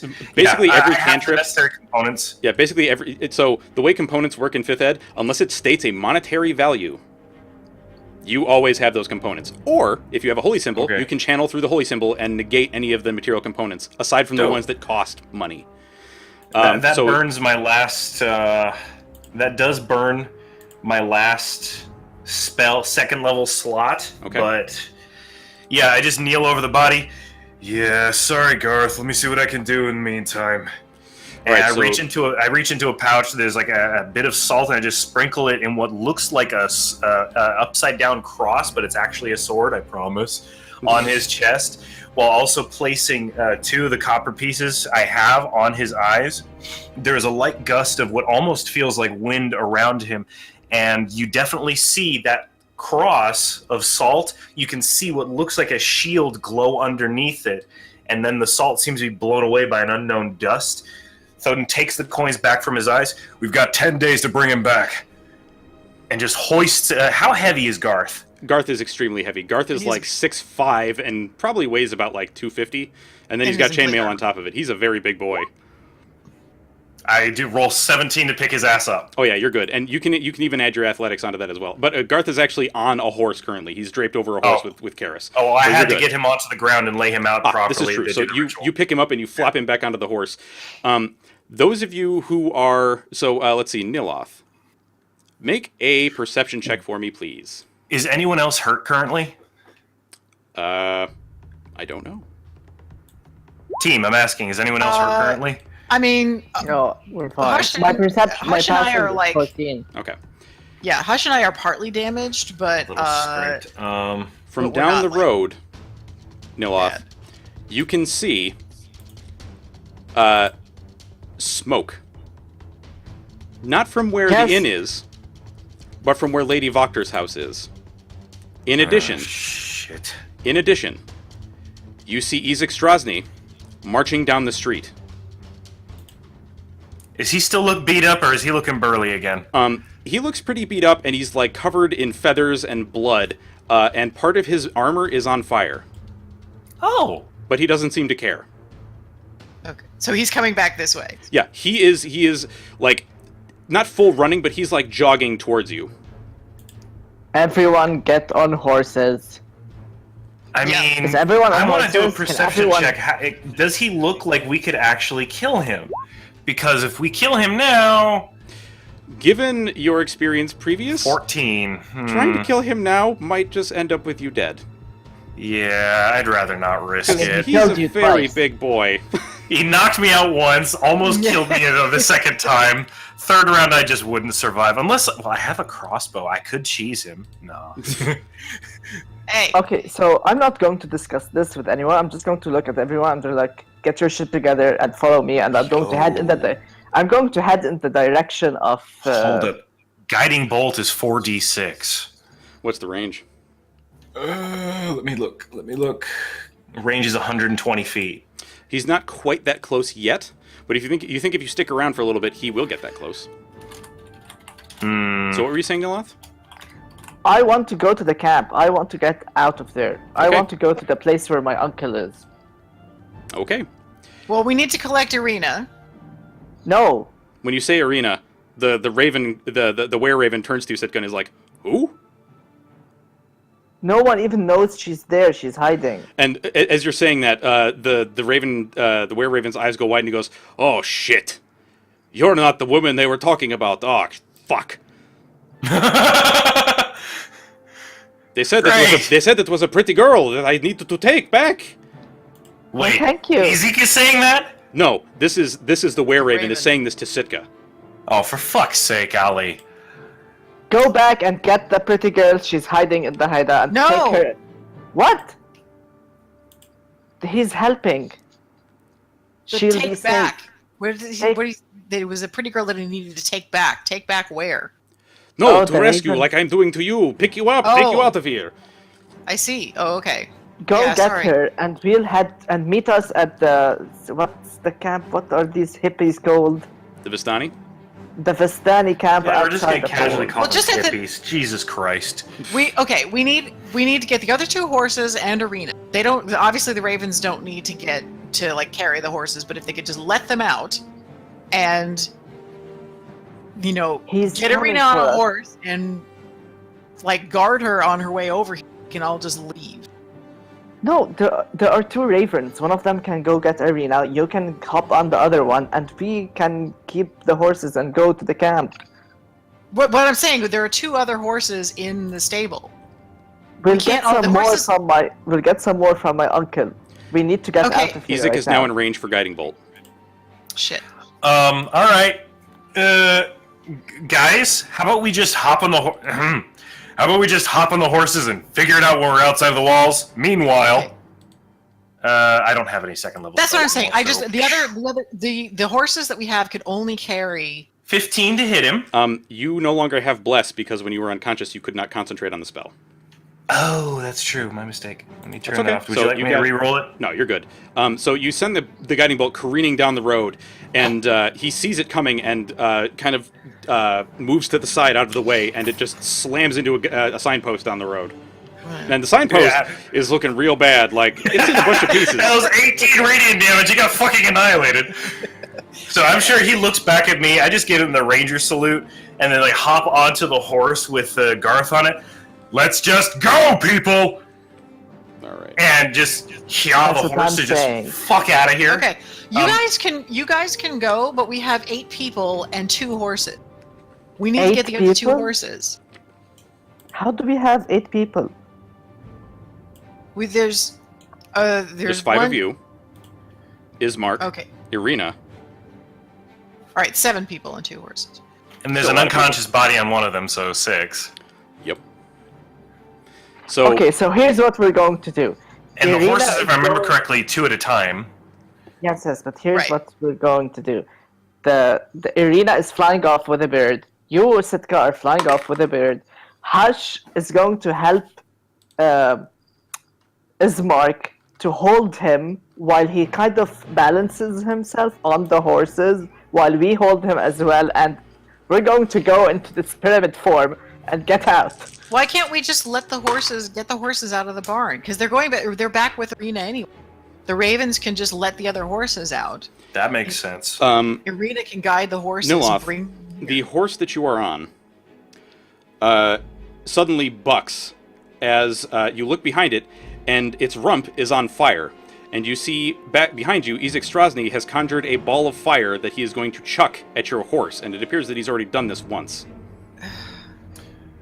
I'm just gonna giddy up the horse to, you know what, guys, we seriously gotta stop talking and just go. Yeah. Let's hop on the horses, let's someone do grab this. a raven. Let's just get the fuck out of here. Let's do this. I'm going to We're ask spending each of all you- this time talking, we're gonna die. Stop. Sorry. Let's do this. I'm going to ask each of you what you are going to do. Nobody else talk except for that person. Sitka. I am going to... Okay, I'm going to ask a raven to carry me Okay. back to the inn with another raven. I will show them where Irina is so they can get the right pretty girl. Okay. We're going to let the other horses out. Irina, if she can get on one horse and carry the reins of the other one. And we're just going to, and I'll still be carried by the raven, and then we'll meet you guys at the gate. Okay. And Hush is going to come along for support. Nyloth. I'm going to go to that gate To which one? to meet up Which gate? I mean- just ping it. whichever one Sitka is talking about. She wasn't talking about a gate. She said meet us at the Well, gate. just Oh. on at the exit, at the exit out of here. Okay. Whichever Sitka, one you dictate the exit. Well, whichever one is close to the camp that would be this one. Nyloth wants to go to. Okay, that one. That'd be the west gate. Okay. So Okay. she says west gate. Nyloth, you say you're going to go towards that west gate, yes? Yes. Okay. Thoden. I'm gonna grab the horse that has Garth on it, and I'm gonna just mount up and ride along after them. So that one is already being ridden by Karis. Is So there you a could- second horse? Yes, that is the one You that Nyloth are is on. me. Yeah, you can jump on I the horse guess- that Nyloth has. All right, I guess I'm gonna wrap my arms around your waist and just don't make this weirder than it already is. All right. So you guys are heading towards that gate. All right. Sitka. Seeing you guys take off, I'm assuming you are going to, those of you on the horse are going to try to avoid Ezek. Yes. Okay. Or I'm not on a horse. Yeah, I'm assuming you guys are not going to keep line of sight on him. So Ezek is instead going to try to shoot you. Nope. Okay. So he throws a fireball up into the air, or a bolt of fire up into the air, and it misses you and the were-raven as you go by. Ismark is being carried by the other raven, who does seem to have trouble carrying Ismark because he is another fully sized human being. Whereas the one that's carrying you, Sitka, well, he has a little bit of trouble because he's not used to carrying, a person with his talons, is doing much better. You get to the inn, and you can see, from your vantage point in the sky, that a bunch of townsfolk are attempting to put out a fire on Lady Voctor's house. And the fire is starting to spread to some of the other houses. Jesus. If we had the means, we should help them, but we do not have the means. All right, so you land on the roof of the inn with this raven creature, with this were-raven. Let me put you over to the inn. All right, you descend down. The raven lets you go out in the front of the inn. Just ignore all of the guards, etc. that are there. They've been driven off by the raven swarms. And you can see that Danica and Erwin are, in fact, attempting to put out a fire that Ezek has lit in their inn. And they seem to be doing an okay job because they've cracked open the wine barrels and are just like, fuck it, just pour it all over this shit. Instead of trying to put it out with water. So that seems to be that they have that in hand. Where are you going to go? Well, I'm going to. So all of these guards and everything. It's just me. Yeah, correct. The guards are. You know what? I'm going to delete the guards because they're not here. They've been driven off by ravens. Danica, the two kids, and Erwin are in the inn. Okay. I'm going to run up to Danica and say, please, we've gotten Ismark. I'm very sorry for all this damage. If you can just let us, let Irina know that we're safe. We need to go. We need to get the horses and go. We have help, and we can leave this place. But we need to leave, and then hopefully everybody will. I still have 0 hit points on this on this page. All right. So as you're saying this to her, and she looks at you, and while frantically trying to put out these flames, and let me think about this for a second.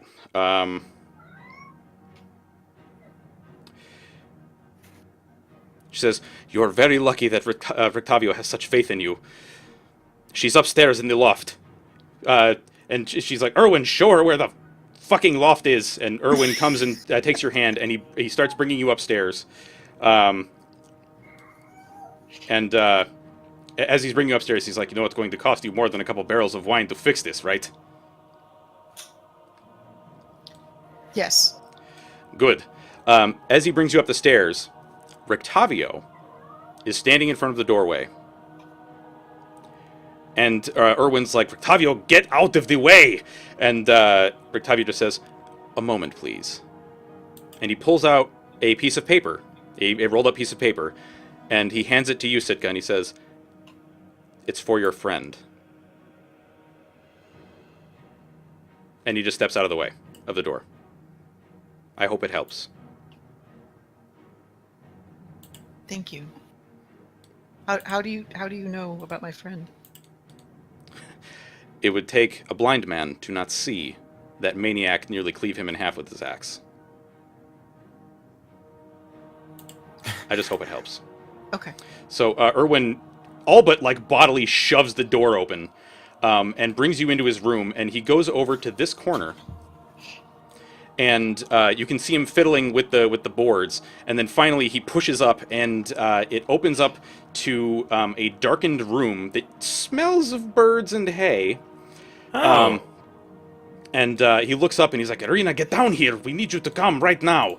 And you can see Irina's up there, and she is terrified. I mean, terrified, but stoically terrified.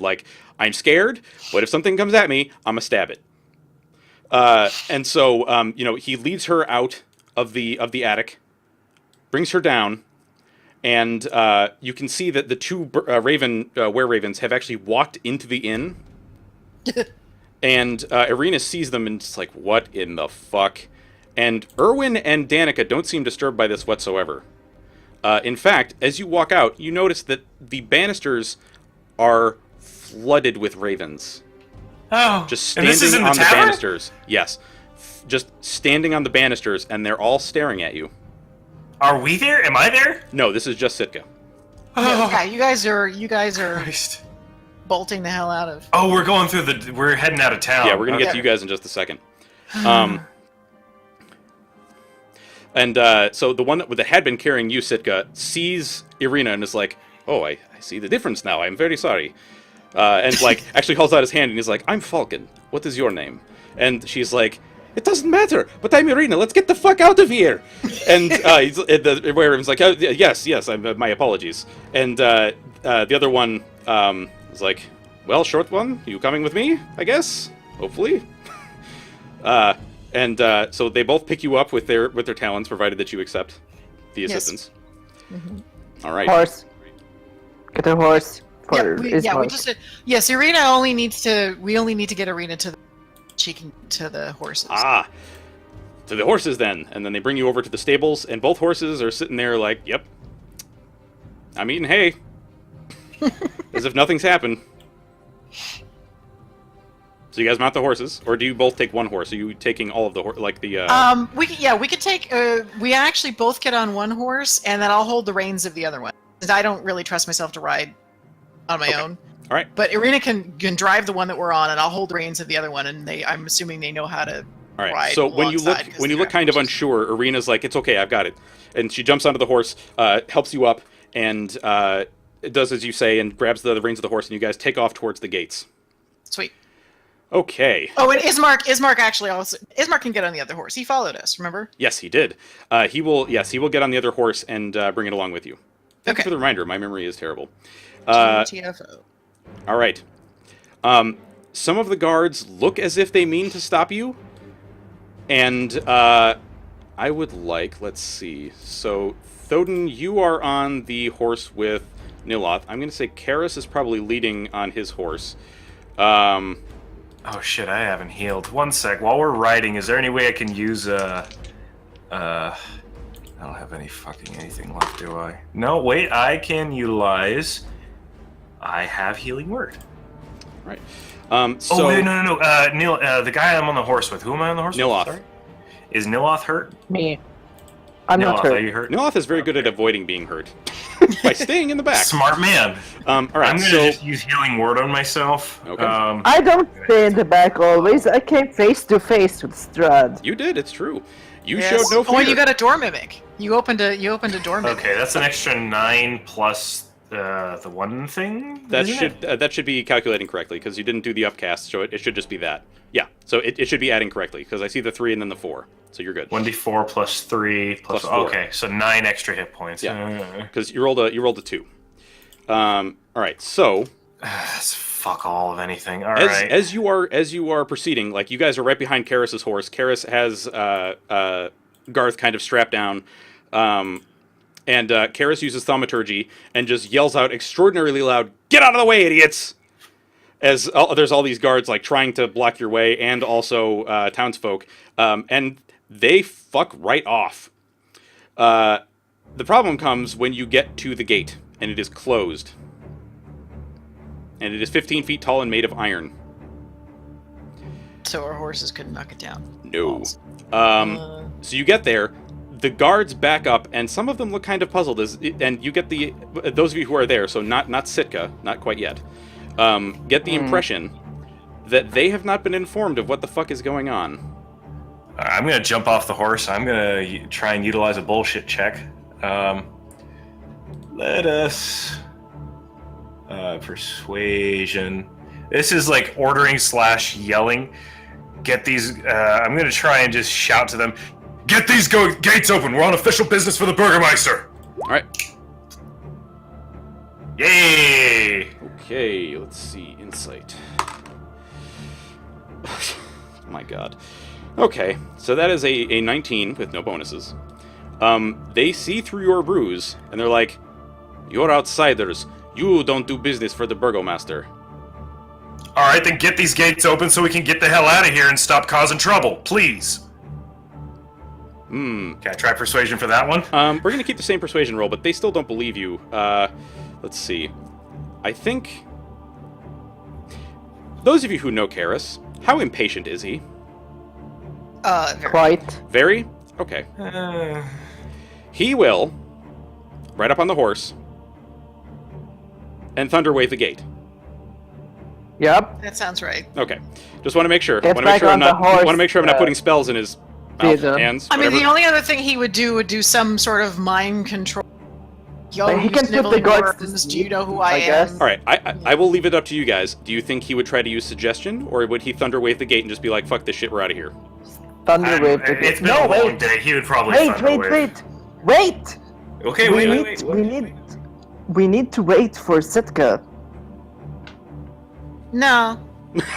Yeah, you guys got the impression that Sitka was like, I'll be fine. Yeah. Well, and also though, but with that in mind, if Karis' suggestion and just tells them all off, and do you know who I am? You know, you lowlifes, then they'll be in that mindset long enough for me to show up. Rather than That's what There's an option. All right, so he will use suggestion on one of the guards. Oh, Jesus Christ. Okay, well, that is a natural one. And the guard is like, no, that totally makes sense. Like, this chainmailed man is totally unofficial business. I don't know why we're not listening to him, and goes over and unlocks the gate.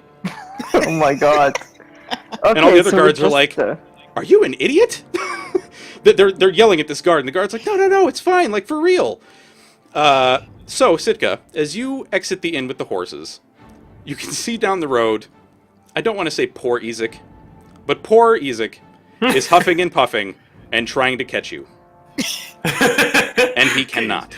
Just throw a rogue arrow at his ass. Just tag him in the face, please. He's trying so hard to catch you, in fact. He stumbles a little bit, and he tries to throw another firebolt at you. And he falls face first in the mud, and the firebolt just goes wide.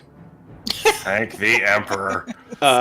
And, okay, so now you guys, you're sitting here, and the guards are just, like, yelling at each other and shit, and you can see Sitka and Ismark and Irina coming up to you on the horses. Okay, so I use Mage Hand to direct our path to the camp, and Okay. we just continue on with the horses. Okay. Make a survival check. Oh my god, seriously? Yep. Okay. Well, you don't know where the camp is. Can't have... We heard it from You the heard it was human outside the being. village. You don't know where. That is very good. I See? know exactly When where I ask you to that make camp rolls, shit! when I ask you to make rolls, it's not always a bad thing. All right, so you look at the paths that are outside this village, and you're like, I know exactly where this fucking place is going to be, and it's in the woods. So you guys head off. Just don't see it within earshot of the guards. Yeah. Yeah, because then they're like, hey, they were heading over this way. All right. You get outside of the town. Where do you want to stop? Do you want to keep going until you reach this Vistani encampment, or do you want to stop somewhere in the woods?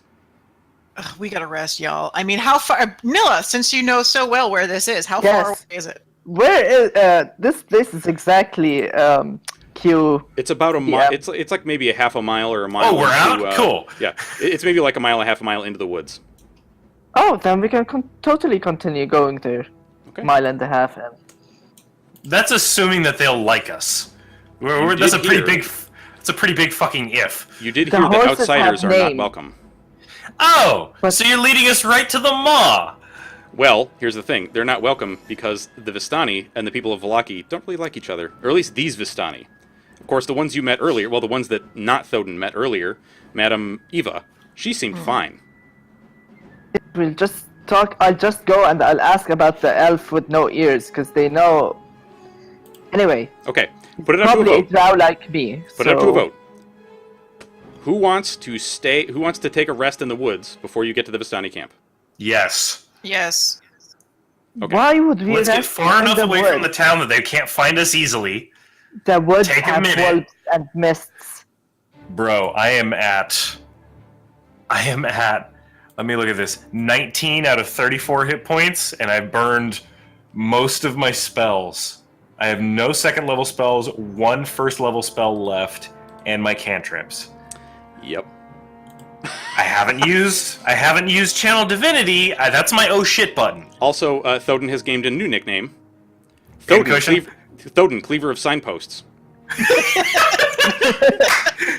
That's okay. The signpost had it coming. Oh, yeah, It totally. looked at me wrong. Fine. It looked at me I wrong. have it. I have a tent, so I guess we could Okay. camp in the woods. So here's the thing. Nyloth, if you want to try to proceed on to the Vistani camp and then just give them directions, you are more than welcome to do so. No, I'd rather we all Okay. stay together. All right. So, we don't need combat music anymore. Ah, some peaceful music. How's that? All right. So Yes, you guys get please. into the woods. It's exactly like Oblivion. It's like, oh, we're out of combat. Suddenly, it's something nice. How long of a rest are you going to take? Keep in mind, it's like maybe 1 o'clock in the afternoon. I mean, short rests. Oh, it's 1 in the afternoon. This is during the day? Oh, yes. Oh, shit. Oh yeah, because we'd have like legit vampires to deal with if it was night. I would say I don't think we should wake a full rest because then it'll be after dark and we don't want that. So 1 hour is fine, I think. Okay. Or a short Just enough to get credit for a short rest. Yeah. All right, so you guys can take a short rest. So, Thoden, if you're not familiar, you can use your hit dice to try to recover hit points during a short rest.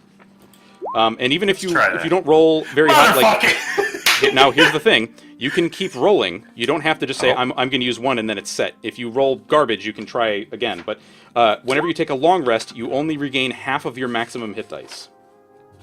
I like the idea of getting 6 back instead of 3. Oh no, that will add on, so you'll get 9. Oh, sweet.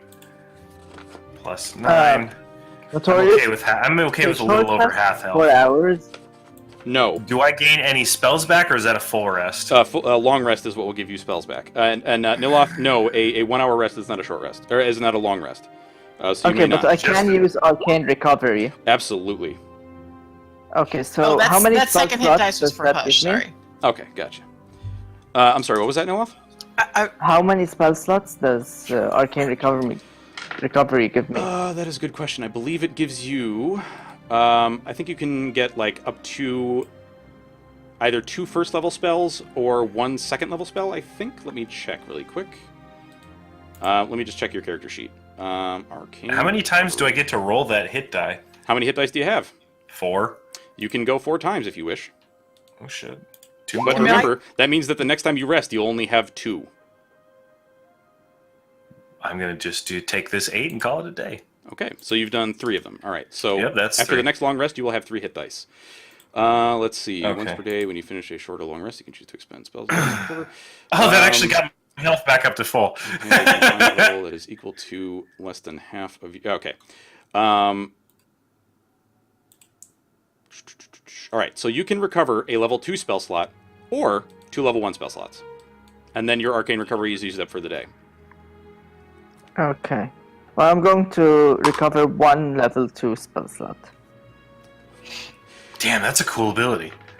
All right, so as you are taking your rest, you do not notice until it's right on you that there is a skeleton riding a skeletal horse that comes through the mists. He's back again! But it seems to pay you no mind. It looks at you as it passes you on the path that you're camping on. But it seems to pay you no mind and just keeps going. And you can see that it's wearing tattered chainmail, and it's got a tattered chainmail coif that seems to that it's mostly falling apart. It has a rusted sword strapped to its hip. So we had another one just as we were approaching town from the other direction. As we were leaving The village of Barovia. Yes, we were leaving the village of Barovia. We saw another one of these. Is it the same one? Make a perception check. I am going to I'm gonna roll religion because what the shit? And I'm going to roll Arcana. It is in fact the exact same rider.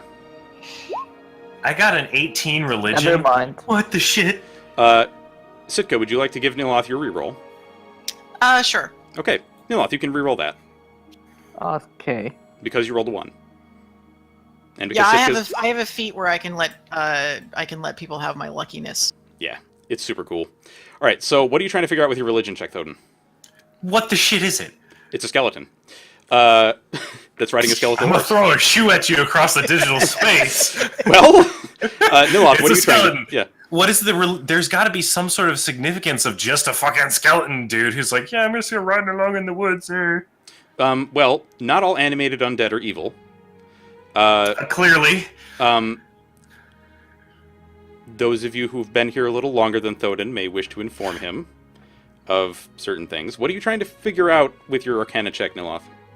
I want to know if he's could cursed or something, or like wants to go to a particular location, or is like Ah. a ghost in limbo, you know? Okay, thank you for saying that, because that actually sparked the thought process behind Okay. why I rolled that. Is that a negative omen? This dude just showing up? Okay, so between the two of you, it's not a negative omen, but you do feel like this is a cursed person that has been cursed to roam this land forever, trying to find a way out. Which kind of coincides with some of the things that you, Nyloth, and Sitka, and also Karis and Garth have heard before. Yes, which is that's that, true. I have bones, by the way. I should You mention do? I have bones in my bag that I carry with me.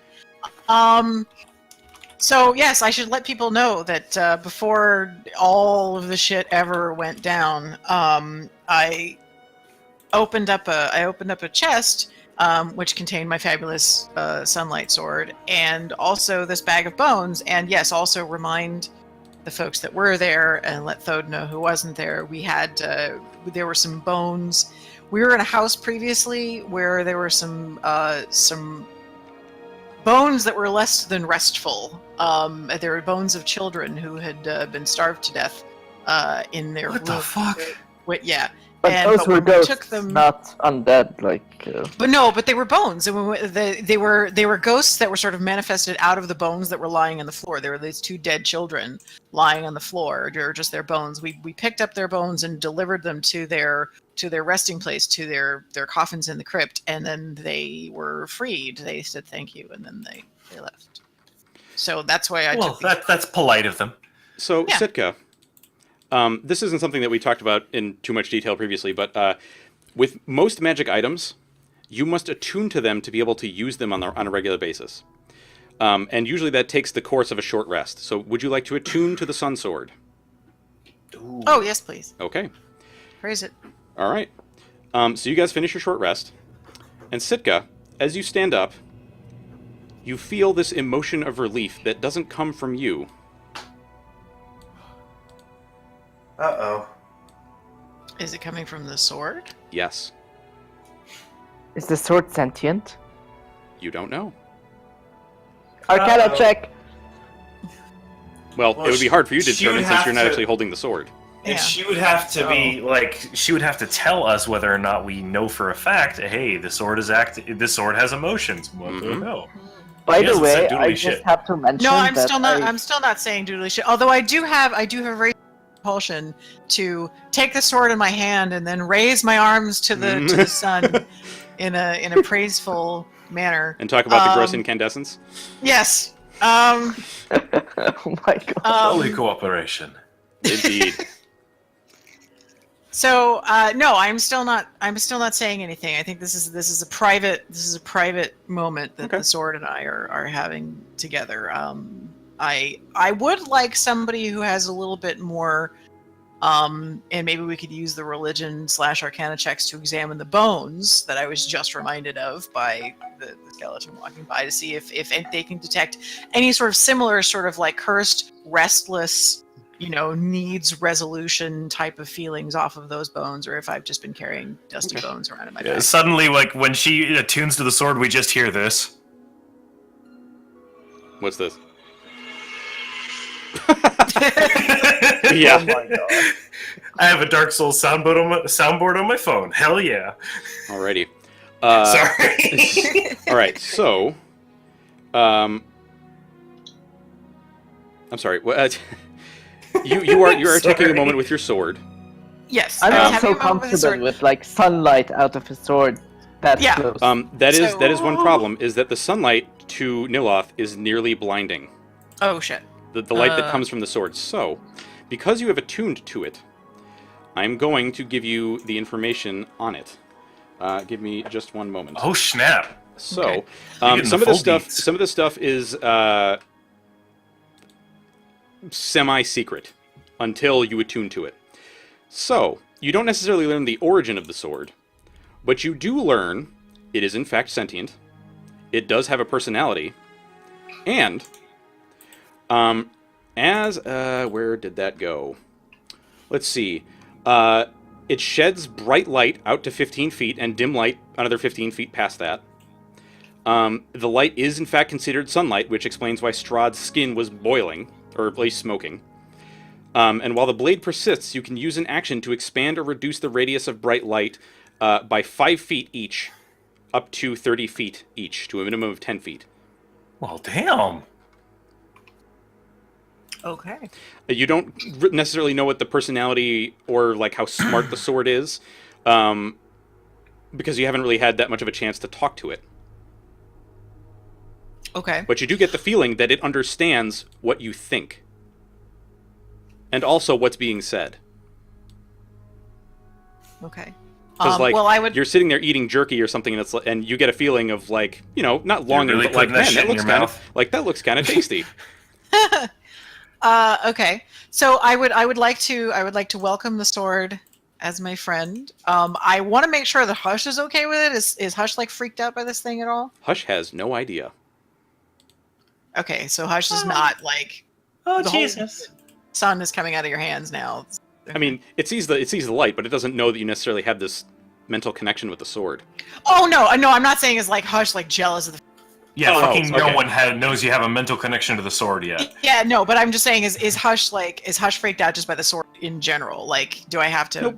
watch my wielding of it around him the way I would have to with Nyloth because of the sunlight thing? Nope. I will say The one other light. thing. I gotta check that real quick. What is the alignment of the sword? There's a light coming up that chick's right hand. You get the feeling this the alignment of this sword is chaotic good. Sounds like my kind of sword. So you don't have any feeling that it's going to attempt to shank you in the middle of the night. Oh, well that's handy. That's nice. That's a consolation prize. So yes, the other thing that I wanted besides the sword, the other thing that I saying that I wanted to do is the skeleton walking by or riding by had reminded me that I have these bones in my bag, and I would like people who have religious and arcana knowledge to look at them and see if they have a similar feel to them in terms of like Yeah, let me see are what I these can bones do. that need to be. Okay. Oh, hello. 20. These are these bones that need to be laid to rest? Are they cursed, or is there something behind Let's them? see. Like the bones of the children. Give me a moment. Where in the fuck is? Another 6? Would you like to allow him to re-roll, Sitka? Can I? Because I Yes. don't think. Okay. We're not in Yes. combat rounds. Okay. Sweet. But Oh, dope. more than 6 seconds have gone by since the last time, so I would say Right. absolutely. Let's see here. I can't help you. These bones don't have any particular significance. They just look like human bones. But would it be a good thing to lay these bones to rest? You're not sure where you would do that. Yeah. Because normally you have to lay someone to rest. At least so far, what these folks have experienced here is that you must put the bones into a crypt that was designated for them. Oh, jeez. You can try to bury them if you wish. I mean, you Esoteric are a cleric. You fucking could rules. perform last rites. Speaking of last that rites, is true. speaking of last rites, Garth is still dead. Yeah, I put the one spell on him. Yeah, but we have 10 days like to heal him. Gentle repose. We got 10 days to get someone to respawn his ass. He'll be Just fine. weekend at Bernie's him all the way. Basically. I mean, if we're lucky and the gypsies like us, then maybe they'll respawn him for a price. I have a healer's kit. If we're lucky. Do I have anything? I have a healer's kit, and he was like, "Yep, he's dead. He's dead, Jim." But I mean, how would we bring someone back from the dead? Because I'm not using necromancy. Well, what level spell is it to respawn somebody? That depends on what you want to do. Revivify is a 3rd level spell, but it requires a diamond worth 300 gold. Shit. Resurrection is, I think it's like a 5th level spell, and that also requires a diamond that's worth, I think it's like 1,000. And then True Resurrection is the big stuff. So we're not going to be getting that sort of spells in 10 days. All right. Okay. So We need have. to find someone to help. Yeah, I'm looking at our. We do not have a resurrection scroll. Didn't we have a? Oh, maybe Sitka. was that in the one shot? Sitka, Yeah. Virtavio gave you a scroll. Oh shit! I don't know if you saw the whispers I sent you in chat. Scroll? Yes. Scroll? Yes. You have yes, a scroll? A scroll yes, of what? Yes, I have a thing. He said What it was scroll? from my A friend. magic scroll? Sitka, you are unable to read what it says, but when you pull it out, Thoden, looking at it, this is in fact a scroll of resurrection. Ooh. However, because you are not a high enough level to normally cast resurrection, you would need to make a spellcasting check to see if it works. What is my spell casting? It is wisdom. Just straight up wisdom. I got a Yes. +4 bonus. Now, hang on before you do that. Oh, There are Jesus. things Yeah, that you that's would why be, I'm there are just things like, that you would be aware of before going in to cast the spell.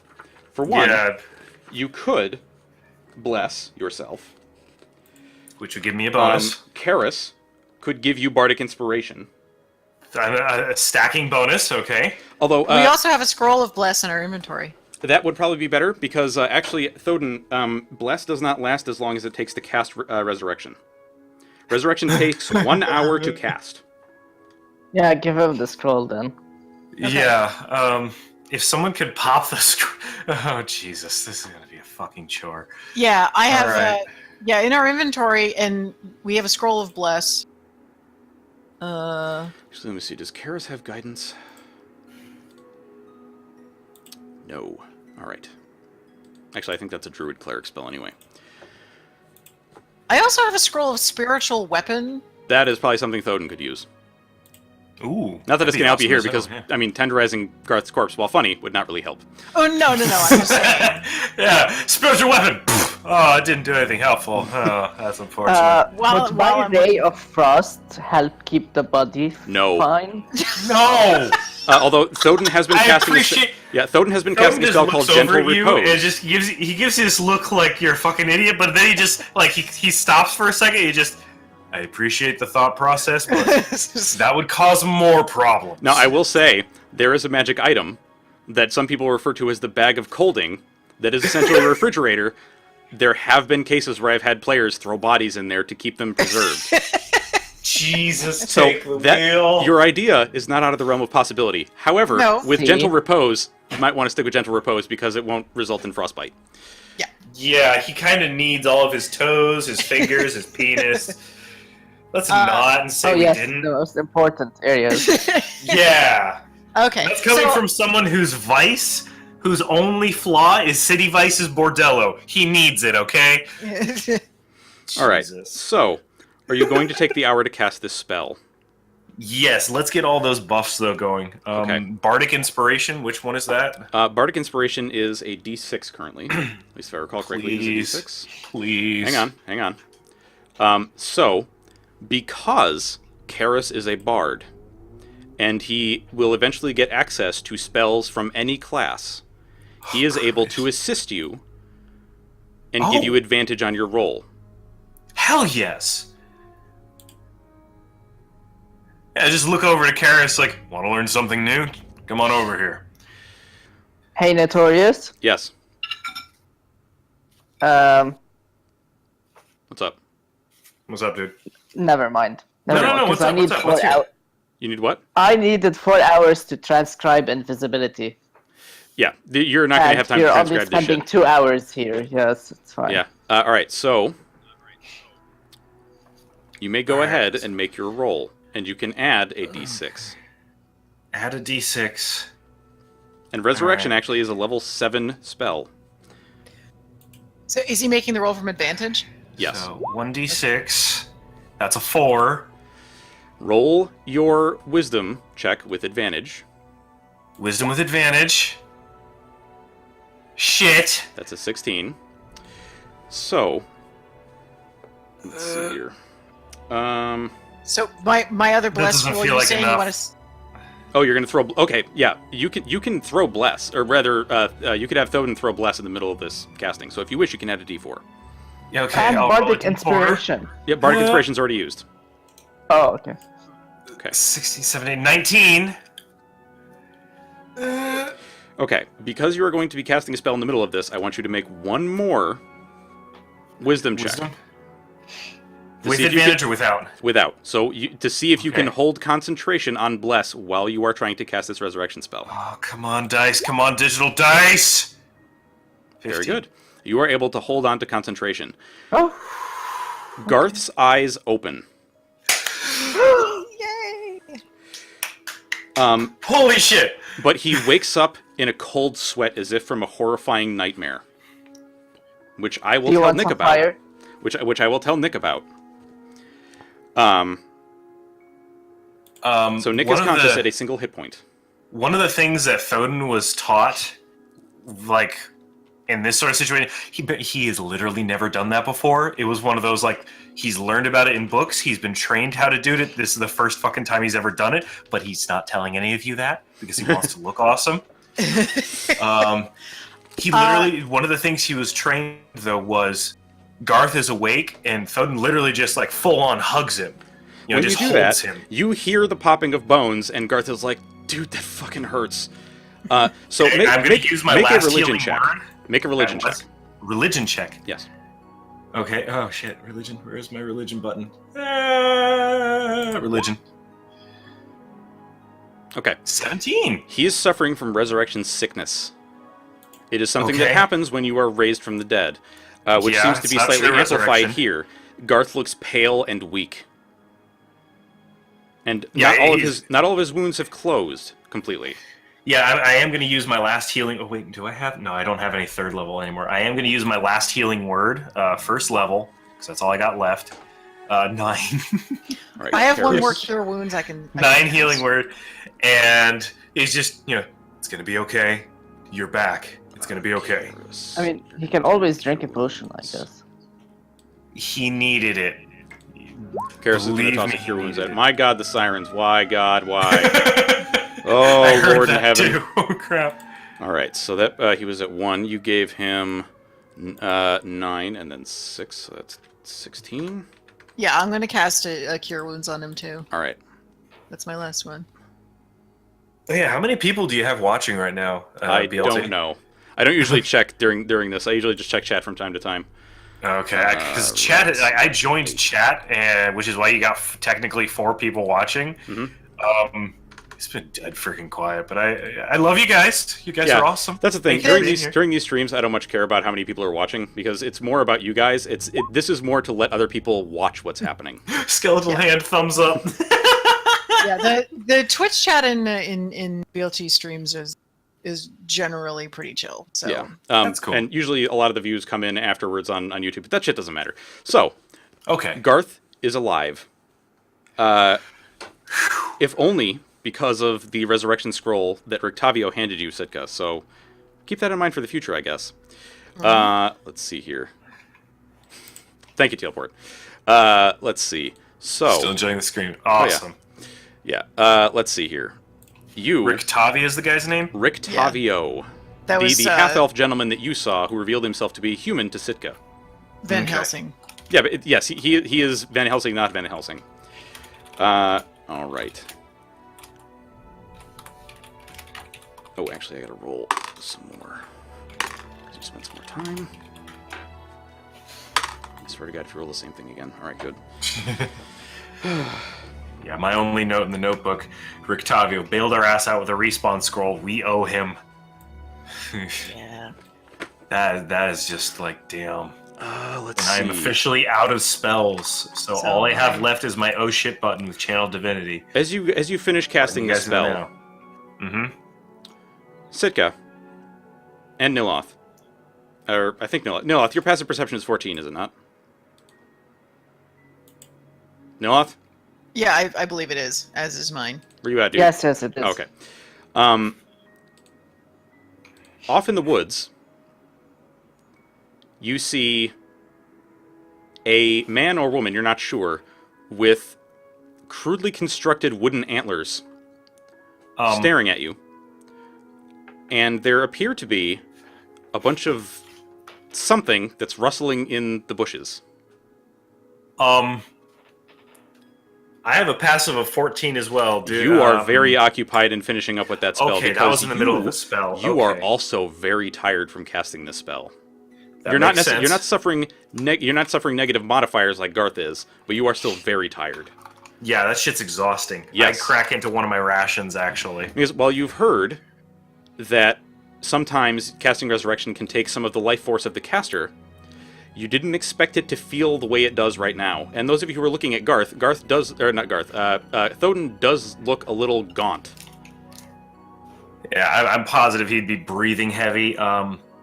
Yo, I have chocolate. I have like chocolate in one of my rations. I crack into one of my D rations. I break it in half. Getting that sugar high? Yes, I pass half of it to Garth, and I just almost like carefully, slowly enjoy. Bear in mind, this chocolate. This is military chocolate, so it's more like a meal replacement bar. It's not really like ooh chocolate, yay. It's like cool. This vaguely looks like chocolate. It kind of smells like chocolate. It tastes like chalk, but it's filling. All right. You can slowly enjoy it, but we've got like a Wicker Man situation coming up with. Thoden and Garth clearly have not noticed this, though. Garth is very appreciative do for you this point that out chalk to me? chocolate. Yeah. All right, I stand up, swords back out. Friend, hopefully, maybe takes a bite of the chocolate bar. Yeah, we don't want to be confrontational. Just like you. May Oh no, not he's have just time breathing to- heavy, but he's just ready. He's just okay. You may not have time to savor that as much as you do think. Oh yeah, worst case scenario, it's going in a pocket. I don't care if there's lint afterwards. So, are they getting closer? Do we know what the rustling is yet? This person is still standing there, and this person looks similar to the person you saw in the woods earlier, the previous day, who was covered in mud. I'm gonna roll perception. Except instead of being like a big burly person, instead of being a big burly person, this person seems to be wearing like tattered furs and like leaves and stuff. I got a carrying 17 a gnarled perception. staff. So are they armed? How many people are with them? Are they approaching in a hostile manner? You see one, and around them are what look to be living twigs, like twigs that are kind of constructed into a vaguely humanoid form that are crawling around in the underbrush. Almost like Spriggans? I don't know what that is. From Oblivion, like the I never played Oblivion. Oh, Skyrim then. Nope. Jesus. Basically plant spirits. Less plant spirits, more actual sticks that have been animated. So, Baby Groot, okay. Yeah, kind of. Bow truckles. So, with that check, you also hear a rip, and Garth go, fuck! And as you turn around to see what this is, and the rest of you obviously hear Garth do this, one of these small stick creatures is running away with a lock of Garth's hair. Oh, shit! Garth is No, that's bad, that's really bad. If we're dealing with gypsies, that's fucking problem. Nyloth, you don't even have to roll an Arcana check. You know, as a wizard, that scrying on someone is usually better when you have parts of them. Scrying is... The ability to essentially observe someone from very far away. So, like, Strahd, for example, could be scrying on you right now. Considering he made off with a chunk of Sitka's neck, great. I was going to say, he at least has some blood on his hands. Thoden sees that the stick figure just made off with some hair, and he just looks at the person in the woods just... Are you working with the lord of this land, or are you neutral? This big grin comes across her face. You can tell when she stands up a little bit that it is a woman. And and he looks as tired as he sounds right now. So, like... And she just says, Ritenthan, and just kind of like starts backing up into the woods. She just says, what? Something you don't understand. Do I not understand it? You do not. Wait a minute. Wait Sitka, a minute. Hmm? Roll for me an intelligence check. Yeah. That's... I mean, I do have one spell slot of hold person. Okay. God damn it. You recognize the language as Druidic, but you aren't sure what she said. And the only reason you recognize it as Druidic is because of the time you spent in the woods and the halfling druids that you spent time with.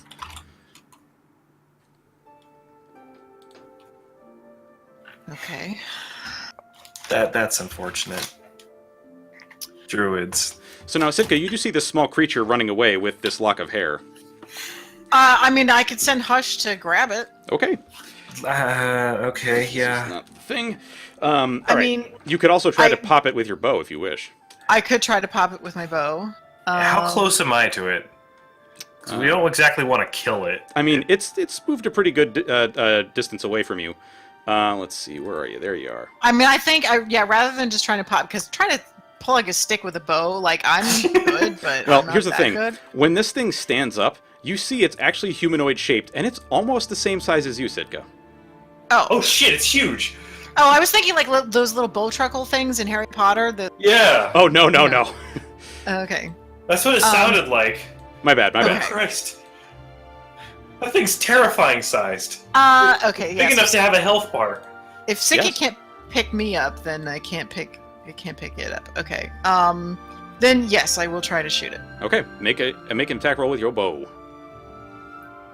She's trying to shoot the little thing Oh, that's walking Oh, No, it's away not with little, dude. It's 4 feet the tall. hair. Well, 2 feet. I'm Yeah. 2 feet. Yeah, Sorry, it's- 2 feet It's like 2, tall. 3 feet tall. So you pop it No, with the not bow. the druid. Yeah, no, we're talking about Not the the woman. stick creature. Yes. Ah, yeah, okay. And the arrow goes into it, and it just flies apart into pieces. Not the arrow. Well, the arrow and the creature. Just. I'm And- gonna advance to the pile of sticks and grab the hair. Okay, the hair goes Sword flying into still a puff. drawn? The hair goes flying Oh, into a good. puff. Good. Okay, so there's not enough for it to like And utilize. this person that was in the woods looks very displeased, and then just kind of vanishes into the underbrush. Yeah, chocolate has been put away. The shield is out. I'm standing over the pile of sticks, and the shield is just between me and the chick. I'm just giving her the look like, please not today. She's left, I think. Good. Yeah, she snarls at you, and you see broken teeth. Of course. It's very British over here. Okay, now that we've had our rest, I think we should Yeah, we should. Yeah, I'm let's going to go. proceed on to the Vistani camp. go and get Garth. Yes, Yeah. and get Garth some help as well. Okay. You make your way towards the Vistani camp that Nyloth has pointed you towards.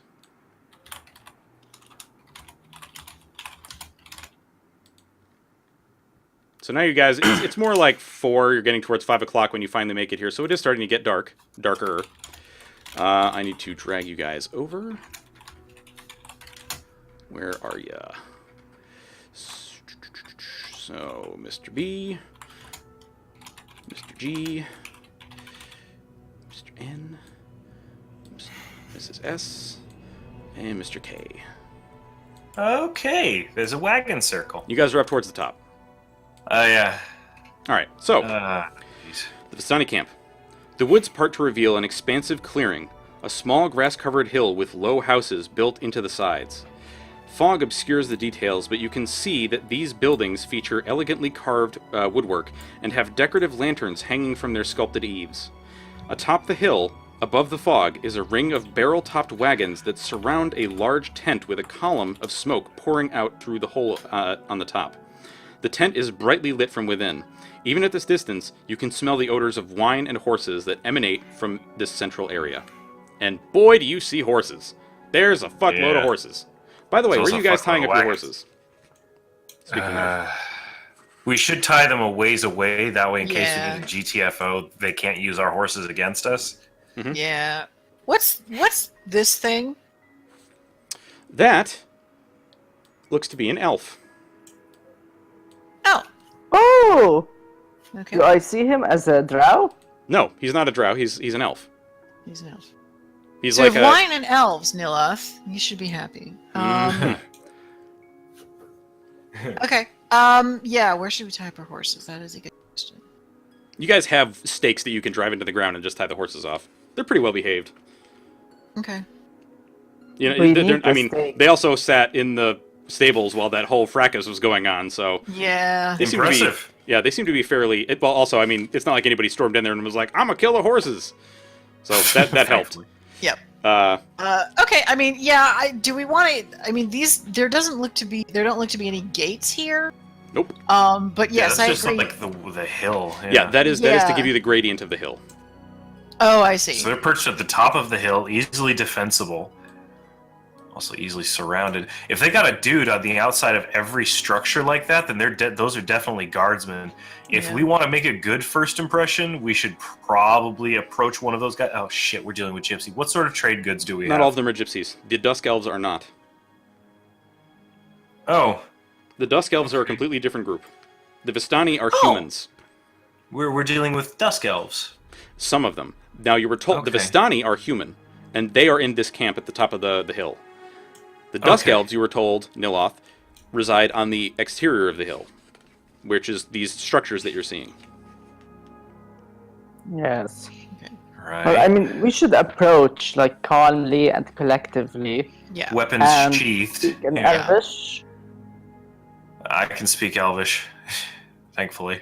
I mean, I can't, the but I'm three of sure. us can. Yeah, Oh, Garth good. also knows Elvish. How does the fighter know Elvish? How How is the fighter able to read? Huh? Oh, he's not a dumb guy. He's actually got he's got some brains. It's Let's a joke, see. sorry. It's a Let's long see. running joke. Casimir. No, that's not the one. Where are you? Okay. So, what would you like to do? I'm going to go up to them and I'm going to ask. Actually, we're just going to explain that we heard about an elf like me, like a drow like me, residing in the camp here. Okay. How about we make a good first impression and then start asking questions? Because if we just wander up like, we're trying to find somebody, how many times have they been approached by agents of Strahd asking that? We have to assume Strahd has been a rampant cunt for Avo knows how long. We need to be as careful as possible with how we approach people. Well, Nyloth, what is it that you would like to say to this guard?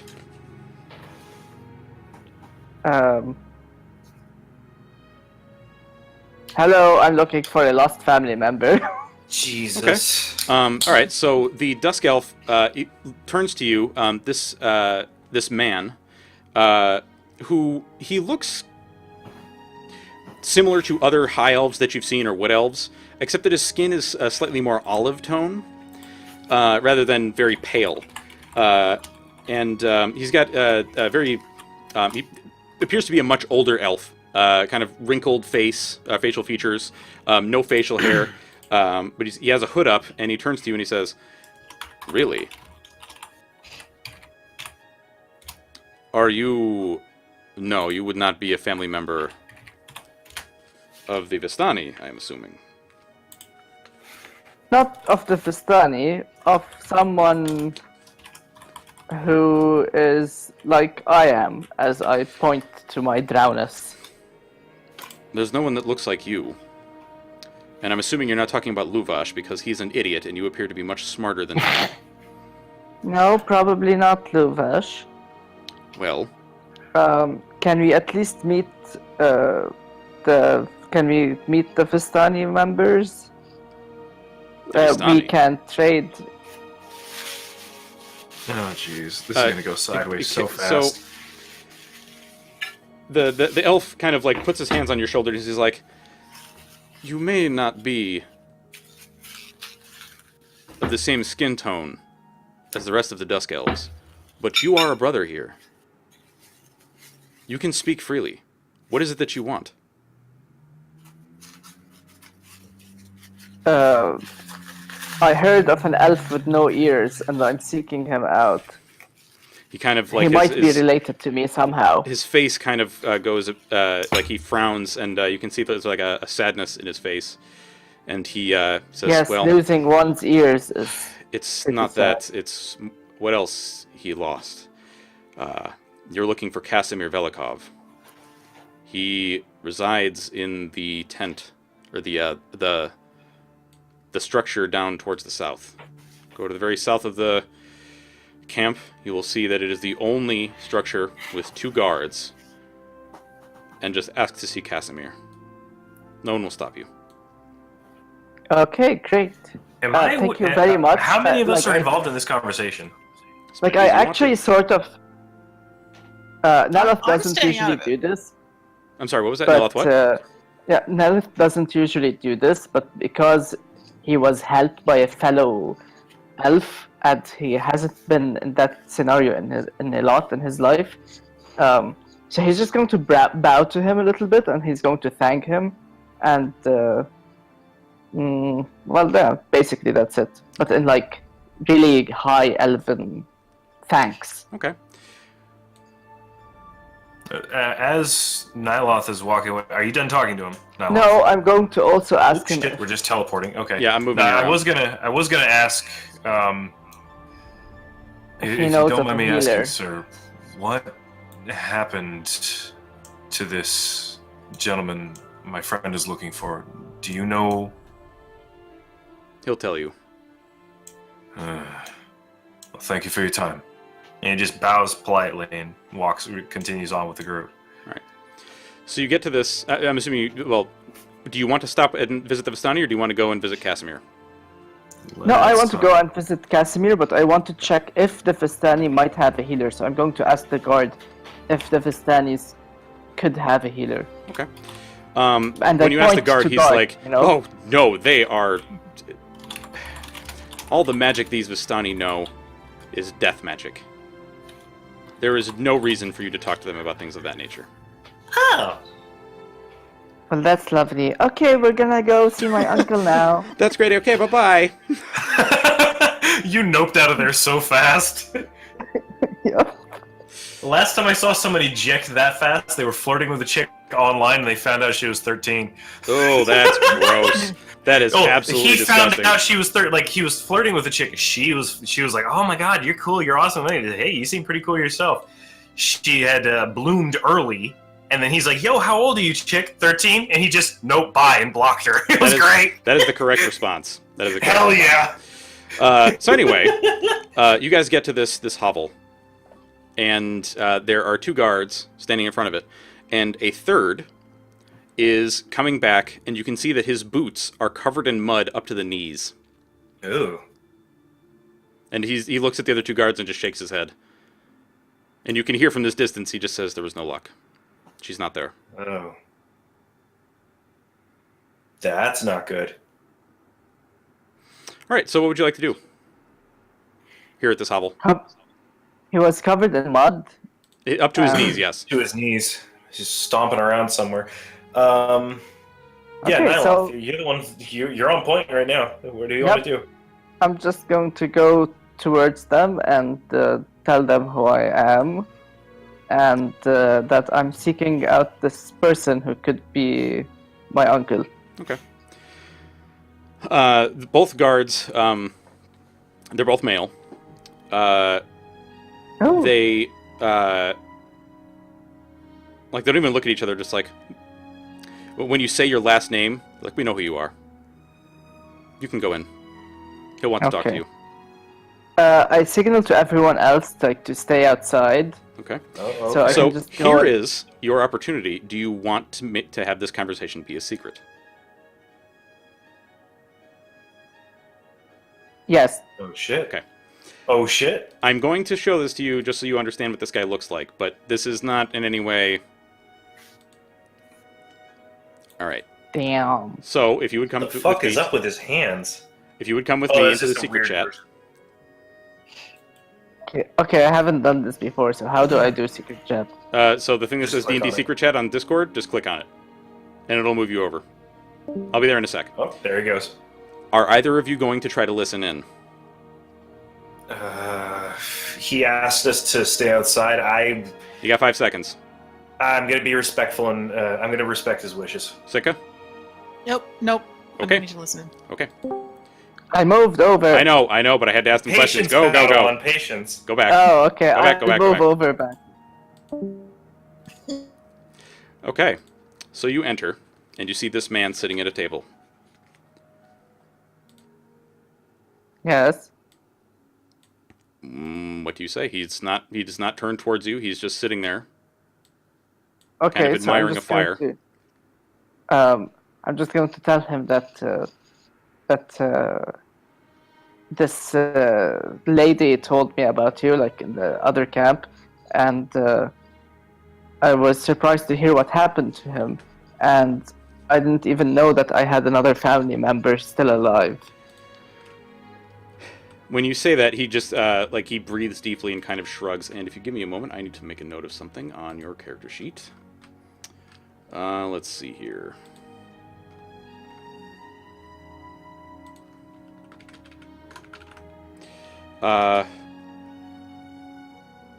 Give me a moment.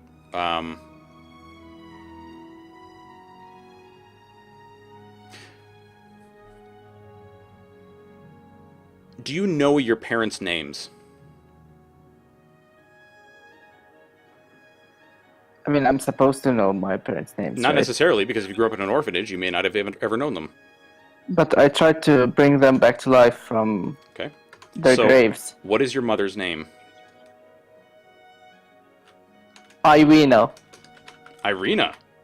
Okay. Iwina. Oh, Iwina. Okay.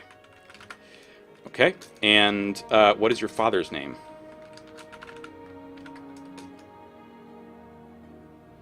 Um.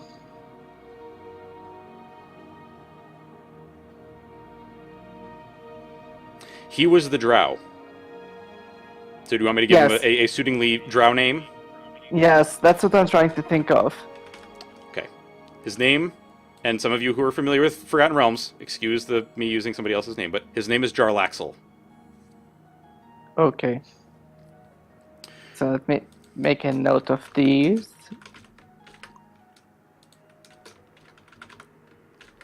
Okay. So, when you begin... Oh, shit, I'm sorry. I think I just closed your character sheet. So he kind of sighs, and his shoulders heave a little bit, and he says, I never thought I would see you again. Do you know who I am? Do you I know do. who my parents were? And he turns around, and you see him. He's a fairly old elf. He's not quite as old as one of the guards that you saw earlier, but he's getting up there. And you can see behind his hood, his ears have in fact been cut off, and there are horrible, gnarly scars left there. And he says, "I'm so sorry for what happened to your mother and your father. Did they never tell you about? No, you were orphaned, weren't you?" I never even knew them. Well, your mother was a very caring woman. She cared for you so much that she gave away all of her fortunes to get herself, you, and Jarlaxle out of this land. She paid the Vistani to go against their oath with Strahd, to bring This you land, as in Barovia, this land? as in Barovia. She gave up even more than that, but that's not something I really wish to discuss.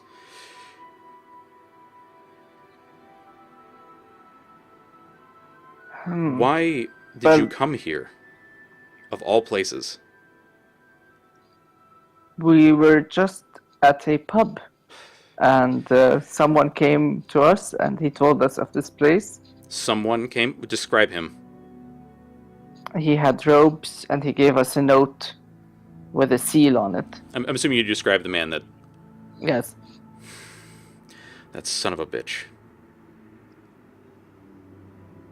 Was he sent by Strahd? Yes. His name is Aragal, and he's actually in the camp just above. Be very careful with him. He's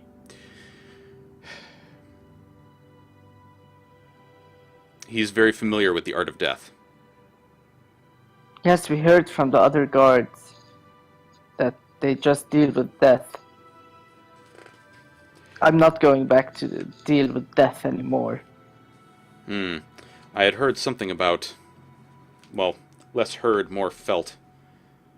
Did you try to raise your parents from the dead? I tried and failed. I thought so. I was curious for answers. I understand your curiosity. There is a place here in Barovia where you may be able to get your answers. Where is it? There is a place south of here, through the mountains, called the Amber Temple. But there are a few issues. One, getting there will be a problem. And two, your mother did also have a sister, who is also dead. You see, like, on his face, it's like something just occurs to him, and he says, do you know the story of our people and what happened here? I've heard of a once very powerful wizard who tried to rally the people against No, that Strahd. was a human, a very foolish man who tried to overtake Strahd. I'm talking about us. You and I. I know that you're half drow, but you're also half dusk elf. We are kin. I had no idea. Your mother was a dusk elf, and your father was a drow. I thought I was just Nyloth, sit a down. drow. Sit down. A long time ago, your aunt, my sister, she became a consort of Strahd. And the Dusk Elf people, to keep her from Strahd, stoned her to death.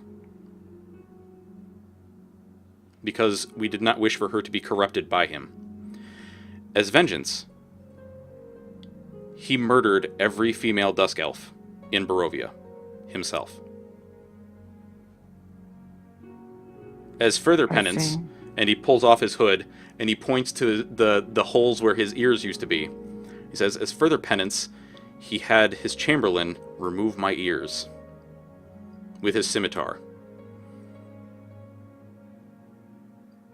What's the name of this chamberlain? It doesn't matter. You should not fight him. And this happened so long ago. And he puts his hood back up. Okay, but Nyloth, I'm assuming he's a mage, right? I'm sorry, say that again? Is he a mage? Is he like magic You don't know. affiliated? You don't know. But he says, Nyloth, your aunt, even though she was one of Strahd's consorts, I believe that she can be redeemed. And the power to bring back your parents is also the power that I seek to bring my sister back. Your parents are resting easy as the dead. Will you help me bring your aunt back? Well, before I said that I wouldn't dabble with bringing people back. You don't need to. When I saw... I will take the power into myself. I would not wish that upon you.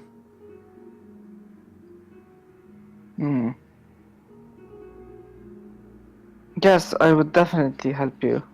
Good. Good. Then we are going to bring back your aunt. You never even heard her name before, have you? No, you wouldn't have. Her name was Petrina. No, nothing. Her name was what? Petrina. Petrina? Yes. Her bones, unfortunately, reside within Castle Ravenloft in the tombs. But if you plan to head to the Amber Temple, I would wish to accompany you and help you. But I'm going to like assume that he's a wizard, and I'm going to say like, but surely two wizards now of like our like family could rally the people once more and attempt to defeat the Strahd. The people are weary of leaders trying to bring them into battle against Strahd. It was not that long ago that the wizard tried and failed quite horribly to destroy Strahd. Trying again, I don't believe that would help. Have you spoken with Madame Eva, by chance? I have. She's the one who led me to you. Really? Well, what did she tell you? Did she tell you that you are the ones that are going to destroy Strahd? No, I must seek out an elf with no She ears. didn't. Then maybe there is actually a chance. Maybe you will actually do it. No, Well, I did. feel like I'm going to tell him about my encounter with Strahd, like my face-to-face encounter with Strahd. Strahd is going to toy with you, as he does with all adventurers that come here. Yes, he seems to do that a lot. But I want to rid this land of him, so that my family can, like... As do I. But you have to understand, many adventurers have come here, and all of them have died. All of them. I'm assuming you've seen the procession of spirits from the village of Barovia. We did. Those are all adventurers that have been killed by Strahd. Every single one. Over the centuries, all of them have come here, and they've all died. Well, then we need to do something that none of these people have done before. Yes. What you need to do is follow Madame Eva's instructions, and do not tell me what they are. But you need to follow her instructions. Find whatever it is that she's telling you to find, and use those items to kill Strahd and free Barovia of his curse. Now, I may not have ears, but I can still hear that your friends are outside. Because I'm assuming you did not come here alone, and plus, it sounds like at least 2 of them are running around in chainmail, which is quite loud. Yes, 2 of them are. Excellent. But I asked him like if he's safe here and if or I am does he safe get here. attacked by You people. don't need to worry about me at all. The Dusk Elves in this land have already paid the price. Strahd will not bother us again. And will he help us gather the items, or would he just go Strahd? to the No. temple with us? No, you. Me? I can... Nyloth, the nature of Madame Eva's fortune-telling is that only those who hear it are the ones that should act on it. Do not tell me what she has instructed you, because that may cause unforeseen consequences. Is the temple a dangerous place? Every place is dangerous in Barovia. And you said it was difficult to reach. What do you mean by that? It is up in the mountains, where it snows quite frequently. And there are rumors that a demon goat of sorts guards the pass. Solenka Pass. I see. I don't know think how true that before- is. But Okay, so I'm just going to tell him, like, to be frank with him, that we're still coming into grips with how to go around defeating Strahd, and we should get all the items, and we're on the way to do that. So I think if he's Good. safe here, he should stay. We'll get the items, and we'll come back to him Okay. once we've done that. But He, I also want to ask him about helping Garth, and I want to ask him about helping Garth in what way? see if he gets over being resurrected, because he apparently knows things about resurrection. Well, that is something that can only be cured in time. He just has to rest. Hmm. I've seen what resurrection sickness can do, and your friend is likely suffering. He will desperately need aid, or not aid, but rest. Okay. And what was that? I wanted to ask him about the windmill. The old bone grinder, yes. I don't know much about it other than that it's been abandoned, and that I think I heard something about 3 old women taking up residence there. I don't know. Oh no, it was an old woman and her 2 daughters. An old Something woman about that. and- Something like that. Apparently she's a very good baker. I don't know. But that doesn't really matter. Nyloth, you should not stay here. It's not safe. In this camp. The Vistani that exist here are evil. Well, where can we go to find shelter and... I don't know, but here is not safe. Okay. There, follow the road. I don't know, but... By the by, you didn't happen to see a little girl, did you? About yay high, black hair, braids, ribbons in her hair, kind of a turned up nose. And when he describes her, you have not seen this person. No. Shit. Well, Is she also one of us? no, she's a Vistani that went missing, but it matters, but it doesn't matter as much. Please be careful. Okay, I asked him if if there's anything that he can actually give me advice on in terms of magic. Keep at it. It can be very difficult to learn magic, but if you keep at it, it's very rewarding. Just Okay. don't be like that wizard that challenged Strahd and think that you're better than you really are. And you can see that when he says that, his voice kind of breaks up a little bit, and you can see a tear running down his face, and he just grabs you by the hand and pulls you in for a hug. He's like, "You're my nephew, and I don't want to see you die. You're my last living kin." Okay. Well, I kind of feel like emotion to this person, but it's still at the same time, it's like I haven't actually known anyone of family, so I don't know how to respond to this too much. So I would offer you my home for the night, but I fear that would incur Strahd's wrath, and he would come looking for you. Is it better to leave then? I think so. Have you also seen like these people, like the ghost wandering around? Not the ghost, the skeleton. Cursed spirits that roam the land. Some of them used to be Templar or paladins that existed in a keep not too far from here, a mansion not too far from here. Some of them are revenants that patrol the land and try to destroy any of Strahd's minions, but they're confused and attack things on sight. Not all of them are that way. Some of them are just cursed spirits that just roam the land and don't know where to go. And this keep you speak of, can we take shelter in this? Is it safe? I don't think so. Okay. Well, thank you, and I guess I go and go back to the party. Okay. Oh, can I also ask him about any because I got my family heirlooms, like the dagger and the staff. Mm-hmm. So if he knows anything about them. That dagger was your father's. He was a very experienced duelist. And the staff was your mother's. She was also a wizard. Well, more accurately, a sorcerer. You see, your mother... There were rumors that our mother had a relationship, a romantic relationship, with a silver dragon that used to live here a long time ago. Your mother apparently had dragon blood. What about the house that has a dragon on it?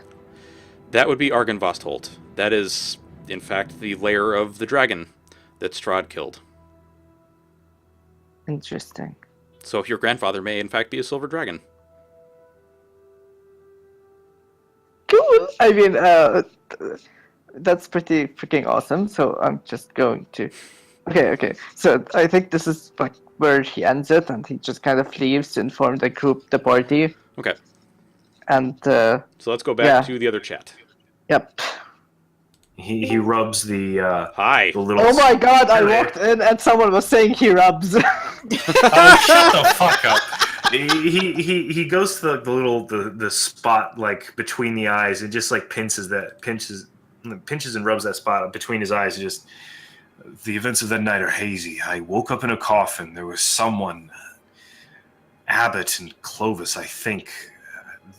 Clovis had grabbed the wrong box, the one that had me in it, and I managed to escape. And it was dark. It was snowing outside, and it was very dark, not like the gray of this place. Like genuine night. And I was running. Speaking of, it's actually getting towards night. Yeah, you see his face actually, like, the expression on his face clears. There were creatures, mutated monsters, 30 or more chasing me, and I tripped. My head struck a tree, and then I woke up in that church. I believe the priest had actually saved me. I don't know how I got from the snowy woods to there. Okay, so I interrupt everyone and I'm like, hey, so we can't stay here. Oh. And we can't talk to the Stannies. Was that because you What did pissed you them say off? to Or... him? No. I actually did find my uncle. He is, they're pretty accepting. How's he doing? But, well, he has no ears. Kind of deaf. So we need to actually leave. But I can tell you that we need to find all of these items that Madame Eva, whoever, told us about. Yeah. Before found we one. even think about going up against Strahd again. Okay. And after that, we should just come back here. We'll come back here and we'll see what the next step is. So let me we get my can't stay pen and here, paper but there's ready. somebody here that's going to help get all these things. What are the No. items that we need to get? We need to get the items ourselves. Right. But But since it's getting... We cannot deal with the camp upstairs. The There's Sivani here- upstairs are like really... That's fine. Is it possible for us to camp at the outskirts with the Dusk Elves? We cannot camp with the Dusk Elves. Well, what Casimir told you is that he would offer you his house, but he doesn't think it's safe because then, well, I'll let you explain that. The impression you got is that if you want to go camp in the woods nearby, that might be okay, but you just should be careful of the Vistani. It sounds like we should try and get their permission to stay. Because We it's should definitely not their camp. go anywhere near this Vistani camp. They only deal with death magic, and they do not trust anyone. One of the person who took my uncle's ears resides in this camp, and we are not even close. No, not the person that took his ears. The person that took his ears is Strahd's Chamberlain. What he told you I mean, is that somebody else that you've met before resides in this camp. Do we have a name for this somebody else? yes. The what's she called? He called him Aragal, You called him? Yes. and he was the one that gave you the letter that brought you here. Yes. He's the Oh. one who gave us the letter that brought us here. That's not good. That guy.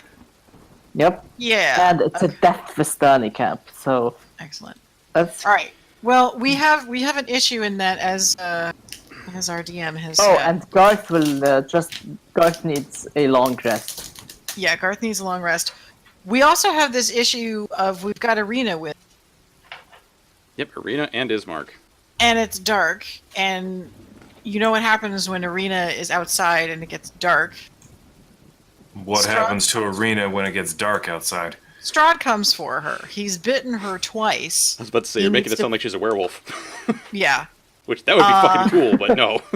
Yeah, Strahd has bitten her in the neck twice. He needs to bite her again, and then she'll become Thrall. So that's the whole reason we've been traveling with Ismark Arena. We're trying to get her to a safe place, which this is apparently not. He's just got this look okay. on his face like, oh, we didn't know about this beforehand. Well, for fuck's sake. We He were just very got like that, busy. just sort of like, All right, Nyloth, what is the Notorious? survival check for? I'm doing a survival check for somewhere safe and somewhere close, so we Okay. can rest in without disturbing the Dusk Elves. Okay. You don't think there's a good place here, but you do see some hills that might have some overhangs or small caves that you could hide in. Okay, I mean, if anyone else has a better idea, Right? Nope. I Okay. would personally try and get in cozy with the Dusk Elves, at least for the night. A little trade, a little talk, but if these Vistani are going to be that much of an ass about it, then fine, we shouldn't piss them off any more than they already are. All right. So you guys proceed down the road? Yes? No? Yep. Yes. Okay. Yep. It is getting Thoden- towards about 5 o'clock at night. Thudden pops out the pipe and Past puts that. his gear back on. All right. So, let me move you guys over to the map of Barovia. We have an actual map. Yep, you have a map of a lot of different things. Okay, please. Why won't you move? Yeah, the picture I'm adding to the D&D chat is just the look on his face right now. He just had this look like, okay. All right, this might take a Okay. little bit. Why won't you let me move this fucking thing, please? Can I just right-click this and say move the players here? That would be great. Oh, fuck. God damn Take it. your time to get paper the R. Hey, roll 20. Why are you being a jerk? Because raisins. Yes, raisins indeed. Oh, All right. come on, you don't get the ignore reference? what you're seeing. Yes, for no apparent reason. Yes, there you go. All right, Village of Barovia. There, we're almost there. Almost to the map of Barovia. There we go. Okay. That's a pretty map. Oh shit, this place is huge. Yes, it is. It's got hexes. Yep. All right, so you shit, guys this are place is currently huge. here. Wait, where could you do that again? Zoom out. I am. Right there. Oh Okay. Jesus. Yes. So that blue line that I drew on there, that's the path you guys took to get here. Where you are headed is here. Okay. Nyloth, with your survival, you do in fact find, and also with Sitka's help, you do find an overhang that will give you some shelter from the rain. Your mic is cutting out heavily. Give me a second. I heard something about an overhang. Yeah. Okay, That's where it cut so off. I'm going to try again. You find... Oh, I forgot where I can, what if I forgot to ask my uncle where we can find good fish. Jesus. I will say that you got to ask him, and he says you won't. Damn it. You can thank that mage that you seem to like, or want to meet, because Jesus. he threw lightning bolts into the river, into the lake until all the fish were dead. Holy shit. Yes. That's kind of a dick move, but okay.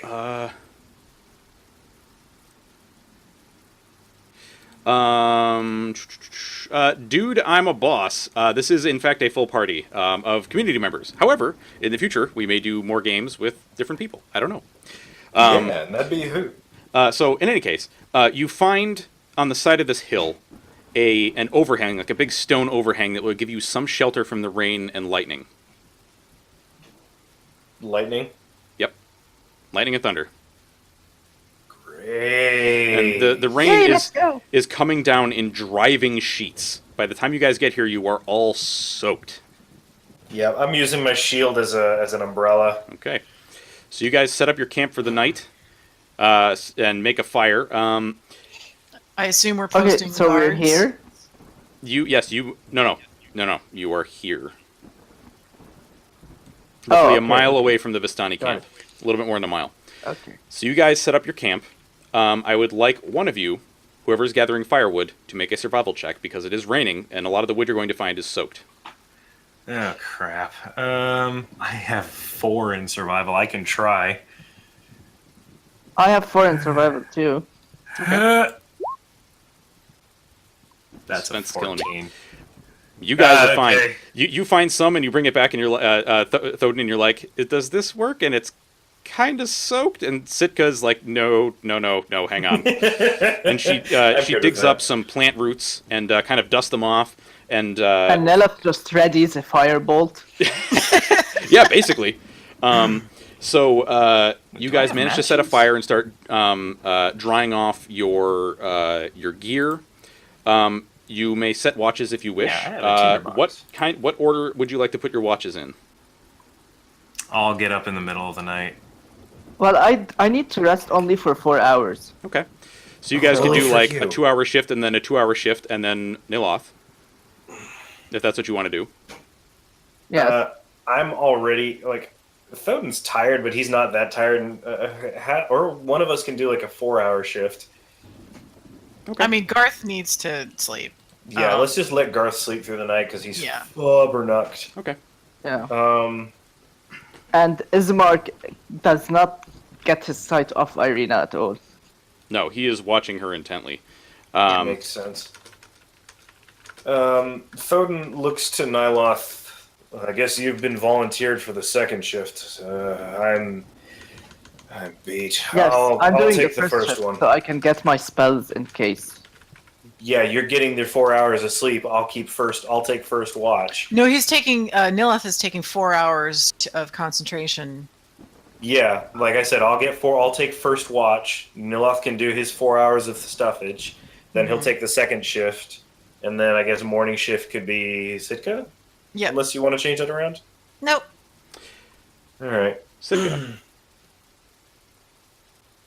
Yeah. You do feel like it would probably be better if you took the watch right after Thoden. Oh? Okay. Okay. Okay, Right, I'm so- easy. Thoden takes his watch. Make a perception check for me, Stop please. controlling her. Oh, Christ. Okay, here we go. 13. So 14. Awesome. Yes, he says that every time You he do does not perception. see anything that is of Alright. note. Sitka, Yeah. you take your watch. What do you do? I make a stealth check. Okay.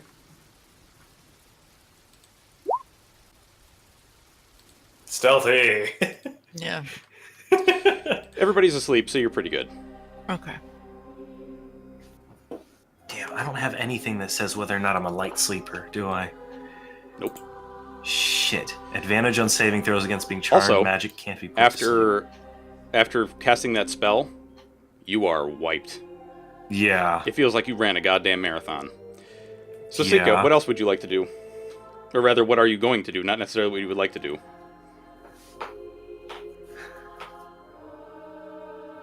I am going to... Now, Hush is on watch, right? He is with you, yes. Where is everybody? Everybody else is asleep. You are the only one that's awake. Okay. But I mean, how cramped Everybody's is it? kind of around the fire. It's a pretty cramped space. Like, you see Garth, he rolls over and he's like drooling on I'm not Nyloth, and Nyloth asleep, kind of I'm shoves in him deep over. concentration. Like, or deep meditation or whatever. Yeah, it is deep meditation. For all intents and purposes, you are unconscious. Yes. Wait a second. I think I know Yeah. what's going on. So, I have a dagger. okay, I'm going to have my dagger in one hand, and I'm going to have sun sword in the other. okay. Because the only person who could kind of wake up at this point would be Nyloth, the sun sword.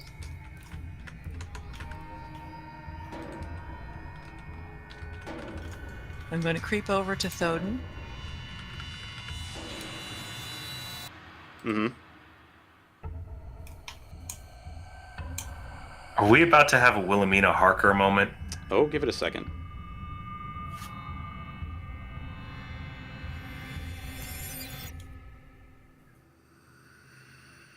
I assume he's still in his armor plate, unless he had to take that off. Oh, you don't sleep in your armor unless you want to be dead tired the next day. Okay. So Yeah, that's he's off. just got a gambeson on. He is sleeping on his back. The sword, even though the sword belt is off, it's like across his chest, and his hand is on the guard. His hand is on the grip, Mm-hmm. Okay. but he's out.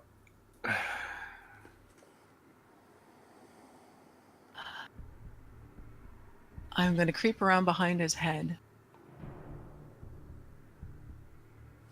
Pull his head back by the hair very gently Okay. and attempt to stab him in the throat. Okay. That's where we're going to stop for tonight. God fucking damn it! Yay! Rude. Very, Rude! I know. Very, She's very, I know. oh, I know exactly what's going on too. Uh-huh. Oh, I'm sure you do. I'm sure you do. Most people who've ever dealt with vampires have some idea of what's going on. All right, folks. So She's enthralled! maybe. Yeah. We got So we got some classic like Mina Harker shit going on where Dracula is like manipulating her behind the scenes. God, fuck. Oh, so we'll that's pick up frustrating. with that. Yep, we will pick up with that next time. So I don't want you guys to fear. Well, I do want you to fear a little bit. Okay, a lot, but just remember some of the things that I've talked about before in private with you folks. But anyway, I hope you all that were watching enjoyed the stream, and anybody that's watching the VOD, I hope you enjoyed it, especially since it was a little extra yeah. I long. hope I didn't blow your guys' ears out with me having an out freakage. That just. I will be posting the VOD for this on YouTube, and along with that, once we figure out what the next date for playing is going to be, I will also post that in the description of that video. But I hope you all enjoyed it. We are going to turn the stream off, and I'm going to discuss things with these folks, these fine folks, and we will catch you next time. Have a good night, everybody, and we'll see you later. Bye-bye.